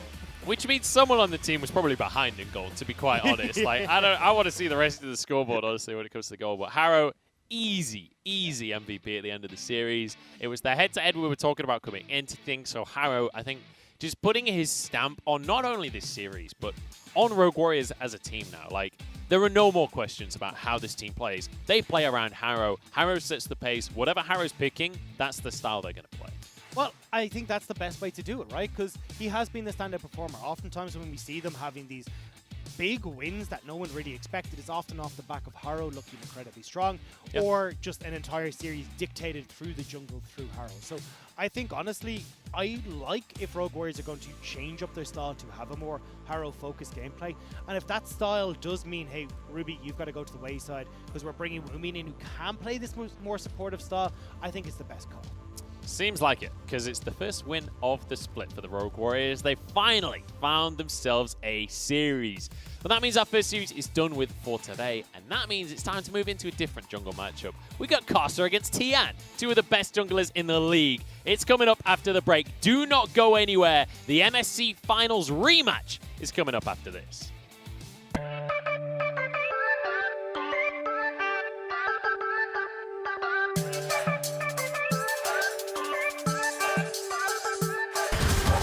世间万物皆系于一剑之上。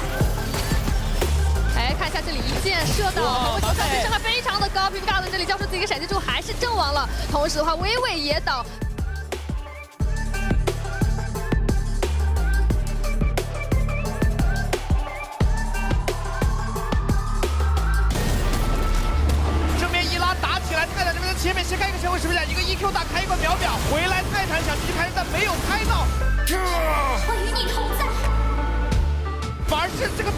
大火直接炸了个满的，被炮上虚弱丝毫不能阻挡旧梦的疯狂输出。拨了一下闪过来抢，没有抢到的狼骑进场，直接拍到了2个人面前。还有3万推到了后排3个人，进场推到了小花生，这时候一脚来的有点慢了。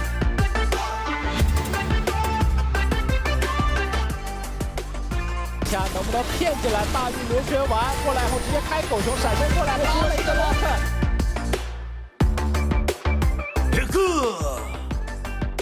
但是旧梦这个位置也同样被提出来后，狗熊进场直接带走。进攻塔了，看一下击发没有命中，但是塔等一下直接开，怎么又是你啊？但是并没有保住自己的性命。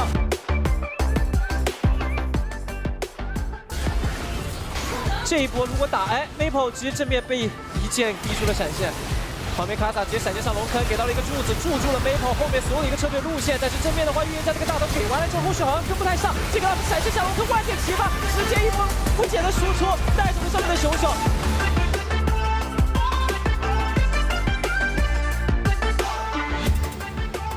我是太阳的抉择。一个大招直接定住了杰斯，这边的话，感觉进攻员泥王直接被秒了，当然没看出来。这的话，泽山的状态也很差，推了一下把瞎子推走，但是 Rookie 也被击了过来。泽山已经没有状态了，正面完全这一波的话，逐一被金松击破。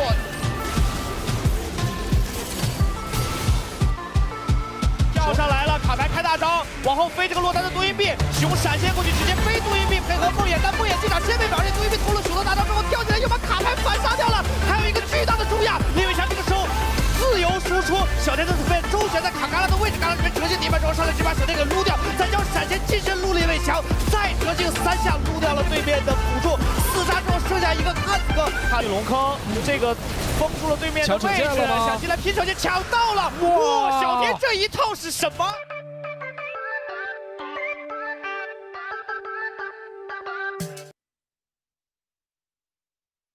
I can't be starred, you are, get out my way. I gotta win, act like I'm not the one on the top. We've been here before, you know what I did. I'm on my job, I'm doing my thing. I flex on you boys, I do it again. They said whatever, and I don't do talking, you lose the score. I'm going in, I can't be starred, you are, get out my way. I gotta win, act like I'm not the one on the top. We've been here before, you know what I did. I'm on my job, I'm doing my thing. I flex on you boys, I do it again. They said whatever, and I don't do talking, you lose the score. I'm going in, I can't be starred, you are, get out my way. I gotta win, act like I'm not. The one on the top, we've been here before, you know what I did. I'm on my job, I'm doing my thing, I flex on you boys, I do it again. They said whatever, and I don't do talking, you lose the score. I'm going in. I'm going 50 for 50.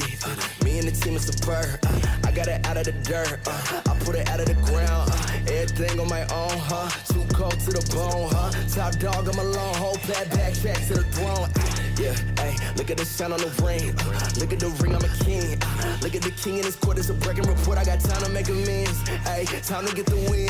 Hey, flexing on you boys, working out again. 10 out of 10, dub yet again. I can't be starred, you are, get out my way. I gotta win, act like I'm not the one on the top. We've been here before, you know what I did. I'm on my job, I'm doing my thing. I flex on you boys, I do it again. They said whatever, and I don't do talking, you lose the score. I'm going in, I can't be starred, you are, get out my way. I gotta win, act like I'm not the one on the top. We've been here before, you know what I did. I'm on my job, I'm doing my thing. I flex on you boys, I do it again. They said whatever, and I don't do talking, you lose the score. I'm going in, yeah. I gotta win, yeah. Heard you be talking a lot, I'm here, so say it again. That sound crazy, I agree with that notion. Come through like train, look on my motion. I came from the gutter, why you turn around, you don't know. Everybody thirsty, I know. Eating granny while around with a Draco. Haters look at me like, oh no. My teeth look like a bitch snow cone. My bitch truck messing up the ozone. If you ride my way, better hold on. I can't be starred, you are, get out my way. I gotta win, act like I'm not the one on the top. We've been here before, you know what I did. I'm on my job, I'm doing my thing. I flex on you boys, I do it again. They said whatever, and I don't do talking, you lose the score. I'm going in, I can't be starred, you are, get out my way. I gotta win, act like I'm not the one on the top. We've been here before, you know what I did. I'm on my job, I'm doing my thing. I flex on you boys, I do it again. They said whatever, and I don't do talking, you lose the score. I'm going in.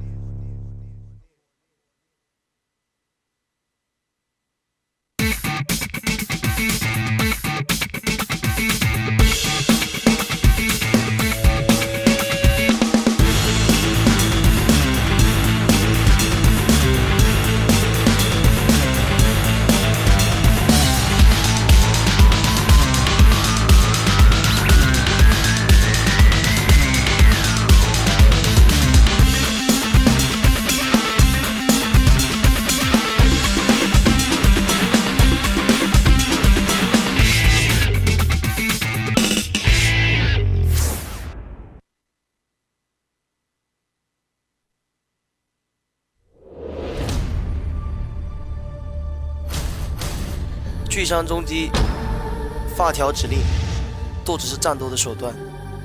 空有遮天的翅膀，却也没有办法保护身后的同伴。英雄登场给到以后秒掉了。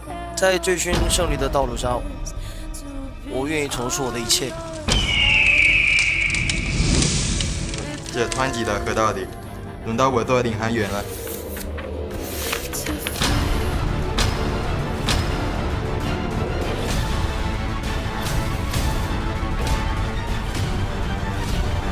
充分阻挡，全力以赴。我们在分出胜负。Welcome back to the LPL, ladies and gentlemen. We're jumping into our second series of the day, and we've got a TriCast on our hands as well. But it's time to get serious, because that first series was a little bit messy, was a little bit silly, but this second series is going to be insane. I'm Munchables, this is Dagda, and we've got Lyric joining as well. How you doing, mate? You know, after that first game of that series, which was probably the best game of the year, I'm doing super good. Yeah, I'm feeling... I don't know, a little bit blown back, honestly, by that series, but it's time to get into top esports against FPX. And in case you guys at home don't know already, this is a battle of international champions. We've got FPX, the 2019 World Champions, up against top esports, the winners of the Mid-Season Cup, beating FPX in the final as well. Exactly. It's a rematch of the ages. I cannot wait to see how these two are going to face up each other. For everyone who doesn't remember, it was a 3-1 victory for top esports, and they looked absolutely incredible. Yep, and this was the tournament performance that made us start thinking, hey, it's probably the best team in the world. This is probably the future Season 10 World Champions, but overall still good by FPX to show form that they can get to that final, beating JDG in the semifinals, of course. And what really started to put the conversation of Knight being one of the best mid laners in the world into everyone's minds. This is the team that really is starting to solidify a name for themselves in the LPL. And undefeated so far as top esports, they want to keep that reign rolling. And I think that's the key thing, is that this was the tournament that kind of got top esports name out there. Like, outside of just LPL fans knowing that Knight is a great player, like, it felt like this was the moment where the rest of the world started to take notice to top esports. Hey, even 369 had an amazing tournament performance here, and I think he's in legitimate contention for best top laners in the world right now. Yanja had the best tournament of his career, and I mean, Jackie Love, no stranger to the international stage. And I think that's it, is that, like, why we are so hyped about this is that FPX are now looking to try and take these guys down. It's the grudge match. It's the revenge that we want from that MSC. And I'm excited to see if they can do that. We'll have to wait and see if that's going to happen. But first off, let's talk about top esports, because so far they are undefeated here in the LPL. They have lost 2 games this split, never mind series. They are the eyeball collectors, if you will, if you look towards your rune pages at least, because they are going through the top teams in the LPL and they are taking names. Yeah, and the thing I love about this is they might be our first team in LPL to go undefeated. They've already taken down a lot of big names, like you said, like JDG, LGD, and now FPX coming up today, IG soon. Looking scary for the rest of the LPL, Dagda. Definitely is, and it's the fact they're taking them down in a 2-0 fashion, in commanding fashion. And especially it feels like the inklings that we saw at MSC, where this team was starting to work together and really becoming a squad to be reckoned with, has only doubled down now as this split has gone on. They're looking better as a team. Yuanji has started to really work and pair well with Jackie Look, often coming out with 20 to 30 CS leads in that bottom lane. And I think Yanja is one of the key players to focus on for top esports, because he has leveled up across the course of this split so far, and he's starting to feel like a much stronger support than what we saw back in spring. Yeah, honestly, I think in spring, he was clearly probably the worst support, if not one of the worst supports in the league, to where now you're looking at him, he's up in this higher middle tier. I know some on the cast team, like Tagged, are extremely high on him, potentially performing like a top 3 support, and it's hard to argue when top esports are stopping so many series. I wouldn't go that far. Top 3 is a bit far, but he's still looking a lot better is the main thing. But I think top esports as well, the beauty of this team is how many different facets of play they can go with. We can see them go for these uber aggressive styles where you're having like the likes of Knight on Echo, where we've got the want to dive in and go aggressive in team fight. We've seen them play this kite back, more poke orientated style. They have so many different windows that they look to abuse their opponents. It makes them so hard to try and just play against. And that statement right there, that they are going to punish the opponents, is really scary if you guys at home are FPX fans, because FPX seem to be their own worst enemy. When we look at their most recent series against Vici, Vici managed to win that series out 2-1. And obviously Vici played well that day, but FPX, they were making some pretty uncharacteristic mistakes across the course of the series. Yeah, I think in that Vici series, we saw, especially once we got to Game 3, that there were just a lot of issues in closing out the game. And even in a lot of the recent series, like against RNG, you just saw them struggling. Not struggling against the opponent, but struggling with the plays they were making and consistently failing on their execution. And that's what you're seeing on your screen here, is the plays that FPX were attempting to make all got turned around by Vici. Every single time they went for these engages, it backfired. Vici ended up coming out ahead with some great plays and some great execution. But then it came to this final clip where they just forgot Elder Dragon existed. Yeah, like, how do you do that in Game 3? I'm not really sure. I mean, the team fighting, like, Vici actually looked pretty good in the team fighting. I don't want to take this win away from Vici too much, but it was the next clip after this one where you'll see that FPX just recall. Like, there is no contest. They've got the Dragon Soul. They've got an advantage. They just don't fight for it. Yep, and the rest of their team, as you can see, is nowhere near. We only see LWX and Crisp approaching now. Tien kind of getting chunked out before they can even hope to posture for a fight. This is a huge blunder from FPX. And, you know, I don't want to hammer home too much on a singular play, but it's not just one time this has happened. They've made big mistakes across the course of this split. It feels like their biggest weakness. And Top Esports as a team, you can't afford to do that against, because one of the players that is always going to punish you is Knight in that mid lane, and he's going up against Super Carry doing B. But when we look at these two mid laners, they have very different styles of play. They most certainly do, and you can see it reflected in the stats on your screen. Knight is all about trying to work in these team fights, make sure that he's dominant in lane and exerting that pressure everywhere on the map. And you can see it. First in kill participation, first in goal difference at 15, first in solo kills in summer as well. This guy looks unstoppable right now. The thing I love is that both of these mid laners focus on different points in the game, to where we know Doinby is this guy who wants to get on things like the Rumble and affect the early stages of the game, roaming the side lanes, trying to snowball that advantage. To where Knight is much more about the lane kingdom, getting on something like his most played now, which is the Orianna this split, and just farming up to be that late game monster. And I love that his most played is the Orianna. He's got the most solo kills. Knight is feeling real rookie-ish right now, because like he's come in and he's trying to take this title away from Rookie, who Rookie's further down in the standings right now. It's feeling like it's going the way of Knight once again. And the thing is, if you even look at their most banned against, like what champion they don't get their hands on, it's Syndra. Everyone is terrified of Knight getting his hands on this pick. You know what I hate about this reference is, like, he stole his AD carry, he stole his most played champion, and now he's going to steal the title. Holy cow. Yeah, it feels bad for Rookie. But let's talk about stylistically this matchup then, because we talked about the mid laners and how they function differently. But the junglers, I would say that there is very equal carry potential when it comes to Carso and when it comes to Tien. Yeah, I think they both are very cerebral in the way that they can play the game. Like, they can play around numerous lanes. They can both play this carry style where they get on something like a Graves or something along those lines. They both look absolutely amazing on the Lee Sin and just impacting lanes early. And these are definitely two junglers that are in that contention for best jungler in the LPL. Most certainly. And I think this is why, like, when we talk about junglers and how we want to rank them, stuff like that, it becomes very difficult to start looking at them, because you've got to take their laners into account. And I feel like this is a matchup where we've got some of the best individual performers in each of the lanes, and it's going to massively impact how Tien and Karsa interact throughout this series as well. We'll have to see as the series goes on, but it's going to be Top Esports stepping onto the stage here. 369, Karsa, Knight, Jackie and Yuyanja stepping forwards. And I'm excited to see the level of performance we have here against FPX, because FPX, arguably one of the other best teams in the LPL. The standings may not reflect it, but personally I feel like this is probably one of, if not the toughest opponent for them here today. Yeah, I think FPX, heck, I predicted FPX to actually win the series just because TS are bound to drop something. And in FPX's wins, like we said, they always find advantages. They're extremely proactive. It just comes down to them cleaning up their execution. And I think it feels like FPX is the last almost bastion against the Top Esports onslaught. Because when you look at Invictus Gaming looks super, super shaky. It has to be FPX as that last top team to try and take them down today. Maybe we'll have to see. I wouldn't be surprised if it was something like Rogue Warriors that get the one win of this play against Top Esports. If FPX can't do it themselves, you can see them there on the stage.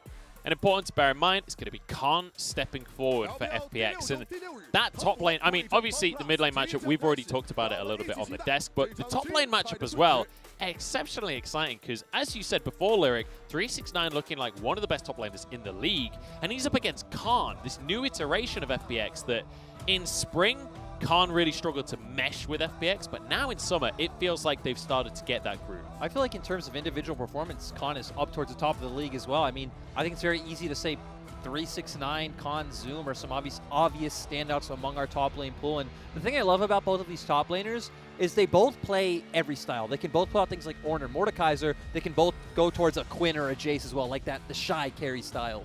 And I think that's what, as we talked about, is the difference, at least for top esports, is how many different styles they can play. But we're starting to see that same iteration from FPX, because originally, obviously, looking at Worlds 2019, it was dive side lanes, try and make these plays happen, Doomby on a roaming carry. But now we're starting to see them go, okay, well, we still have this style, but we're not relying on team fights, we're not relying on skirmishes, we're looking more towards Khan being this big split push pressure. Him being a carry potential for this squad has really leveled up the ceiling that FPX can go towards. And the thing I love is, you know, Gimdun was a great player. He filled the role of this team very well. But in spring, we saw him default back to that Aatrox so many times. So I'm happy that we have a top laner with a bigger pool. We have plenty of flexibility in the top lane. But ladies and gentlemen, we're jumping into Champion Select here. And Top Esports start things off with a Volibear ban. Interesting to see, because usually the Volibear, I mean, the only first pick team for the Volibear is JDG. We're seeing that banned away nice and early. The Ashe as well is a big standout for me, because now it feels like for FPX, you ban the Aphelios, or it gives an easy first pick here for Top Esports, and they can go towards this like utility style mid laner in the Karma and try and set up JackeyLove for success. The thing that's been interesting to me is that TS have loved going towards the Trundle rather than the Graves, and with the Volibear and Graves ban both coming out, it kind of signals to me that TS can lock down that jungle pick very early on. Or go for the Syndra that we already talked about. It's a signature for Knight. It's something that all of the best mid laners in the LPL will lean on, and it is a damn good first pick for Top Esports. I'm actually surprised because there's really no threat that Duinbi is going to take this away from you. He doesn't play this champion. It's obviously something you can wait for the second rotation, but obviously Top Esports is showing, hey, we're extremely confident in putting Knight on this champion and he will carry. It also leaves a little bit open here where you can look to go, okay, we're happy to play this mid lane blind. Now you can start to work in stuff like, hey, well, what's going to be the AD carry lock in here? What's going to be the jungle lock in here for FPX? And you can start to get those counter picks here for the likes of Karsa. We'll have to see if they can find some counter picks. It's going to be Karma locked in. You assume going towards Doomb in the mid lane. And that does open up things like the carry junglers for Tian. Yeah, and the thing I love about this is we obviously haven't seen Chris play Karma at all, so I think it's almost 90% certain that this is going to go towards Doomby. And if they do lock in this Olaf, which I'd much prefer to see over the Kindred, it just sets up such a strong early 2v2 against Knight and Karsa, who've probably been the best mid-jungle 2v2 this split. Yeah, and it's a pretty terrifying prospect, but we aren't going to see what that jungle route is going to be just yet.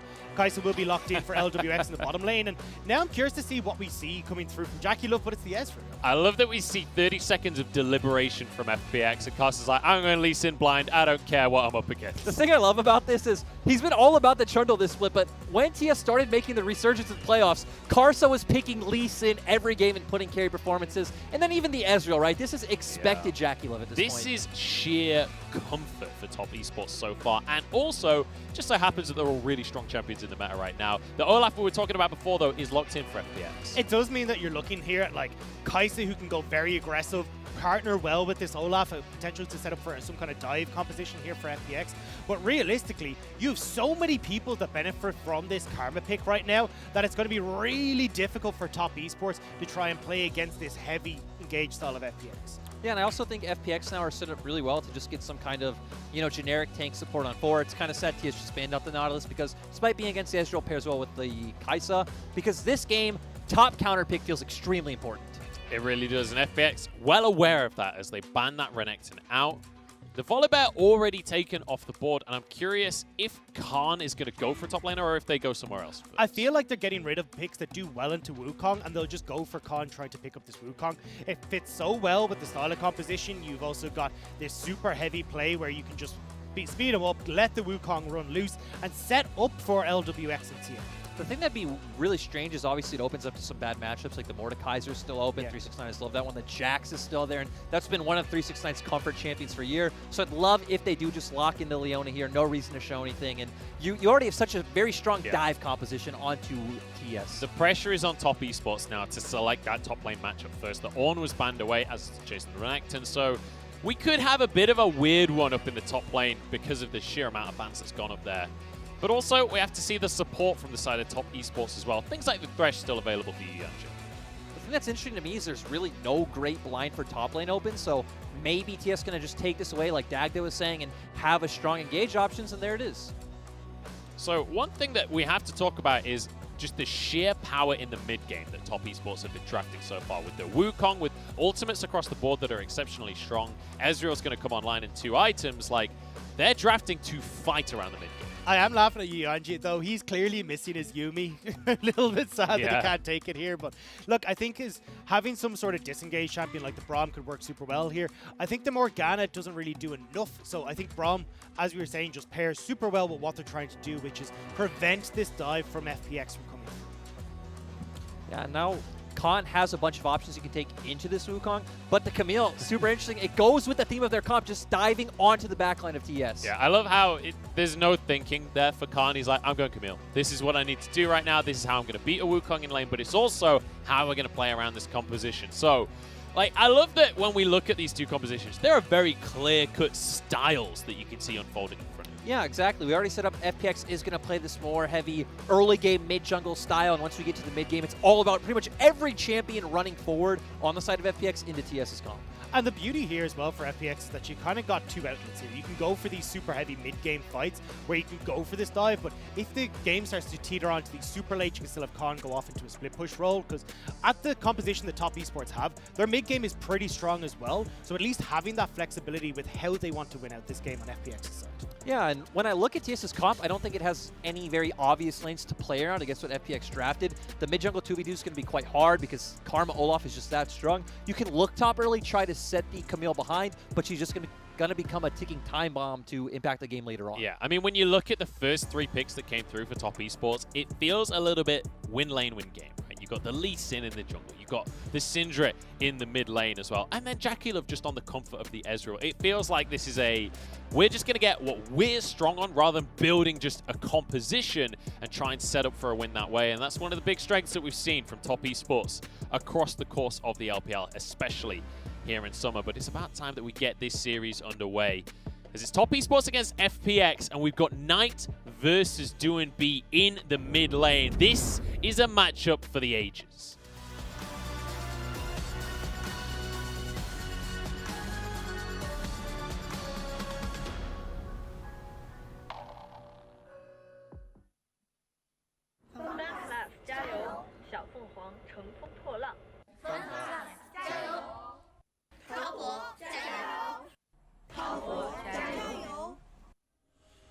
We got our Jayos back and we're ready to get into this one. It's top esports undefeated so far in this season of the LPL, or in this split of the LPL, sorry. And they're up against FPX. They're up against the world champions. And we have a rematch of the MSC finals. I'm so curious how this mid lane is going to start to come together for top esports, because it feels like, as you said, there aren't many ways for top esports to play this game, but I feel like if they can maybe sneak some early advantages for Knight, they can make something happen. But as you said, it's hard with Tien and DMO having definitely the stronger pairing.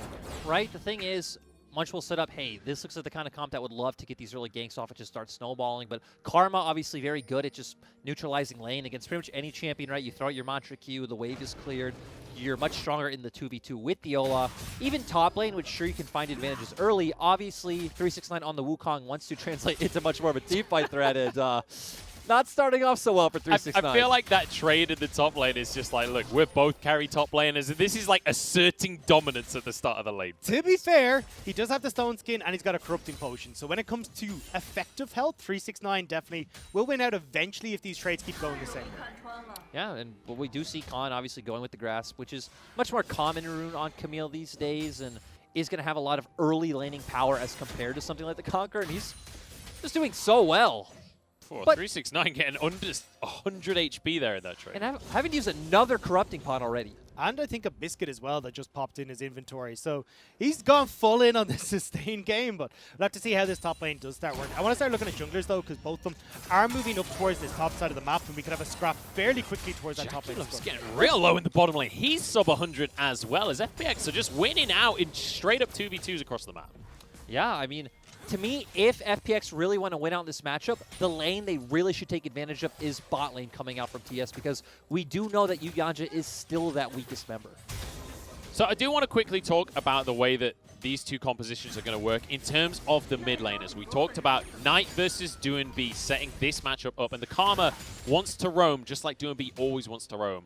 Like, where's he going to be going? At what point are we looking towards DoinB impacting the map elsewhere? Well, that's the beauty, isn't it? He can go both sides. You set up Khan, well, all well and good. Now you've created more dive pressure and also someone who can be this big split pusher, that ticking time bomb that Lyric was referring to. Or you can go bot and just set up super well for these dives. Yeah, I'd much rather see him go top. We're seeing TN go top.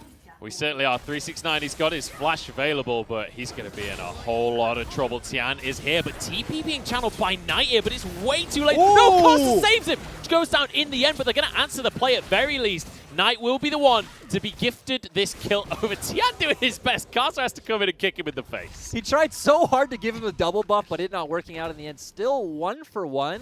I think feels pretty good, especially with the fact that 369 already had used his TP. So his wave is in a horrible position. His wave's in a horrible position, plus when you look at this mid lane as well, DoinB got to shove in, so you're losing a bunch of experience tonight, and DoinB even stole away the scuttle. That is dirty from DoinB right there. I also want to go back to our conversation about how DoinB should impact the map, because I don't even feel like it's necessarily about looking at how he impacts side lanes, as much it's he should be hovering for Tien to go invade onto neutral objectives, you know, steal away the red and the blue buff, just go up and start an early Drake, and start building that snowball from there. Much more about these, like, skirmishes rather than just hard ganking side lanes. Particularly through this bottom side, because you've already got LWX and Chris very much in control of this, and you're going to have a lot of dragon pressure that can come through on FPX's side. So if you're setting up for, you know, 3rd, 4th Drake, and you're still having DoinB looking great, Tien can be enabled by the Karma, and LWX and Chris willing to take these fights, that's perfect for FPX. One thing I do just want to quickly point out is that I set this up as top esports. They've got comfort picks. It's win lane, win game.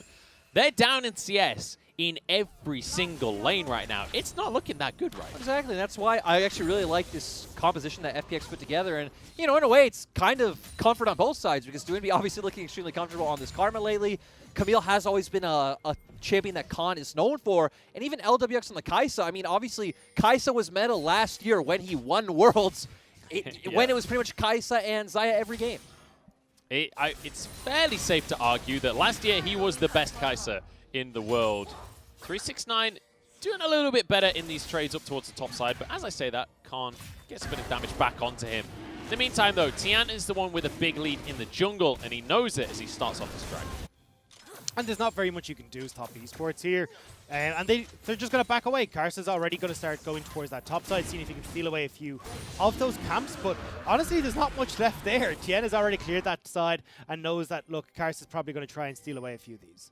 And isn't it interesting that we look at this FPX draft and we're like, hey, this is a really great draft, this is really smart, blah, blah, blah. But actually, each of these individual champions, none of them are like strongest in role right now. None of these are like the big meta champions that everyone talks about. No, I feel like it's just really strong against what TES drafted. Khan's in trouble here. Flashes away to safety, but there is no safety against Syndra. You've been outskilled by the Arbor. And this is why Syndra is, you know, so high priority in this meta, because it doesn't really matter what state of the game we're in. Unless you're a tank, that ultimate's just going to delete you regardless. It's super interesting, though, to watch how Knight's playing this game. Because we talked about DoinB being the guy who wants to roam, and oftentimes it'll be DoinB who misses waves to go and help these side lanes. But it's Knight now who 2 times in a row has burnt the teleport to get top, lost the wave. Now he's losing more in the mid lane. And that lane dominance, that lane kingdom we set up for Knight isn't the plan here. Yeah, and I guess it really is a reaction to how FPX have drafted and how they've been playing, right? Because we just saw him lean bot side to cover Tien doing Drake. So it's like, hey, realistically, I'm not going to be able to find a solo kill on this Karma. I'm not going to be able to 2v2 this Karma. How can I set up my team for victory? And with FPX playing so heavily towards bot, it does make sense to be towards top side. But anyway, we typically do see TS play much more for 369 rather than Jackie Love and Yanja. Oh, that's for sure. Like, Jackie Love and Yanja usually just in farming simulator down in the bottom lane. But I think you're absolutely right, Dagda, in the way that Knight is playing. And it's really interesting when you consider how they played against the Korean teams at MSC as well. They said in an interview, look, we're just going to farm up, beat them in team fights. We're going to play the Korean style and beat the Koreans at it. And now they're going up against FPX. They're like, we're going to play FPX style and beat them at it. Well, I don't know, because when I look at the way the gold lead is going right now and the CS differences, look, Doomby's super far ahead. You're looking towards that bottom lane as well. LWX and Crisp are in control. And when we get towards this Rift Herald play, with the pushing power LWX and Crisp have, they can shove in bottom lane and move towards that objective a lot faster. Yeah, and to me, the most interesting thing about these comps and, you know, playing out these potential Rift Herald fights is, for FPX, it's all about LWX. He has to play these fights perfectly. He's the main carry source coming out in these team fights. For top esports, so it's a lot more about how their frontline functions, right? How you, Yanja, and 369 do, allowing for Knight and JackeyLove to put off this free damage. JackeyLove certainly will be able to flourish if they can set him up to do so. And that's one of the nice things that is going the way of top esports when we look at the composition is Tian and Khan are going to want to just dive onto the AD carry. Ezreal, definitely one of the most difficult carries to lock down and to close the gap onto. Especially if he's got like a bunch of CC coming through from Yuanji, you know, the Glacial Fissure just preventing a lot of the follow-up. And I know that won't do too much for Tien and LWX, but still, it can prevent a lot of like, Crisp and Khan and Doomby at least from following in. And if you can then provide some of that CC, especially for LWX, if he goes in. Knight does have flash available, has to use it immediately here as Karsa. Does mean he's now going to be alone, and I think he's probably just going to back away from the Herald because Khan's moving down as well. And I don't think this is worth dying for. As Tian steps forward, Sonic Wave onto the Herald. Should be able to finish this one off for the side of FPX though. Nice contest here to make sure that they're the ones grabbing the objective. Yeah, just great play coming out from FPX. They go and get priority through mid by punishing Knight's roam, has to flow flash. Then it's just very easy for them to hover. And even if 369 had to match, it definitely feels like FPX are just stronger in the top side 3v3 right now. And I think it's only going to get worse now, because if I'm Tien, I'm looking to accelerate Khan. I want to go up towards this top side, dump this Rift out and all that gold into the side lane split pusher. So even if we get into fights, Khan is super strong, so just works out better. And then we can still play this side lane game if we want. But never mind. We're going to see the Herald just drop straight in the mid lane here. And I don't know if this is so much about getting gold on DMB, more about just like trying to get rid of this tower, right? So DMB is free. 369 tries to all in Khan in the top lane, flashes to try and get the kill, but the shield comes through from the passive, and Khan gets away. And overall, just really good play from 369. Still nice by Khan to get away, but kind of taking a step back. I like that you mentioned it's more about unlocking Duinbi, and I think that's also nice about just taking down mid lane turret in general is the fact that they do have a lot of wave clear coming out from Syndra and Ezreal, so if you don't break that down with something like a Herald, it could be quite difficult to get later on. See JackeyLove getting a good little bit of damage down in that bottom lane. He is falling behind in CS though, but finishing that Mana Moon will mean that he can start to scale up towards the latest. I mean, honestly, looking at the AD carries, they're the same. They both want 2 items. Neither of them wants to fight anytime soon. Like, they are more than happy to just chill in this bottom lane. Even in this support matchup, right? It's really hard to do anything. If you're Leon and you want to go in, Braum just puts up a shield, tags you with his passive, and walks away. We're not going to see any 2v2 action anytime soon, if at all this game. It's going to be more End This Dragon, though. That's what I'm looking at, because, again, Tien is very strong right now. You've got Doomby with the completed Themes and Holy Grail as well, who's going to be a super annoying part of FPX's comp for top esports to deal with. But TP here from Knight as Crisp has to flash away over the wall. Keep your eyes on 369 on the minimap. He's moving down towards the play, and Khan doesn't have TP available. So top esports will grab themselves this Ocean Drake. The question is, how much can Khan answer within the top side? that's what I was wondering. I thought once 369 had seen that top esports had bullied their way into the pit, he would have just walked away, but doesn't look like you're going to be able to get too much from Khan, as 369 will still make it towards that top side before any plays. Yeah, just overall great job by TES abusing the bounce back that 369 had on the wave, so he was able to hover first, and Chris quickly realizing, okay, I need to flash out of here. We're not going to die for this. Oh, there's Khan and Tien all here. Hang on. Knight is meant to be the carrier of this team. He's meant to be the one, but he's getting dived underneath the tier 2 here. Scatter the Weak with an ulti. He's going to survive this one. Khan has to dash away, but Yuyanja exhausts him and will not let him out. There's a knock-up. The stun comes through from the concussive blows. Carson doesn't have the damage to finish the kill off, though. And now on towards Crisp. The slow's coming on through. They're going to follow up. True shot barrage and a kill for Carson. And overall, we said before this game, the FPX are their own worst enemy, and it's showing right here, Dagda. And it's so heartbreaking because you're like, oh, this could work out. Carson Knight turned it around, though. 369 has now been able to get in onto this top side. He's got a bunch of turret plates for himself. And the person you said that we probably wouldn't see much kills going towards Knight, he's 2-0. Yeah, and overall, it also unlocks the side lane as well, because we saw 369 getting free reign on that top turret, and honestly, after draft, I was finding it hard to imagine how TS breaks open this game, and well, FPX just gave them the way forward. Yeah, they just find chaotic skirmishes, and once again, like, how many times this split have we seen Jakilov ult on Ezreal from the bottom lane and find himself either a kill or game-changing bit of damage that sets the team up for a play? Well, I think that was both of the bottom laners, right? Because you did see that Ezreal was coming in, but definitely Yuanji's roam managing to get there a lot quicker than Crisp could. So they end up turning around that 3v2 play and pick up far more as a result as well, because Yuanji's in the right place at the right time. The weird thing is, I don't even understand why FPX felt the need to, you know, accelerate this game forward. Sure, you can posture for the dive, try to force out that flash, but anything more than that feels like a bit too much. You have good scaling in the Kai'Sa and the Camille. It feels like just waiting for that next neutral objective, like the next Rift Herald, would be fine. The really crazy thing as well is, like, even though they finished, or even though they almost finished the kill, like, even if you do kill Knight there, you still lose the trade. Like, you're still diving at tier 2 to try and make this happen. And that's why I thought it was more about, as Lyric said, the posturing, where you just try and force Knight back, then you can actually take down that low mid lane turret. But instead, they end up overcommitting, trying to get a bit too much, and it ends up biting them in the long run. Yeah, and even going forward, I don't feel like this really unlocks any play for TS other than just continuing to have 369 hit this turret, but realistically, the name of the game for TS is still just neutral objectives. I think the name of the game, honestly, feels like just be better, right? Just win fights through sheer mechanical plays, from just understanding how to play the map, and getting first tower gold on towards 369 really minimizes the lead that Khan had. Wait, Munchable, so are you saying that TS have the power to force FPX to dive them? Are you saying they have the power to, like, mind the control? mind power, yeah. Yes, that is precisely what I'm saying. I am the scriptwriter after all. This is the dive onto Knight. This was super well played by Karsa as well, like making sure that he's consistently getting the damage down but keeping Knight alive at the same time.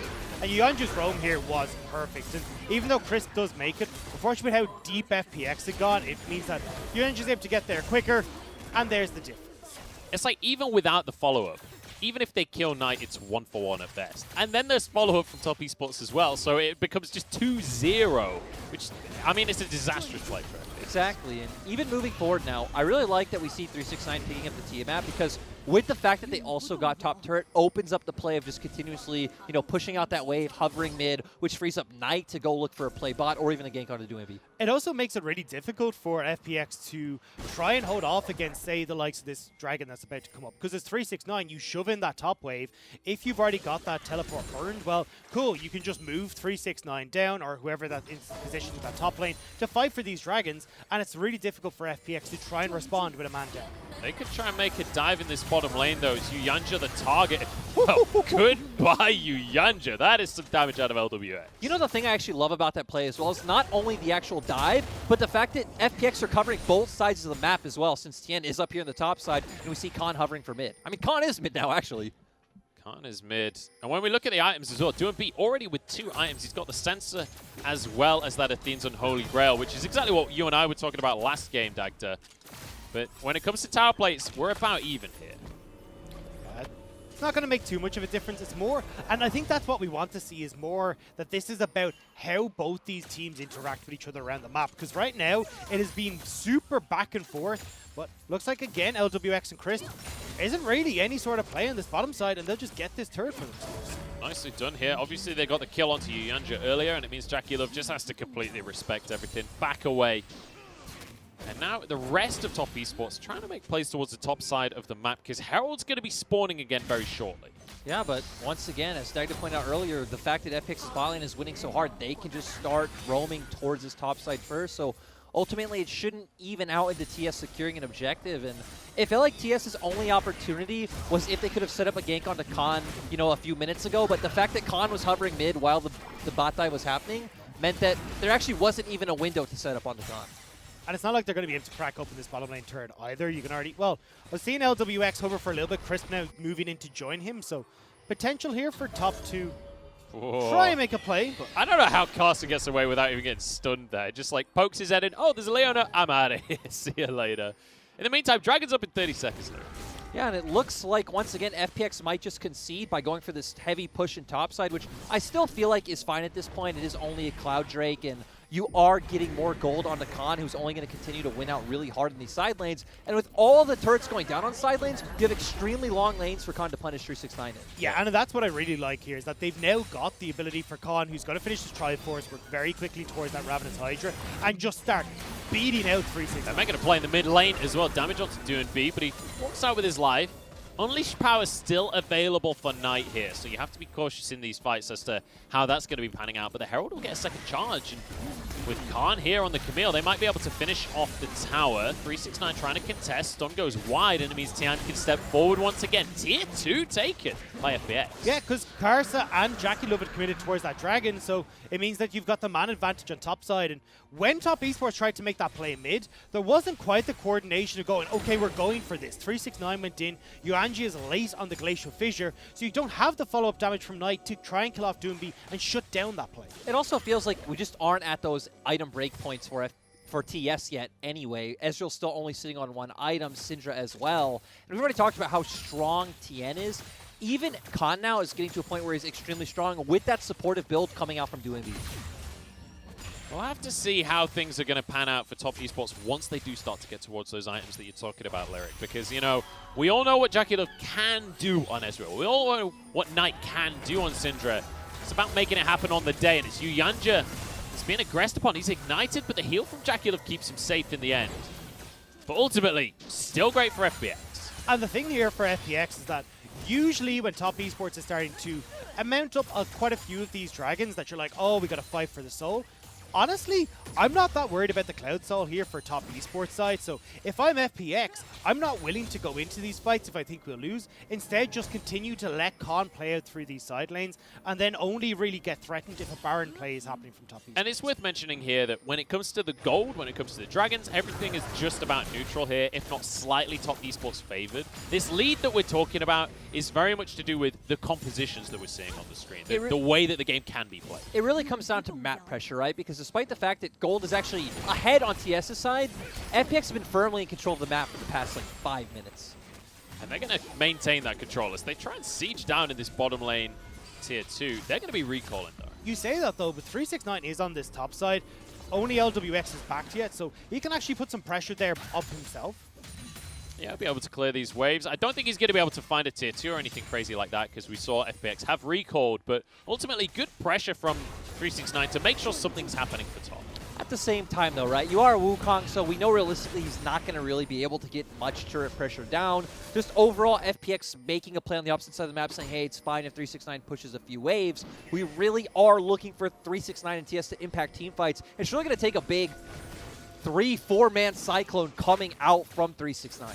Worth mentioning, though, we've been talking about the item spikes. They've now been hit by Jackie Love. He's got his Muramana, and he's got his Iceborne Gauntlet, and we could have a team fight to follow suit on that one. Doomby takes a chunk. But it looks like FPX not willing to commit to the play. Only Solar Flare and Mantra used. Knight was a little bit out of position, so Top didn't want to try and go overly aggressive there. And not able to follow up either, because there's no real objectives here that they can try and force a fight while Crisp has that ultimate down, but we are just going to see everyone back away. I love how Doomby is going full support this game as well. He's even got that redemption as well as the Sensor and the Athene's Unholy Grail. So just accepting that he is not the damage dealer for the team. I mean, I guess to be fair, right, you have a Camille and a Kaisa, so you don't even need to be a damage dealer. Surprisingly that Tien didn't go with the Warriors build Olaf when Doomby was going to go this extremely supportive route, but I also do think it makes sense in terms of their composition, because just having more frontline, it feels like they are going to have more guaranteed DPS later on. And it actually feels really hard for TS to run forward into FPX's comp. And you could say, okay, well, they have an Ezreal, they have poking elements, but you also have a ton of shielding coming out from Doomby, and poke also coming out from him as well. Yeah, especially if 369's off in the side lane and he's trying to deal with Khan. Like, who are you realistically looking at here to be that engage tool then for Top Esports to try and start things off? You're relying on Karsa to get some massive insect play, or for a flash forward from Yuanji to try and kick things off. If there is anyone who could make, you know, some kind of massive game-changing play, it is Karsa. So the conclusion here is that Top Esports' best way of engaging a fight is FPX. FPX are the engage tool for Top Esports at this point. If Top Esports can find themselves that fight. But now they're moving in towards this mid lane, because bear in mind, Dragon's up in 50 seconds. TS. And overall, though, FPX's comp does want to run in, so that is a fine way for TS to play. Oh, Jackie Love could be in trouble. Solar Flare, it's not going to be enough, and Crisp is low. Has to use the stopwatch, but it blocks Knight's ultimate. True Shot Barrage is going to be not really enough as they try and get onto Tian now. Ragnarok forced out. But this is a lot of cooldowns right before Dragon. I'm surprised to see 369 commit that teleport. FPX had already started to back away. Top could have done the same, and then you still have the teleport to put pressure in the side lane, but I mean, they end up trying to take this fight as FPX have already run for the hills. Well, and this is actually great for TS, though, because FPX have already blown most of their tools to get on top of TS. Ragnarok's already down for Tien. The ultimate's already down from Crisp. So now TS are in a position where they actually can just sit in front of FPX and just play a poke and siege game. So what you're saying is neither team has engaged tools anymore. Well, I'm wrong there, because everybody goes straight up to 369.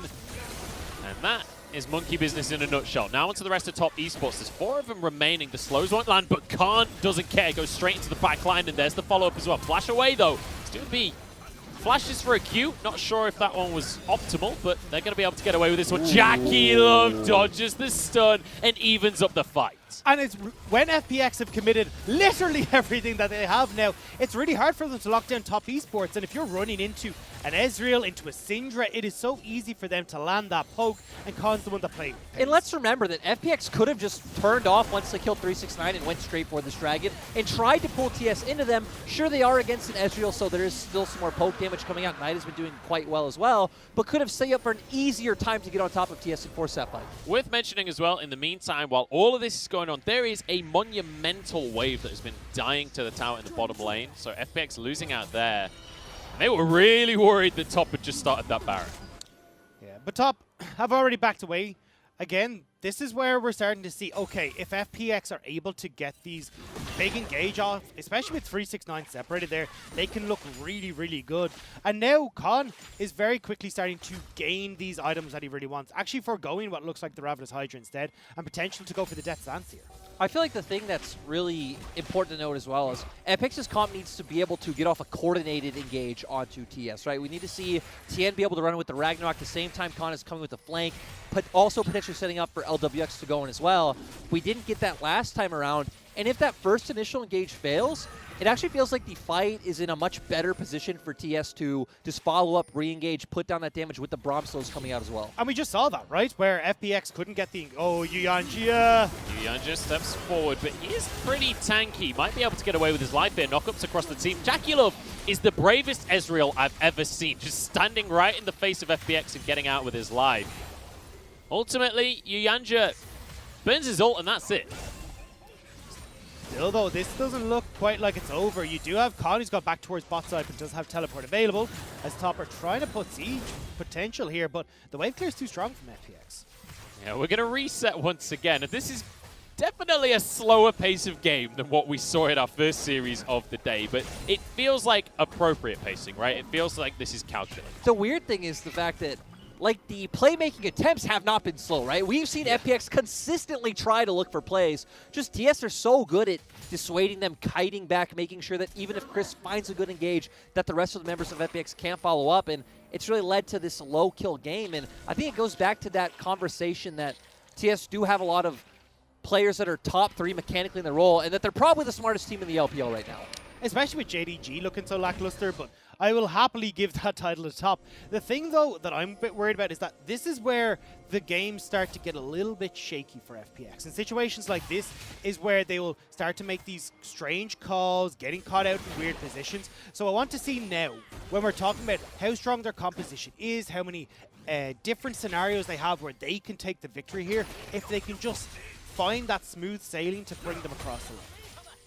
The thing that's interesting to me is the fact that both 369 and Knight have pretty massive CS leads that pretty much came out of nowhere with, again, not necessarily them outplaying their counterparts, but more of FPX trying to make some pretty unneeded plays. It's like FPX are moving around the map to try and answer top esports who have started the Baron. Without 369, he doesn't have teleport, so this just feels like let's try and pull Khan into this and see if we can get that teleport out. Trying to force the teleport out of Khan. They're going to be able to clear the vision at very least and continue to threaten this play right here. You can see Khan staying in the base. He wants the home guards when he TPs in here. The Anja blocks a lot of damage, and Khan's is just going to keep this Baron going until the teleport is committed. Khan's now arrived.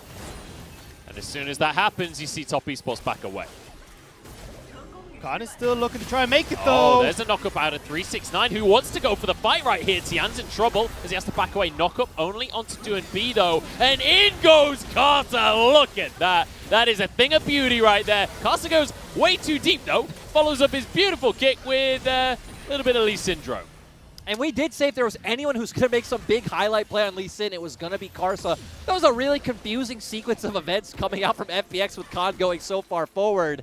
And I guess ultimately ending up in a 1-for-1 with both teams making some mistakes. And that's the thing is that, like, Top Esports, they just killed Doomby. They could have turned away. Everything had been wasted by FPX. Go towards the Baron, bait them in, and then either try and find the fight again or just take the Baron. Instead, though, they end up going too far and gift over more. And this fight here was super just a little bit sketchy, to be honest, because 369 is the only one that's on the right side of the wall. Yes, the team can follow eventually, but they can't quite kill off Khan before he manages to escape. This fantastic kicks from Karsa to get onto Doomby, and this is where I'm like, right, turn towards Baron. You know Khan's low, he's just used TP. Tien is out of that fight as well. You can take the Baron, but Top Esports with a mistake there. Yeah, Carson going a little bit deep for that one. We can have another fight here because Chris doesn't have flash available, stunned up, and Jackie Love certainly has the damage to follow up here. Tian getting a slow, but they're going to continue to push on towards Crisp here. Unleash Power, True Shot Barrage. Crisp will not get away. 369 flashes for the kill. And the difference to me here in a lot of these fights is the fact that TS are just so willing to pull the trigger right when any sort of misstep by FPX is made. Straight on towards the Baron here. The Scuttle Crab is just collateral damage for Top Esports. Doomby's here. Tian has flash. He can go for a steal. 369 does have Cyclone still up. They're just looking for a fight right here. Kant stunned. Scout of the Week won't be able to follow up though, and Carson keeps the Baron interested in the meantime as 369 gets onto Tian. They're just zoning away because in the oh, what? LWX goes for the play on his own right here. Can't finish anyone off, but everybody from Top Esports is exceptionally low. They realize they cannot commit to this anymore. I wasn't sure if Tian was just going to flash the wall to keep Baron still leashed, but instead they go, no, we're going to back off, we're going to shove in mid, take the Dragon. But Top Esports taking so much damage trying to bait this objective and not finding the fight they want. This is so intense between these two teams, Eric. I just love that this game is going to come down to some team fight where it really is coming down to like mechanics and execution, who gets caught out, who's willing to step forward. And I mean, pretty much every time it's always been TS. We're willing to, you know, we know Jackie Love's going to E forward on the Ezreal, 369 flashing forward. I mean, you say that. LWX giving Jackie Love a run for his money in that fight because that was a very aggressive killer instinct. Yeah, exactly. And that's what you want to see when you have someone on a Kai'Sa looking for these big plays. And now, okay, FPX on Soul Point, we potentially could see TS get the next one, but definitely feels a lot more impactful with these teams just picking up these individual Cloud Drakes, but TS just keep going towards baiting out this Baron. And the thing is, FPX are starting to get some of these core items. You can see in the bottom of your screen there, you got the Nashor's Tooth now finished for LWX. Khan is very much underway as well with his build. Worth mentioning that it's 369 with TP this time as Crisp caught once again, goes into the fight because he knows that he's already gone down on this one, but DMO's caught, kicked back by Caster as he couldn't quite kick him into the team, and in goes Khan onto the likes of Knight, but he survives after everything, and this is all going the way of Top Esports. DMO barely lives, but no he doesn't! Jackie Love's having none of it as he finds himself a triple. And that was beautiful from Top Esports. They bait the fight at Baron, but they take it well into enemy territory. FPX, they don't have anything left. The Baron is going to go to Top Esports. And it was just so beautiful to see, too, that TS understood, hey, we're going to use our pressure in top and mid, go into the enemy jungle, get the vision down, and kind of disappointed by Chris face-checking and trying to see where TS are, especially when we can see that DMO does still have that scrying orb, so could have easily checked if TS were on Baron. 369 is going to get 1v1'd here. Khan happy to go for the play. You know that he wins that one. He's on the Camille, but 369 kind of matching him for now at least as Crisp comes in. How is he going to actually find the kill?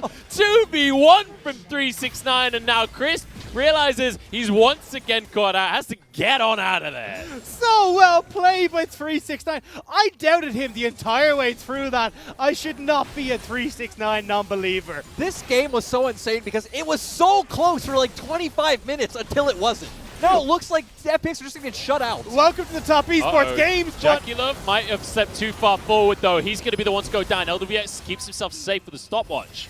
And now the chase from FPX. They're looking for Carson next. Crisp gets the Zenith Blade. There's a Axe to follow it as well. LWX has so much damage. Chris barely surviving, but survive he does. As Yanja and Knight need to be careful, but here comes 369. He's found one. Cyclone available if he can get onto LWX. That's easier said than done.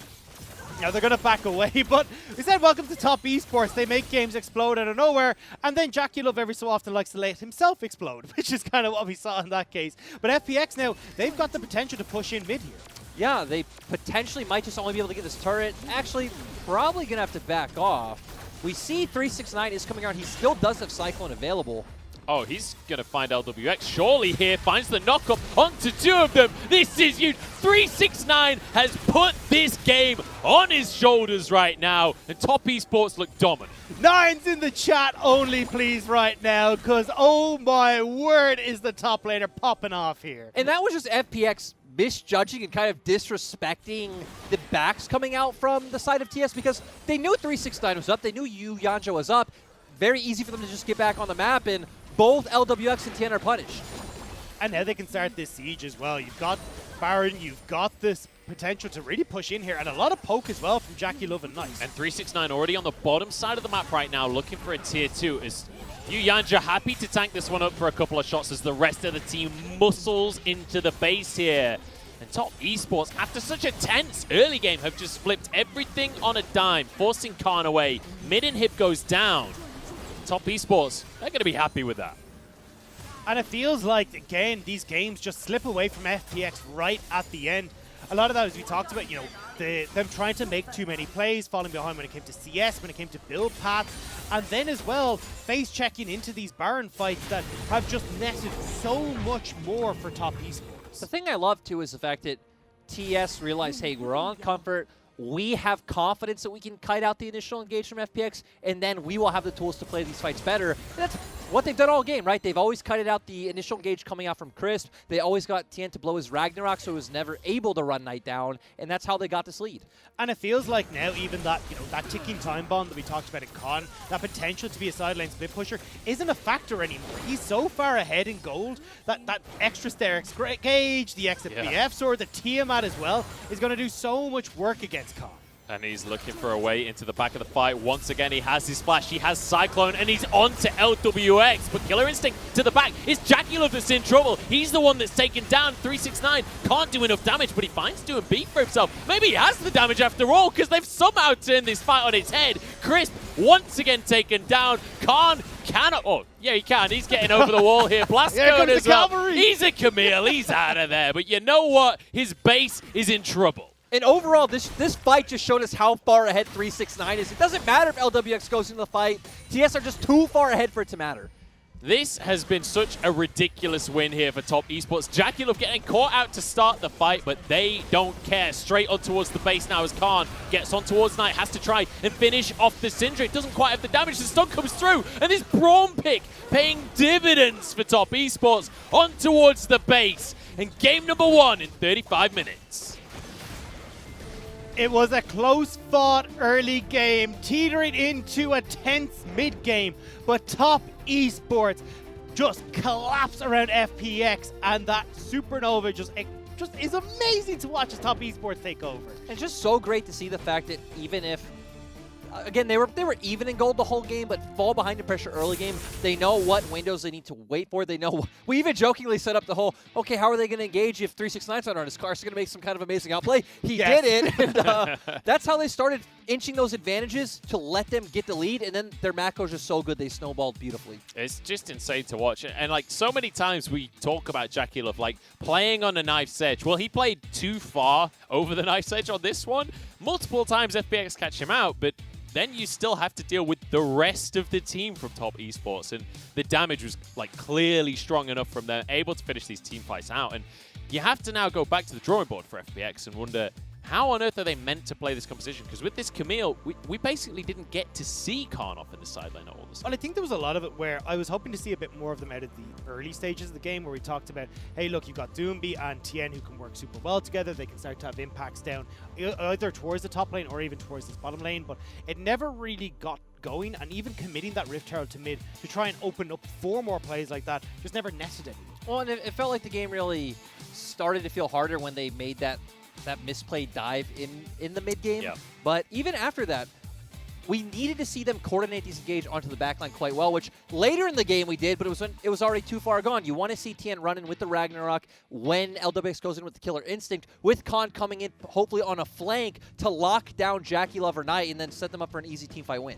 Yeah, and you can see that dive you're talking about right there. It's about 12 minutes into the game. That was the point at which Top Esports got the lead for themselves, and they did not let go for the entire rest of the game. To be fair, though, right, they did gain some map control back after that play, but we just kept seeing either Crisp get caught out or them try to find the engaged, Crisp go in, and none of the members able to confidently follow up. And I think that's the beauty of watching Top Esports is, as you talked about, Lyric, in the cast, was the ability to just turn on a dime. We're going to make this play happen right now. You can't do anything about it. You've taken one step too far and we're going to punish you.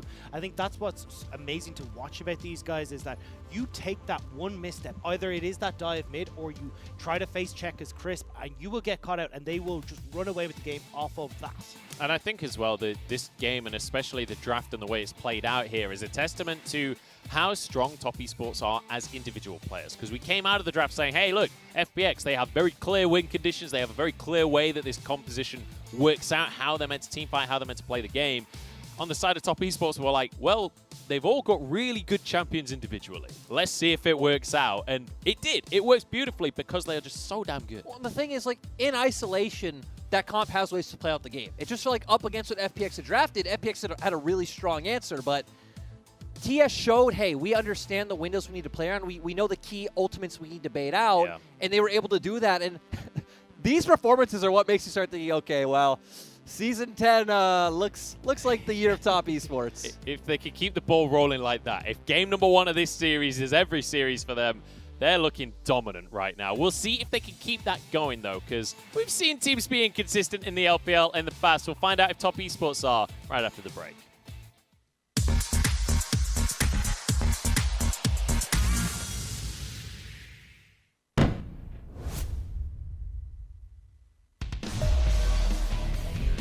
分带的优势在的。关键前面 Ruby 很肥的时候读书了，但是他连续几波团战被杀之后，现在已经成了一个无字天书。众所周知，无字不行。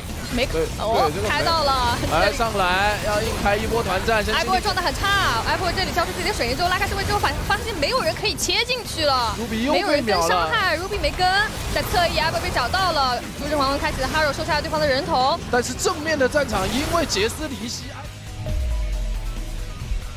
写得很快啊，这里航的手速还是可以的。妖姬在侧边，这一次是选择2踏成功了，在前面几踏完全没有危险的情况下，这一次使用2踏直接把张无心给秒掉，那这怎么办？男枪也被秒了，哈若也没有了，后者在后面用轮回绝境拖一点时间，但是前方的队友怎么办？乐意被 X 追着拍 ，Holder 一个 Q 闪也是换了一个头，但是没有太大的意义。针对那个男枪了，你实在是没有这个先锋，那发条跟那讲的是太恐怖了。但是如果落单的话，有点不太一样啊。逮到了一下男枪，用莫甘娜的大招锁链链住，然后盲僧跟了上去，交了一个闪现，拍了一个1，把男枪给下荡掉。但 Wink 这个位置直接被抓住了，贾克已经把他打残了。是魔王啊！后续球放过来之后，还要找机会拉吗？被定住了，贾克斯跳起来。2棒打一下，但背后还有一个 Easy 寒冰，好不容易逃出升天，背后还有追兵，哎呀！前有狼后有虎，有点打不过来，防不胜防。魔偶生气了。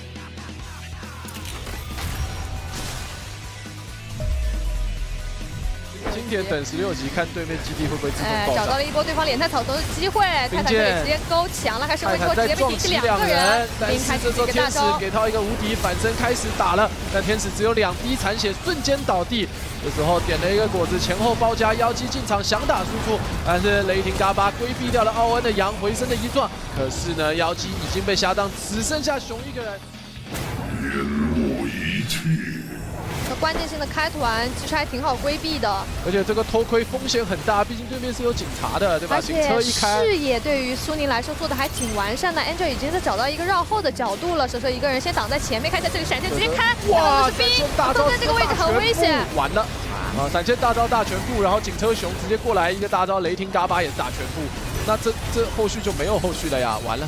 先使用一个大招规避一下，虽然想要反杀，但是卡扎丁最终仍然是遭到了 shutdown。感受一下怒海蓝涛吧。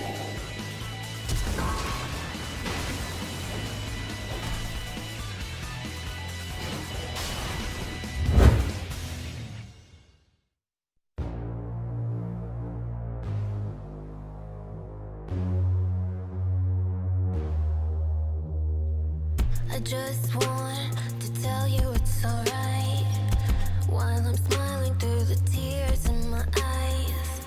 'Cause when I'm broken, I still want you to be fine. I think we're both just attached to the friction. If you need me, I'll be pacing through my mind, and I can be the one to get you through the night.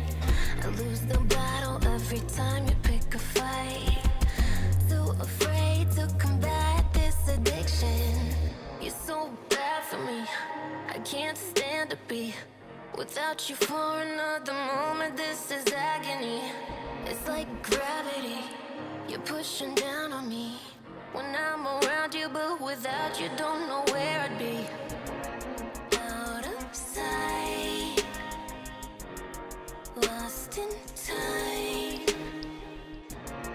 One more night, you and I.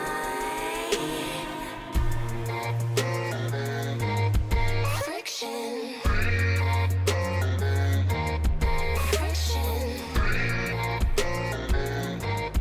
Friction. Friction. Where we are, I can't quite figure out. I wanna take all of the blame from you now. No matter what, I've gotta fix it somehow. You only know how to play it like the victim. You're so bad for me, I can't stand to be without you for another moment. This is agony. It's like gravity, you're pushing down on me when I'm around you, but without you don't know where I'd be. Out of sight, lost in time. One more night,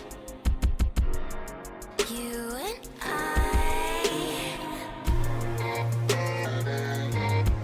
Friction. Friction.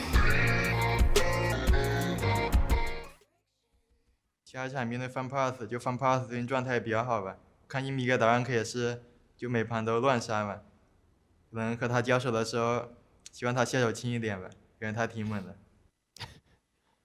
Well, not the most confident interview there from Knight. He's like, I'm terrified of Doom B, but hey, he looked better than Doom B in this game, and Doom B was playing support Karma, so hey, there's not that much to be afraid of. How much is tagged to this lyric? I do want to say that, was that trash talk? I don't know. It kind of Feels felt like the trash talk. opposite of trash talk. Are you?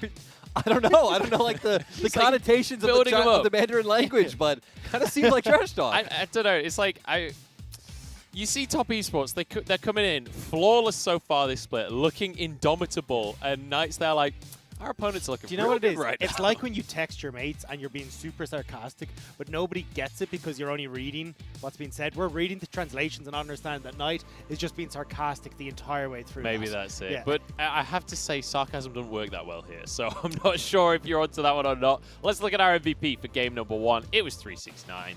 You already knew it because he just looked insane during those mid-game fights. Yeah, he was. It was really nice to see, especially he was the main one, I think, that was just always so fast to pull the trigger and punish any misstep that FPX made. And you can see how big of an impact he had. 5,600 gold lead over Khan.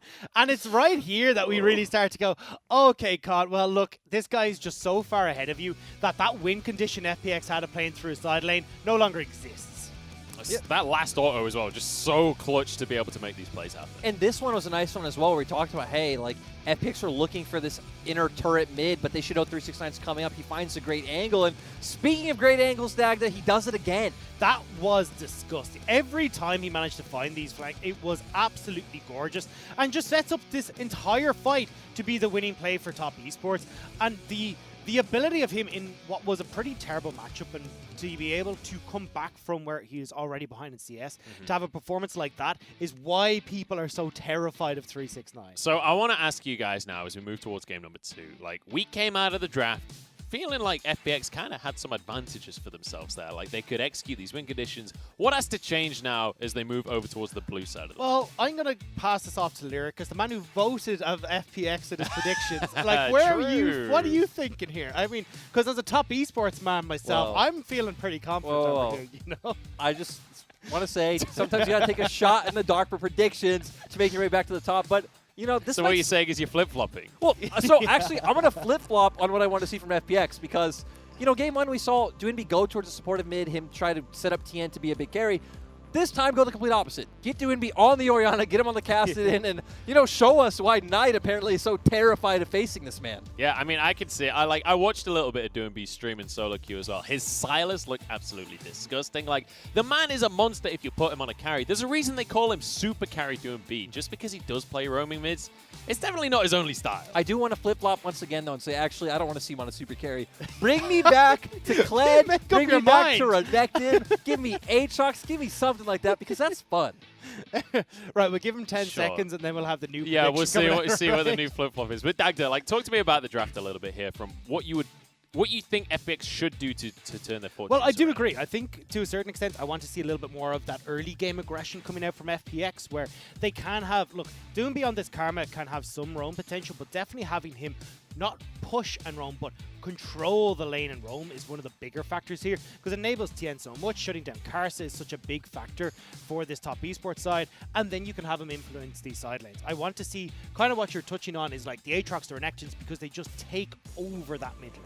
So it's less about those individual picks, it's more just about having presence in the mid lane, which, I mean, let's be honest, maybe if you want presence in the mid lane, don't just allow Syndra through AP Nunu with Dark Harvest is what I want to see. True. That's I don't, but I mean, to be fair, he did have presence game 1, right? He was consistently pushing out the lane, he was hovering to both sides, but definitely getting him on something that can either have a higher presence in damage or just more of a presence in team fights if he does go back to those famous bruisers, which, let's be honest, I don't think he's going to do for this game, so Kassadin, Orianna, something along those lines seems like the best we'll get. Get a carry for Doinby. That's the message I'm reading loud and clear from my analysts as we head back to the stage here. But I'm looking more towards the top lane carries here, because the difference between Khan and 369 for me in game number 1, it was honestly night and day. It was pretty damn sizable, and you could, I mean, the thing was, like, Khan did get some help towards that top lane as well, where I was like, okay, now we're starting to see it come through, but 369 did a really good job in these team fights and in just farming off in these side lanes to bring it back for himself. So FPX opting to stay on the red side here in this series, and Top Esports are like, you know what? We're just going to do the exact same draft again, and why not? Yeah, and FPX already changed something up that they didn't ban Nidalee second, so to me this potentially says they're going to ban Syndra here, but no, actually, they are sticking to the exact same bans as well. Just changing the order in which they do them, apparently. And, I mean, look, if it ain't broke, don't fix it. I don't see why Top wouldn't just lock Syndra again. I was going to say, well, what Lyric talked about it in the draft of game 1 was, you know, Doinby's not going to pick up the Syndra, so go towards something that's a higher priority for you. I mean, Varus, Felios, the Ashgon, Ezreal does make a lot of sense, and it looks like that's what they're going to go for. I just love how Jackie Love values this pick above literally everything else. I'm sure even if Aphelios was open, actually, he probably would still pick the Ezreal. He just feels so much comfort on this champion. Doesn't matter if he needs to give up laning phase, but that actually might even be a strength for them because it gives Karsa a very clear area to play around and just gives him a very smooth direction forward. On the other side of the board, it's a similar story with LWX and Kai'Sa as well, right? The guy loves the pick. He's played it a bunch this split, but he's played it a ton over the course of his career. This will be another lock-in for him. And, I mean, the Nautilus is available. It's what we often see alongside the Kai'Sa, but Crisp actually looked pretty good on the Leona. I don't think Crisp was by any means the issue for FPX last game. It's surprising to me that they would want to blind it here, though, because obviously it's not great into, like, just a first-pick Ezreal since he has so much mobility, and even opening yourself up to potential support options, things like Bard that could just leave lane and so on and so forth. I do agree. I think what this says, though, is that FPX are super high priority on we want TN in the counter pick jungle. Because usually you would go towards a jungle pick here to pair with your AD carry, but having TN on this comfort where he can go, look, I'm going to take over against Karsa seems like much high priority for FPX right now. The one slight issue with that plan, though, the fly in the ointment, is Top could just lock in a support here and just not go for a jungler, leave jungler until second rotation. It does allow for bans, though.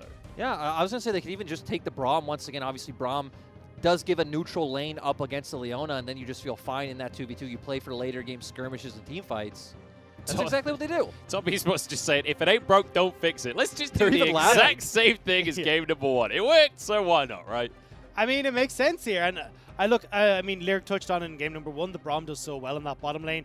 Now you've got some great disengage for what is going to be another dive comp. When you see something like a Kai'Sa and you see the Leona, you already know that they're going to want to go aggressive again in your face. So having this Braum to disrupt all that goodness is going to go great for Top Esports. The thing I'm just confused about is where how are FPX going to change up their comp to actually function into what TES have picked, especially with doing Beast Champion Pool, because things that can come to mind are Rumble doesn't do great into the Syndra and obviously isn't great up against the kind of long-range siege that TES are setting up. You do have things like the Silas, which also struggles. I mean, I was about to say the Galio, but literally as it crossed my mind, it's immediately banned away by Top Esports. So you can see Top are just going to play around exactly what you're talking about here. Do they go back towards, because you could, as Top Esports, ban away the Karma here, maybe they go back towards basically a very similar style. The Lulu is also something that he's played quite a bit, and it could just be all in on the likes of this Kai'Sa and trying to set LWX up in these fights. You actually could just go towards the Orianna, actually, right? It is pretty much a 50-50 matchup into the Syndra. Syndra will have pressure and priority early in the lane, but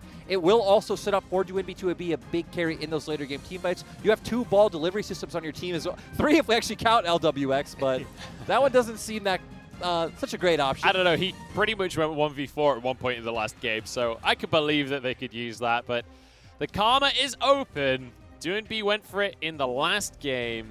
They're actually going to go for the Rumble instead. I thought the laughter was just like hovering the Rumble, but no. The thing is, even though it might be weird, like holistically in their comp, we've already set up that they're going to have early pressure and push like they did last game. You're going to have early push from the Rumble, so you could potentially just set up early dives like they tried to do against RNG.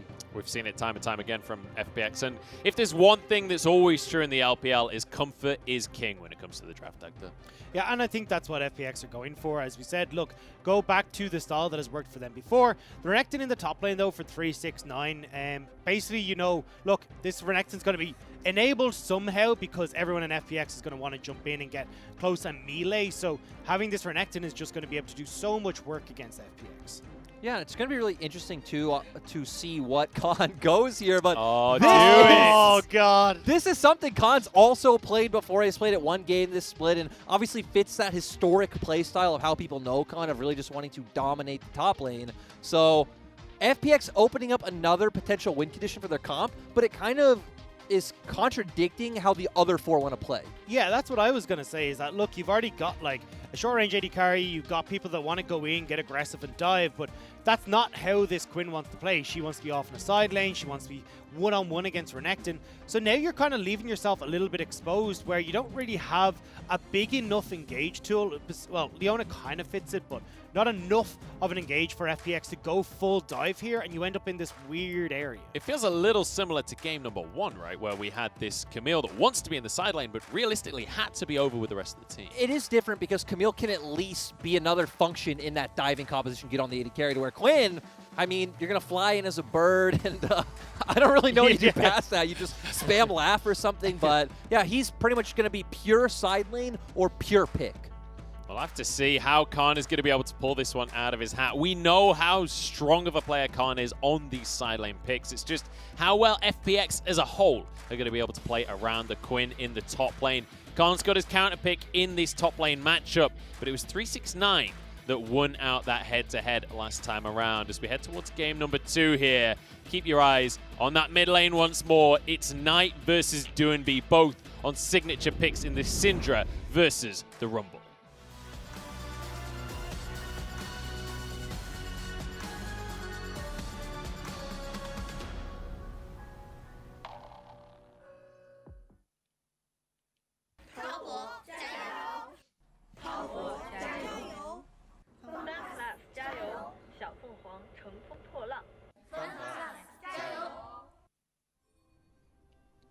I am firmly having my eyes set on this mid-jungle 2v2 once again, because when I look at how squishy FunPlus is composition is right now. And you've got this Rumble who's going to want to be trying to push the wave. He has to get up close and personal to do so. It sets up so well for Knight and Karsa to play repeatedly through this mid lane. And if Doomby can't get out and roam on this Rumble and starts to get these side lanes in a better shape, there is the opportunity that Knight just becomes so large that he takes over this game.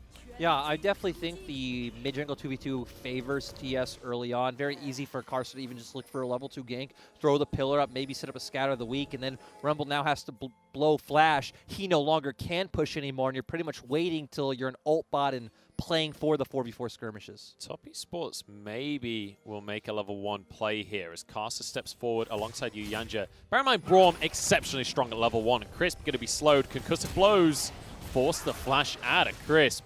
Very nice late invade coming out from Top Esports. And it means that now Top Esports are more than likely going to split this map. So going to be having Karsa play down towards his bottom side, which really sucks for 369 in this pretty terrible matchup, but maybe a play coming through here. Karsa is just going to walk straight at Tian. Crisp is going to be here, but Tian might have to flash as well. Karsa's going to follow for this one. The smites come on through, but Karsa can't quite close the gap. DMP's here to protect his jungler, but Crisp, he doesn't have a flash this time around. He's going to be in so much trouble. Karsa doesn't have any damage, though. Crisp, yes, what is going on in this game already? The thing here, though, is, look, you've already forced Tian out. You've forced Crisp to recall once again. He's going to be super late to lane. So here, you're going to make a play bot side. Hang on, LWX is going to be forced to flash as well. That is 3 flashes burnt already for FPX. Yeah, this is so massive. We were already setting up, oh my god. We were already setting up how, you look at their comp and the way realistically wants to play is probably getting the early prio and bot, setting up for Dwimby to make these repeated roams. Then especially that level 6 point when you have that equalizer, trying to get off a full-blown dive or even just a fight for Dragon. So Jordan, as a coach, how would you feel? Is this the point where you go reset the scrims? It's like this one's already over because it feels like you've set yourself so far behind. Flash is burnt on LWX and Crisp. The bottom lane plays that we were talking about, you can't really go for. Tien as well has been set super far behind. He no longer controls the pace of this jungle. This is the part of the scrim where you pause and you ask the enemy team, hey, do you want to play this out? Because if they want to play it out, you go for it. But if not, you're just thinking, oh god. There's no hope, boys. There's no hope. It doesn't feel good. Like, just for context as well, like Top Esports, it's not a big gold lead or anything like that. It's now a lot of pressure on them as well to use these windows that they found with the flashes. 369 will not find many windows at all this game, though, because let's bear in mind, this Renekton versus Quinn really sucks for Renekton. It does, but the thing I feel like going back to your original point is I actually don't think TS have any pressure to look for any windows because their comp is going to do better the later the game goes. And sure, maybe once we get ultra late, the Kai'Sa is going to do extremely well, but they're going to have this strong mid-game window where they can just bully out FPX. I'd also like to see, I know this is super weird, but Karsa hand over this blue buff tonight. He's already got one himself, he doesn't need the mana. And having Knight with a blue buff here could just force Doomby to stay in this lane all the time because you're just consistently able to shove in and actually deal with Doomby's pressure. Yeah, and Doomby actually doing a really good job in this lane. It's, I'd say, pretty close to a skill matchup. It's obviously very dependent on if Syndra can hit her Qs on you. Rumble has a very easy time dealing with it with his shield and can just pretty much walk forward, ignore her, and clear the wave. Jeez, he's doing a ton of damage. Yeah, I mean, Knight is out of mana as well, so he can't actually trade back and needs to try and save the mana for the Qs on the minions. You can see he's just trying to force a good reset, so he is finally going to find that. But Doomby probably going to be able to cancel with this E as well. And he did. Yep, did just that. And now, I mean, look, you've still got the teleport here for Knight, but it's actually going to be forced to stay now with this wave pushing under. And these are the moments that Doomby's been looking for where, okay, I know Knight has to hover mid. I've got another 8 seconds on the recall, and I've got more time if he wants to use the, or well, doesn't use the teleport. So I want to see if this is the moment where maybe Doomby can make something work. I also love the fact that Doomby takes heal in this matchup. Not a lot of mid laners do on Rumble, like regardless of matchup. It really nullifies any of the kill pressure that Knight has, but with 369 here, there might be some kill pressure. Flash is available for Doomby as is heal, but with Scatter Week going wide, that is going to be the end of that play already. And, you know, 369 has to settle for his top lane matchup once again, but worth mentioning, he's not even down in CS yet.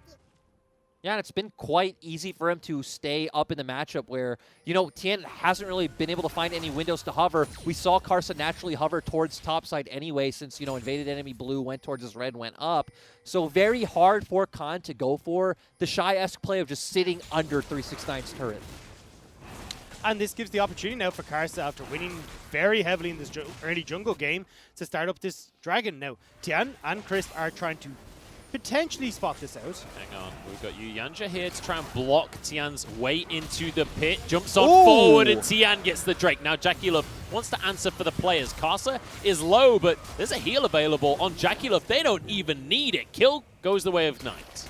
I don't know why Chris committed to that. That was so strange. Like, everyone from FPX had already got out. You knew Knight had that teleport and was joining, but Chris committed to that play. Yeah, really strange to see from him. And now for the side of FPX, you know, going to be hard for them to really ever set up that tempo play bot that we've talked about. And TS are just punishing them across the map for it. Yeah, Tian is going to have the concussive blow stacking on up.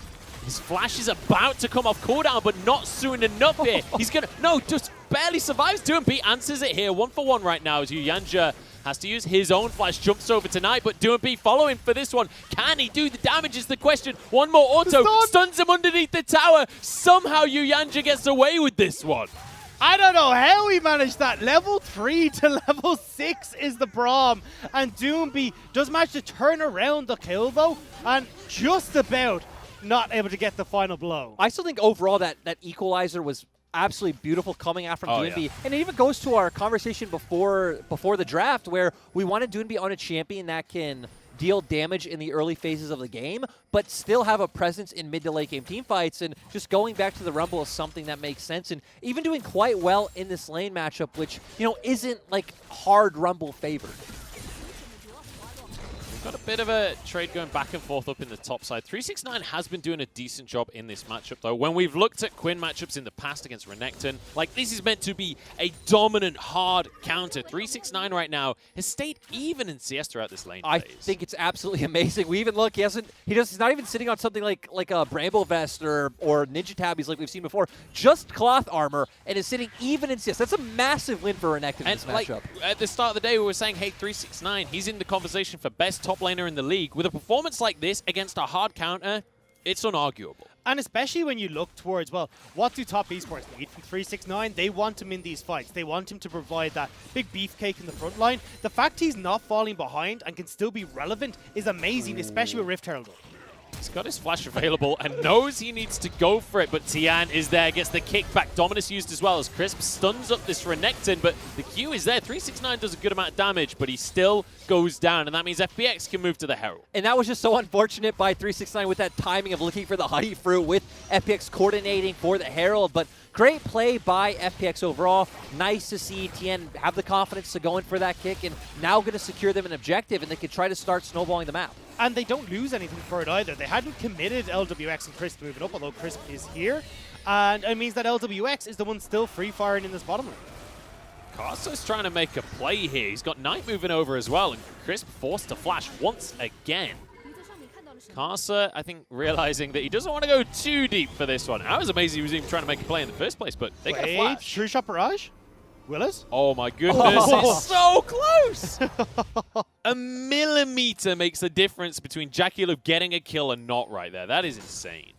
Yeah, and as we see back, this wave actually wasn't in a great place for Khan, but I guess you can't necessarily freeze out the Quinn regardless since you're a melee to a rage. Yeah, so it kind of just ends up worse. It's like you're under the tower every time you try to auto. It's like, yeah, cool, there goes a little bit more of my health bar, and a little bit more.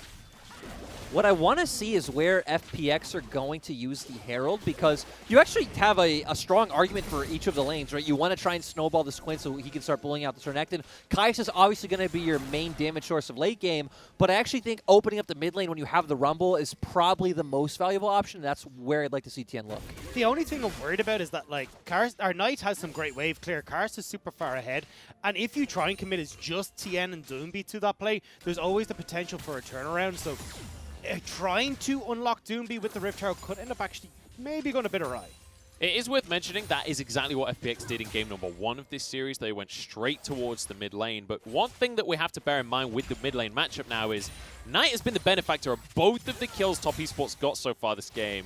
Totally, yes, takes a huge chunk from Jackie Love there. But he's going to be accelerated in this matchup. And it's no longer just this skill matchup we were talking about between the two players when there's a kill on the board. Yep, the good thing for Doinby is we touched on the heal earlier, so he shouldn't feel too much pressure coming out from Knight just being able to destroy him in one combo with the combination of his W and his heal. We're actually seeing Tien go towards top, which probably means he's going to drop the Herald for Khan.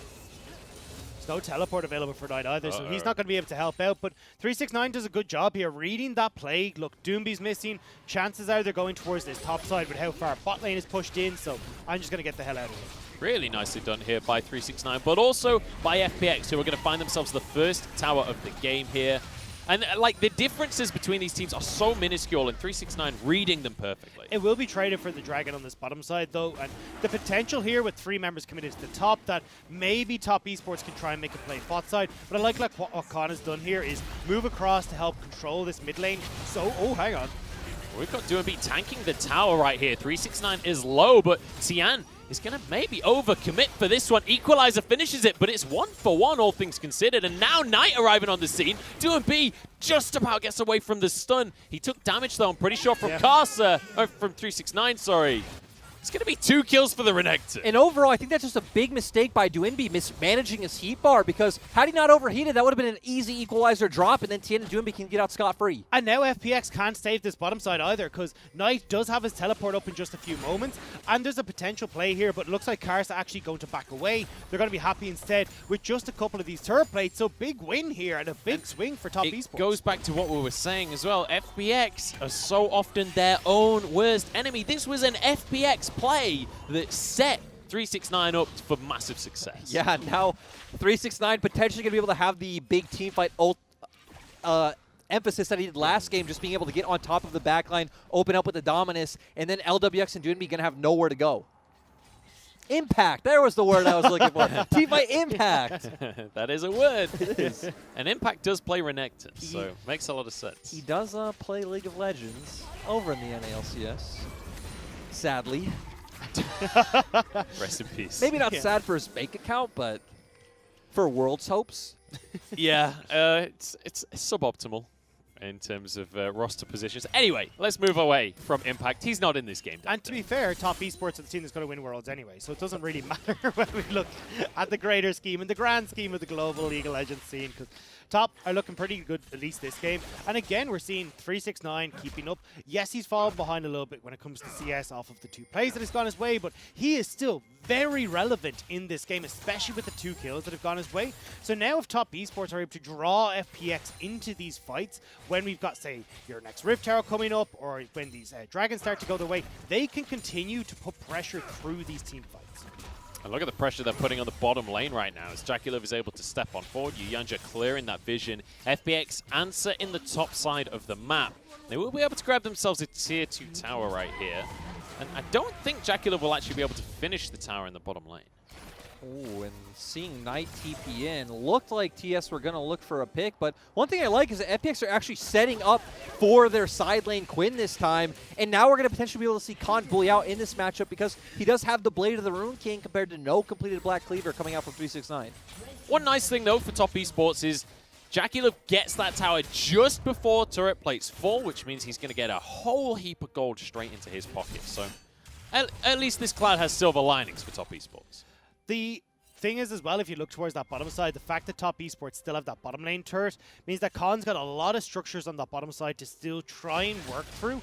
And when we start to get towards Baron and stuff, the fact that there's still these 3 turrets in the bottom lane is going to make it at least a little bit easier for Top Esports to make plays. And it's crazy to me, Dagda, that just like last game, sure, it might feel like FPX are in control of the map. TS are still up in gold, just like game 1 all over again. And did you see the turret plate gold right there? 720 went straight towards Jackulov. We always talk about the Ezreal 2-item spike. He's already hit that point, and now, with Herald spawning, everybody from top moves towards that objective.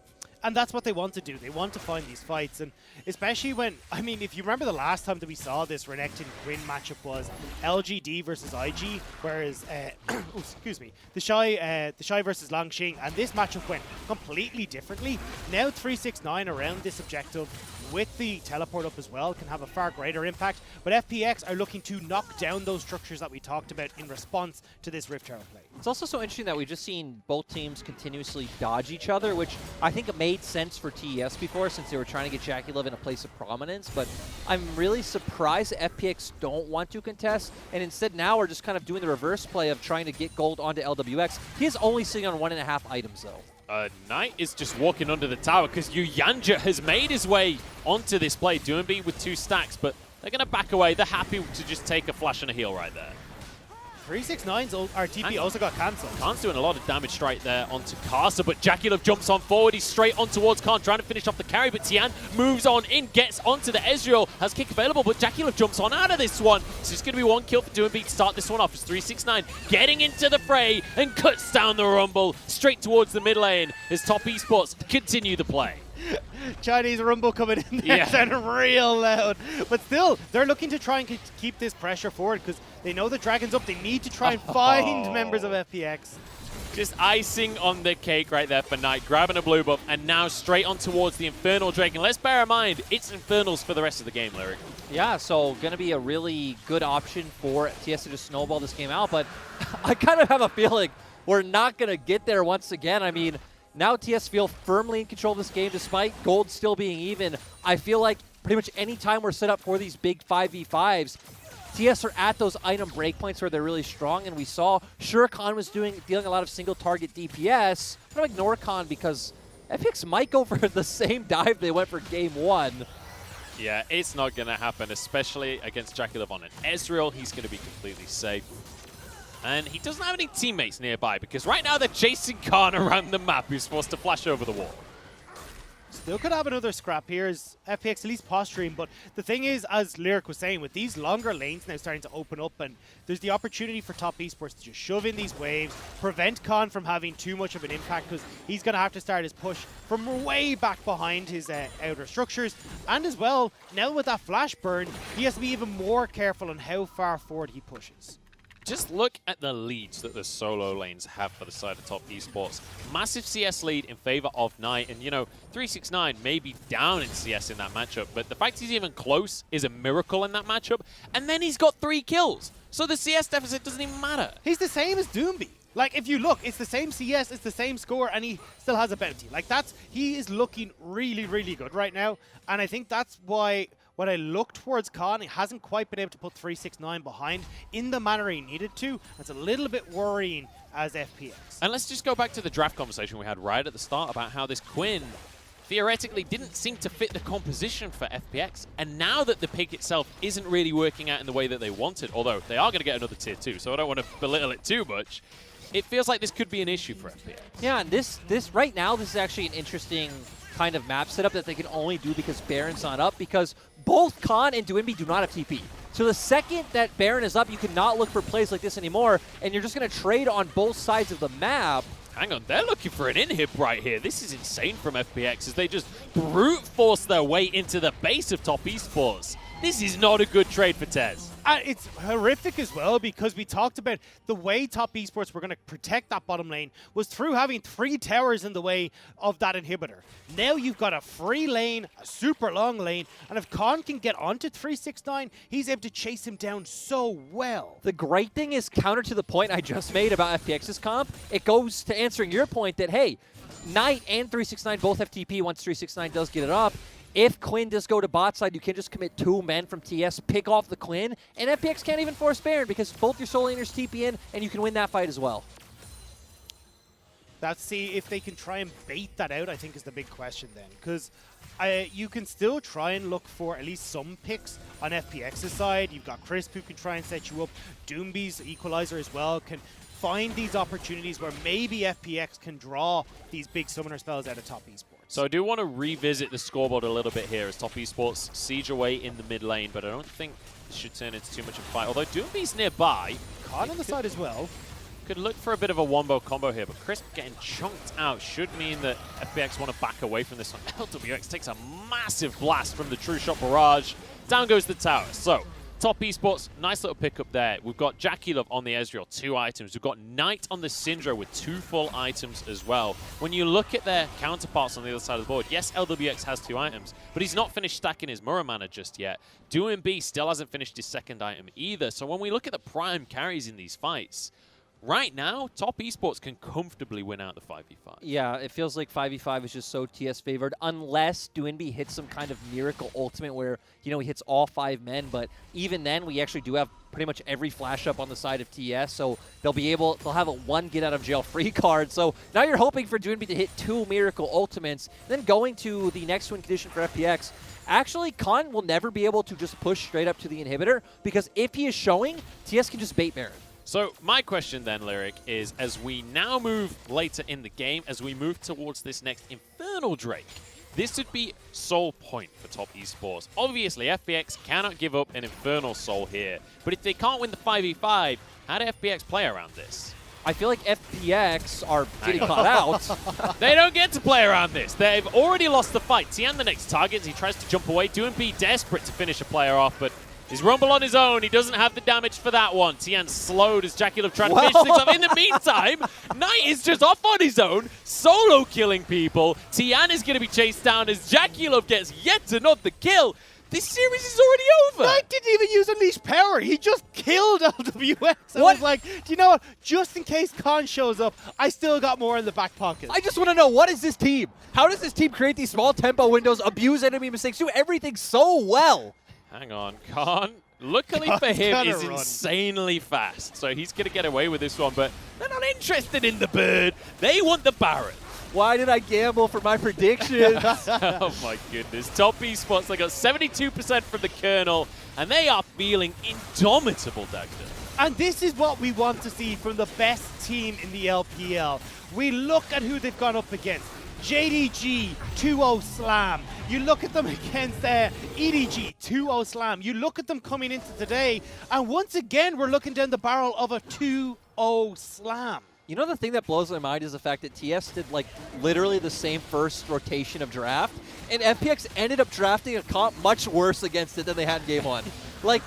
On the same side of the draft as well. Exactly. They were both same blue-red, and FPX ended up with something that looks much harder to execute as compared to game 1. And just compare the expectation for Top Esports coming into this year with Photic on the roster back at the start of spring to where Top Esports are now with Jackie Love here, with this team firing on all cylinders. This isn't just a favorite for the LPL. This is a dominant favorite, and I can't think of a team that can face them right now.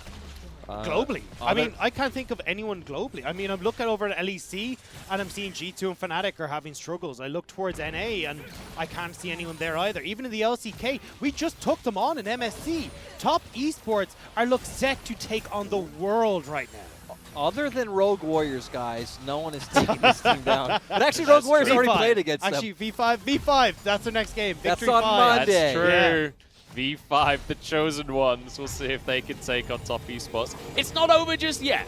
Let's not count our chickens here, because Top Esports, yes, they did just take a mid-lane inhibitor. Yes, they've got a Baron at 23 minutes. Yes, they've got a 5,000 gold lead. My analysts are looking at me like I'm a crazy person, but you know what? This is fun plus Phoenix. If there's any team that can come back in a crazy game like this, it's them. If it helps, I just look at you all the time like you're crazy. That's true. I mean, yeah. I feel like I'm counting my chickens, guys.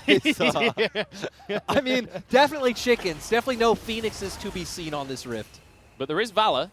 That's true. So yeah, there's at least an Eagle to work with here. Eagle, okay. There we go. See, League of Legends champions, what animals they are, you know, I'm not quite sure. I don't know if he did. You got a lot of hate for your Cougar thing, didn't you? But here we go. Nice. Yeah, that was a disaster. Nice in trouble here. Equalizer, kick from Tian, but somehow he survives. Guardian comes through from Yuyanjia. And now Tian maybe has jumped too far for this one, because Jackie Love is trying to find a way back into the plate as well. Knight dodging everything. Knock up onto Tian. See you later, Lee Sin. And Jackie Love, he's going to get stunned up. I don't think DMO has the damage, but maybe Khan does as he comes sideways into the play, but Khan takes so much. True shot barrage across the team. Everybody's low. Knight has to do a lot of work, and Chris is the one to go down. Carson now arriving a little late to the play, but there's only 2 people left for FPX. They may have found the fight for them. What? Deleted! And now there's one more to go down. A swing around from Khan as 369 gets the kill. and there's minions in the base. The super minions are already on the Nexus turrets. I don't think they'd be able to finish this game off, but you're probably going to lose a Nexus turret for that. You know, if they had TPs, they could have just ended right here. Yep. I mean, it feels like we're just at a matter of time before this game ends in the favor of TS. But here, we see them looking for this 2v2. Yuyanja is here, Tien here as well. Kind of not the greatest equalizer coming out from Doinby. Tien also kicking Knight away. Knight, the fact that he survived this whole fight from this starting interaction is amazing. The fact that he dodges absolutely everything for the next couple of minutes. Especially since Jackie Love does Jackie Love and goes super aggressive and actually goes down. This could have been the fight for FPX, except once again Knight in the perfect position to make sure he can deal the damage that is necessary. Picks off the Leona, and then as Khan goes aggressive here, knows the distance here with the flash engage, predicts the Q, and it's just disgusting. That was so terrifying to watch. He actually just hitting everything, picking them off. So they don't even know how they're dying. They're just like, where is this coming from? The crazy, shout out to Yuyanja in that fight as well. He saves Knight right at the start. He almost saves Jackulov, keeping him alive for so long so that the ult could come on through. Yuyanja is the unsung hero of that skirmish. But you know what? Top Esports with a mid lane inhibitor already, they can just barrel down the bottom lane now. So, Lyric, how many eggs are you up to, or chickens are you up to over there? Because I'm looking about 16, which matches the Magi stack that Knight has right now. I was more up to 100, which, is more like a spellbinder. Yeah, I was about to say the same thing. Down in the bottom lane now as the siege continues. Equalizer used just to try to clear the wave, but I don't think Top Esports care about the minion wave right now. Or, hang on. Hang on. LWX went in. Don't cut away from that. He somehow survived. I'm actually just really surprised no one on TS is answering Khan because they both have TP up. They're probably just going to die this once it ends. They're just going to try and end the game. I don't know how LWX Killer Instinct into everyone from top and got out with his life without using a summoner, but you know what?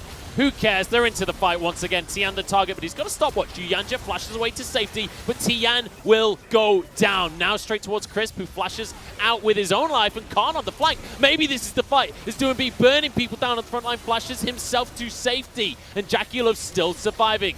Crisp now has to tank up a lot of damage. LWX not really able to do enough just yet, and Knight comes up big once more. Can't. Slowed, doesn't have flash. One more Q, but they can't quite find the target. And Top Esports have to back away. They can go out and pick up that Inferno Dragon on the way out, though, putting themselves on Infernal Souls. So they do get a Nexus turret, they do get some of these inhibitors, but not quite able to finish out the game. I'm so interested to see how much of an annoyance Khan is going to be right here. We do see him flying in on the mini-map. 369 is low. They could find some picks here. This is how FPX can find their way back into the game. Castle going to get a pillar here. Jackulov's here, but LWX flies across the screen and finds himself a kill. Knight has insane damage. Jackulov finishes the kill, but he jumps straight on towards the rest of the equalizer. Jackulov goes down, and the Drake can't be taken. Well, the Drake could be taken for FPX, and that was so nice to see both from LWX and Doinby to finish it off, but Knight once again showing his mechanical prowess. Hang on, it's not over just yet. 369's here, so is Knight. Khan has to go huge. Tian jumps over towards Doinby. Equalizer's on cooldown, and Knight is not done just yet. Jumping forwards, trying to get in. They're just stopping everyone because the supers are in the base right now, but they can't stop the retreat right here. One more tower might just fall to the supers. Maybe.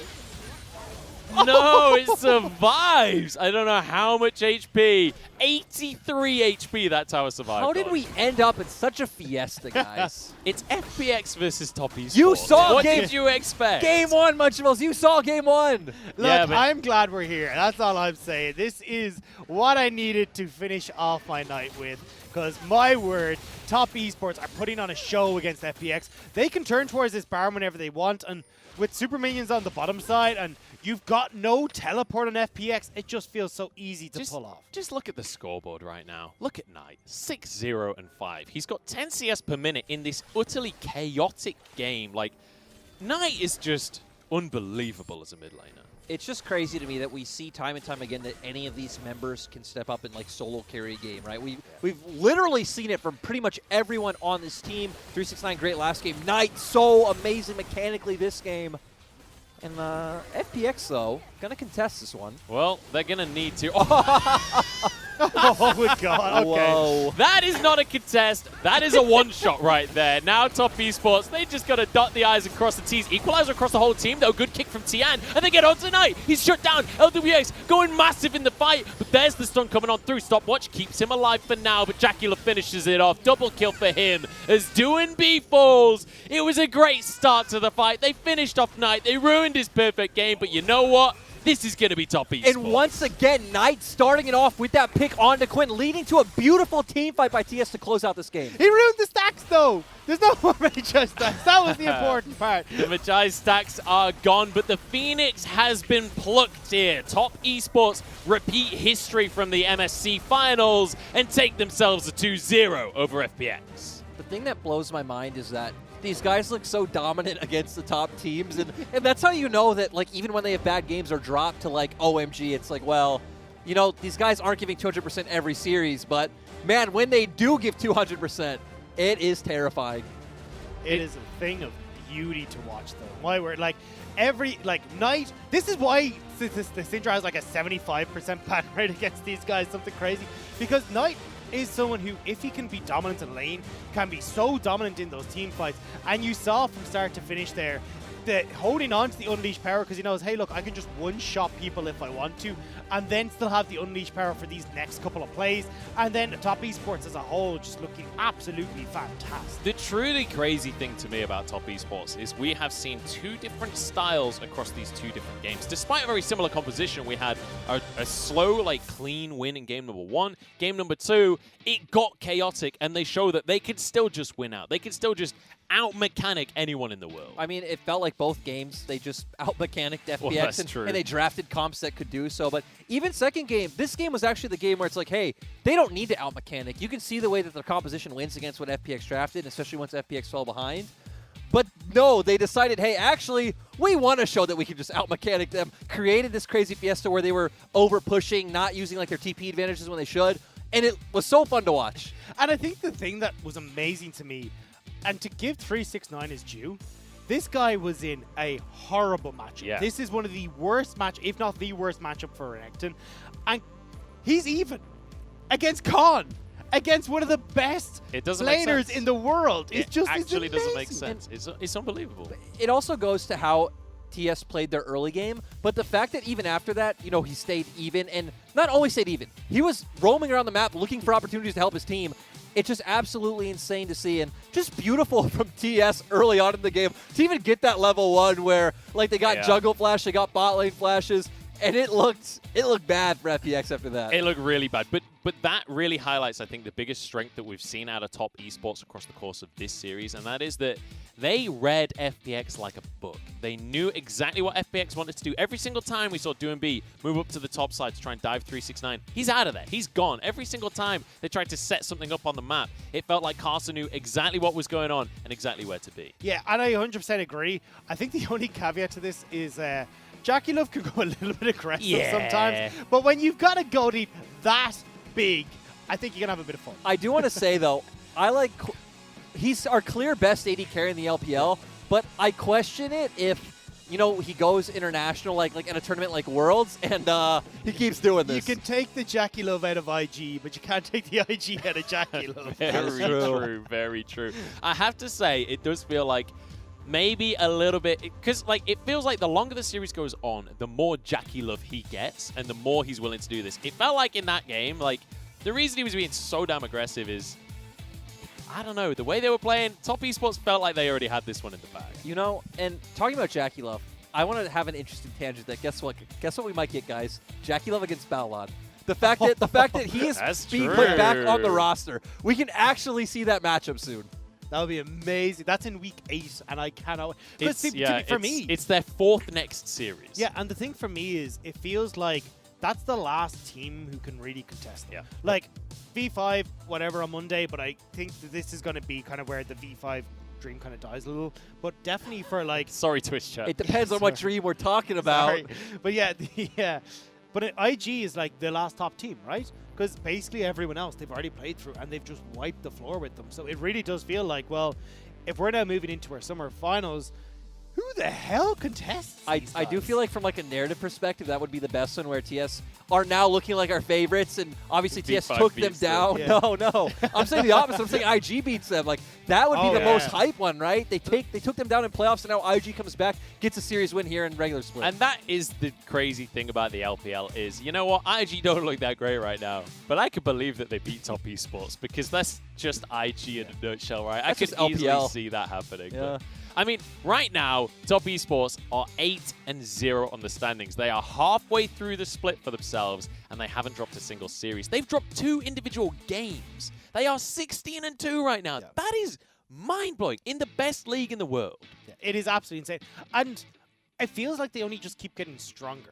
Like, you can see Yuanji's leveled up. Yeah. You can see 369 for me leveled up massively this series as well. Like, he looks absolutely incredible. And it feels every time I watch these guys, they are getting better, they are getting stronger, and I just don't know how you try and contend with that. You know the thing that is also really scary? You mentioning 2 games. So they've lost to OMG and they lost to EDG. And both of those teams potentially could not be in playoffs. So can you imagine a world where we get to playoffs and TS are undefeated against playoff teams? How scary that will be? Yeah, I mean, that's a statement and a half right there. I don't know if we'll get to that point. Like, they've still got 8 series to get through, and you know, there are off days. Teams have off days. Wait, We've seen it in the past. They don't get a pass? That we can't just skip those 8 series and say they 2-0'd them? I'm afraid we cannot. That's not how tournaments work, Mr. Lyric. But you know what? They're still going to be happy. Even if they don't get a flawless series, flawless split, honestly, I think they could be happy with... They've pretty much guaranteed themselves playoffs. That's their 8th win now. That's a 50% record. It's almost impossible for them to not make playoffs at this stage. Yeah, I mean, look, even if they just had one more win, it pretty much feels like at that stage you're not like 98, 99% guaranteed. So either way, Top Esports is looking like a playoff team. I think everyone kind of knew that, though, 7 series ago, back after MSC. Yeah. So, yeah. I mean, they're definitely looking pretty good. And you know who, he had some off moments during this game, but JackieLove looked amazing when he looked on point here. We've got some highlights of just the sheer mechanics that we get to see when he brings out his Ezreal. And I love that we do get to see these mechanics, because JackieLove is such a strong player, and when he does have his moments, he shines so damn bright, and undisputably the best AD carry in our league right now. Yeah, just also adding in the intangibles of the shot calling is just so beautiful on the side of TES, and obviously he's a big factor in that, and just playing so well, and never afraid to pick this champion that struggles in lane, and just so, hey, I'm going to get through laning phase, I'm going to be a monster later on in the game. I love how here as well, he just stands and tanks doing B. He's like, you don't have the damage to finish me. In the meantime, LWX just gets annihilated 1v1. It's so disgusting. It's still amazing that Knight didn't have to use Unleashed Power, but again here you see JackieLove popping in, saying hello, picking up a kill for himself, and it was just disgusting to watch from Top Esports. Yeah, I mean, Knight as well had an insane series here, but just watching the team fighting out of Top Esports is an absolute pleasure. Yeah, just great to see, and it feels... I really hate when we talk about teams that have multiple players in their best position, but it feels like TS is definitely in that argument, right, where we have JackieLove best AD. I do edge Knight out over Rookie in the sense that Knight plays more for his team, to where Rookie obviously plays more for himself. 369 in form, and even Karsa up there as well. I'm going to interrupt you slightly here, Lyric, to just point out the fact that JackieLove did nearly half of his team's damage. That's Huanfeng levels of damage right there. And especially when we saw how strong Knight was, when we saw how good 369 and Karsa were doing, the amount of damage this guy can churn out is absolutely insane on Ezreal. It's unbelievable, honestly. And like the fact that JackieLove is getting that level of damage out. We saw how much damage Knight was doing, and he's still that far ahead in damage. Like, it's hard to put into words how optimally he plays Ezreal when it comes to getting the damage out. Even in the fights where you see him get kind of one-shot, he's already done like half of everyone's health at the start of the fight. Yeah, and I mean, we saw some clips there where, I mean, it was also kind of on FPX just allowing him to free hit, but also just using his flash so well to get out of sticky situations, even his E when he's not, E-ing forward. Also great play from Yuyanji to set him up to be this big damage dealer, and just so excited to see this team going forward. Honestly, it's a pleasure to watch Top Esports every single time, and they are looking impossible to beat, honestly. But that is going to round out our day, so let's recap what has been happening so far. We started off with the bottom teams going head-to-head. Lyric, you missed it. I know you would have loved to be on this cast because Rogue Warriors barely eked out a win over DMO. I said on the last hit, this was my series of the week. I was so excited watching this upstairs. It was a beautiful series. Game 1, best game of the year. It was hilarious. And then we got to see the two arguably top teams in the league. Top Esports, definitely. FPX struggling, though, across this series. Definitely, and we still see a lot of the same issues with FPX, where they are their own worst enemies, but for Top Esports, they knew where to hit, how to hit, and exactly what they needed to do in this series to take the victory. So with those two series under our belts, we move into tomorrow's matches, and we're going to start things off with LGD against OMG, which, you know, LGD, a pretty strong favorite going into that one, but the match I'm looking forward to is that second one. EDG versus RNG, neither of them on absolute peak form, but it's a historic matchup, and it really could go either way. And if anyone remembers, that's the clip of Hope in spring of him on the Varus against Xiaohu's Kassadin that is like very memorable of Hope's great team fighting. And also the clip of Uzi shouting at Xiaohu for not playing the fight right. But still, yeah, this is going to be an absolute amazing series, and I cannot wait to see what happens. And both of these teams kind of having some really good series and some series that you're not really sure what they're doing, honestly. So who knows which versions of those teams are going to show up. I just hope that it's a version that's relatively equal to one another tomorrow, because if it's good, every single time EDG versus RNG is absolutely amazing. So if they do show up, it could be one of the best series of the entire split. I just hope it's going to be a fiesta, since I'll be casting it. And, you know, who doesn't love to talk about some fiestas?